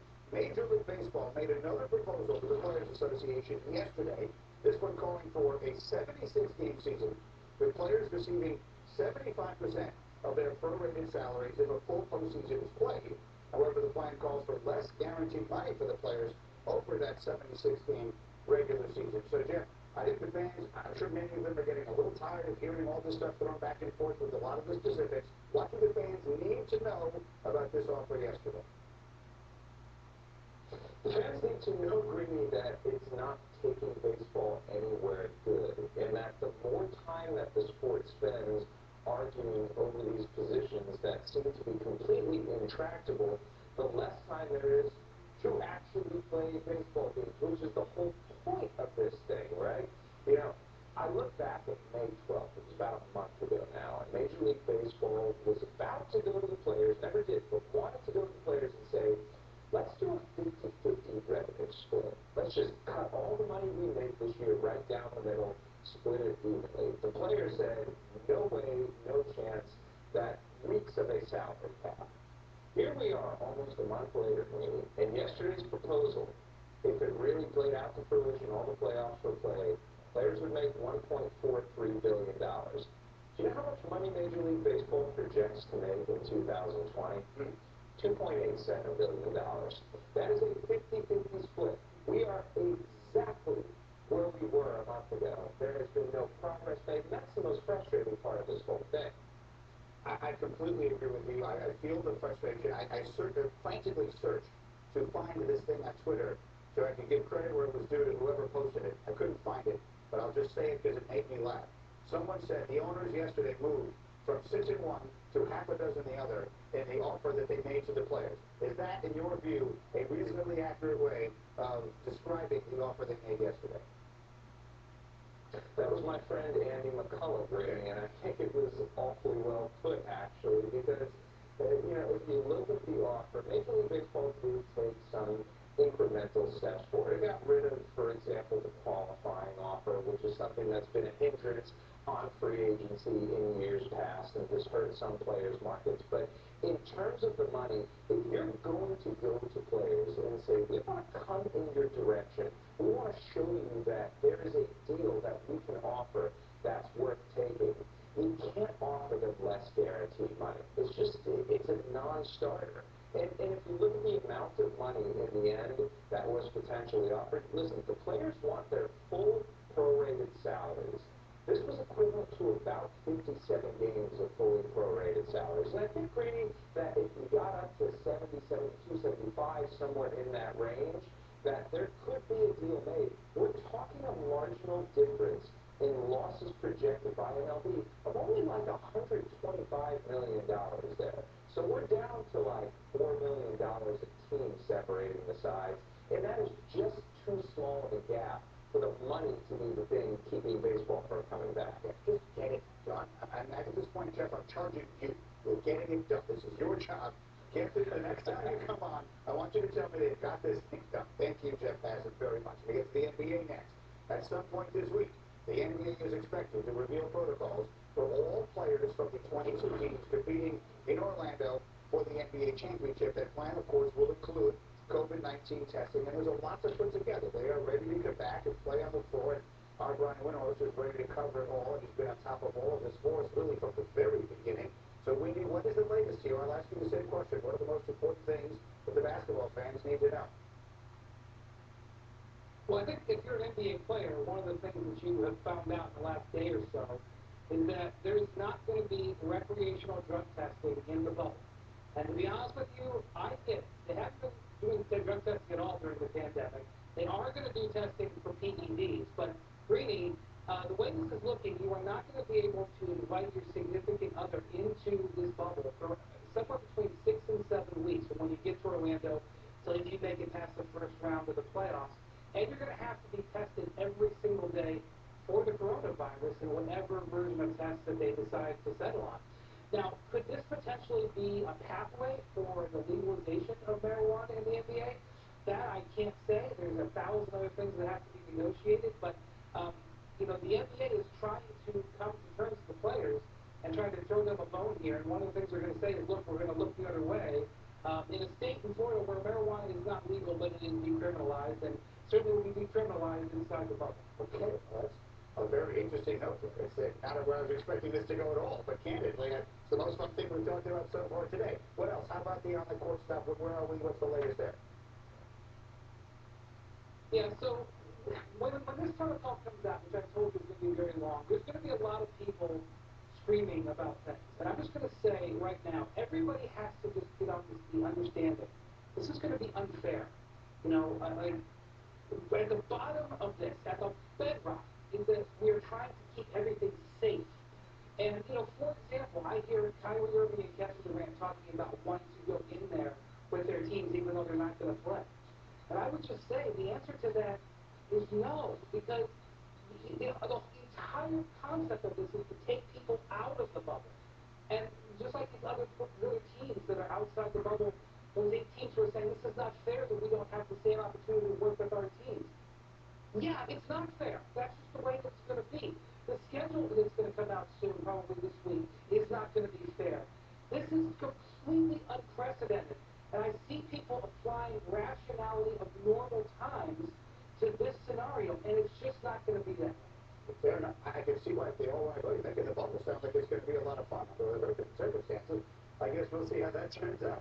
Wendy, very well done. Thank you very much, my man. Let me get you Diana here. The NFL, they sent a memo to all 32 teams yesterday outlining the league's protocols for the full reopening of team practice facilities. No timetable has been set for the return of most players to team facilities. Right now, only those who are rehabbing injuries have been allowed in the building. But we're getting closer to the time we've got to get this stuff figured out. So, Diana, you've got a memo from the league. What are some of the biggest challenges that teams are facing as they prepare to come back and start working together again?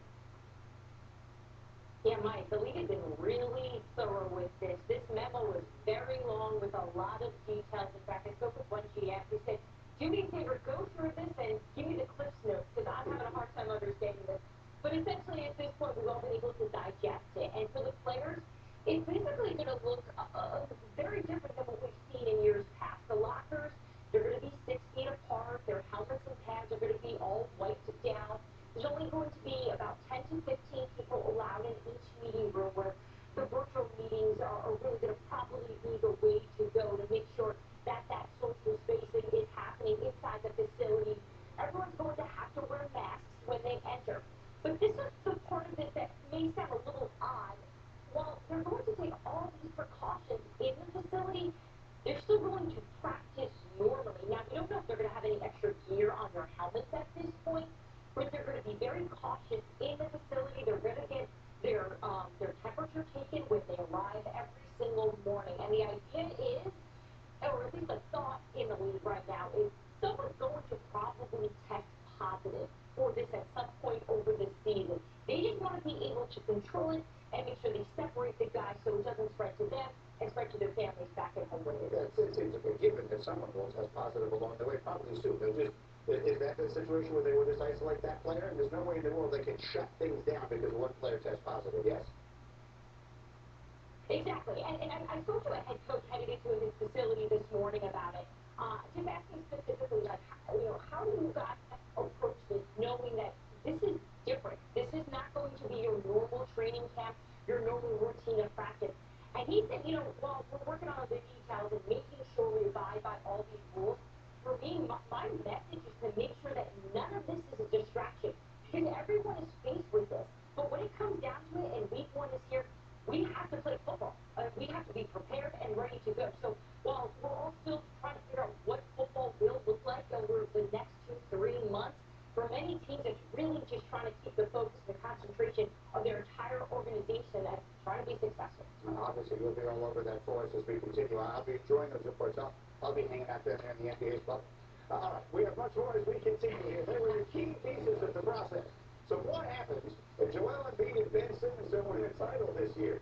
Burning NBA questions and answers with Jay Williams and company as we continue. Look at Jay Will. He's ready to go. We're back in just a moment. Get up on ESPN. Canadians have been facing significant challenges, and Canada's banks have been there to help with immediate relief. With payment deferrals, helping millions of Canadians put their money where they need it most. $48 billion in credit to help businesses keep their doors open, and millions in charitable donations to support diverse communities across Canada. We know it's been difficult, but Canada's banks are working hard to ease the pressure you're feeling.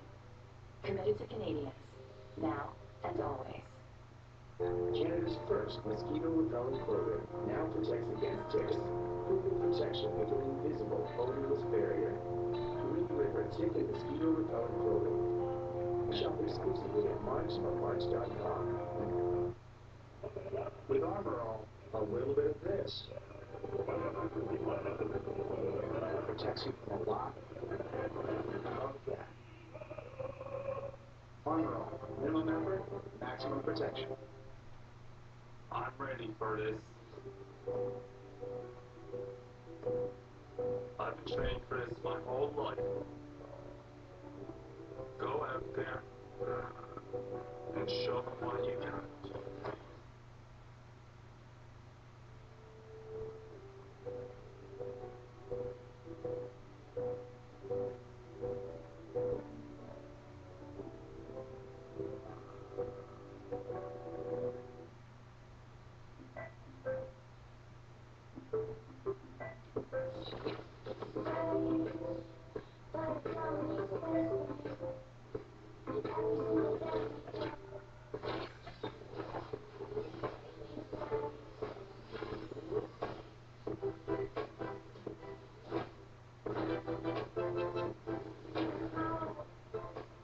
These are kids.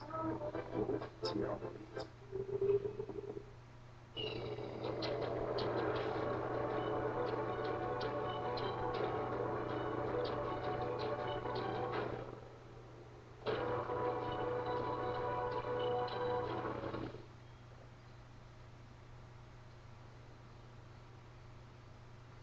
Ready for any landscape challenge. Battery power, made by Steel. Only at your local Steel dealer.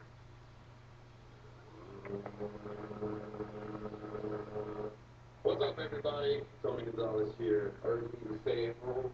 Take care of your family, protect yourself. Two hands. Stay inside, stay strong. We'll get through this like we do with everything else. It's the time for all of us to come together as a world. Not just America. It's all of us. Collectively. Like a great team. I know we're going to get through this together. We will be all right, baby. We will be all right. I promise you that.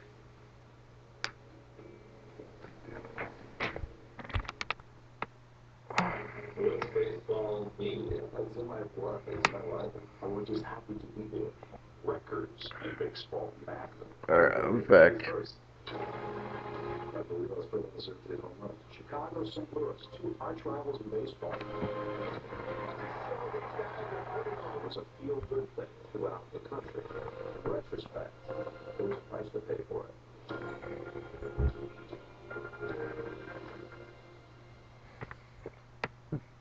This year it's all about war. Russians change all their fish.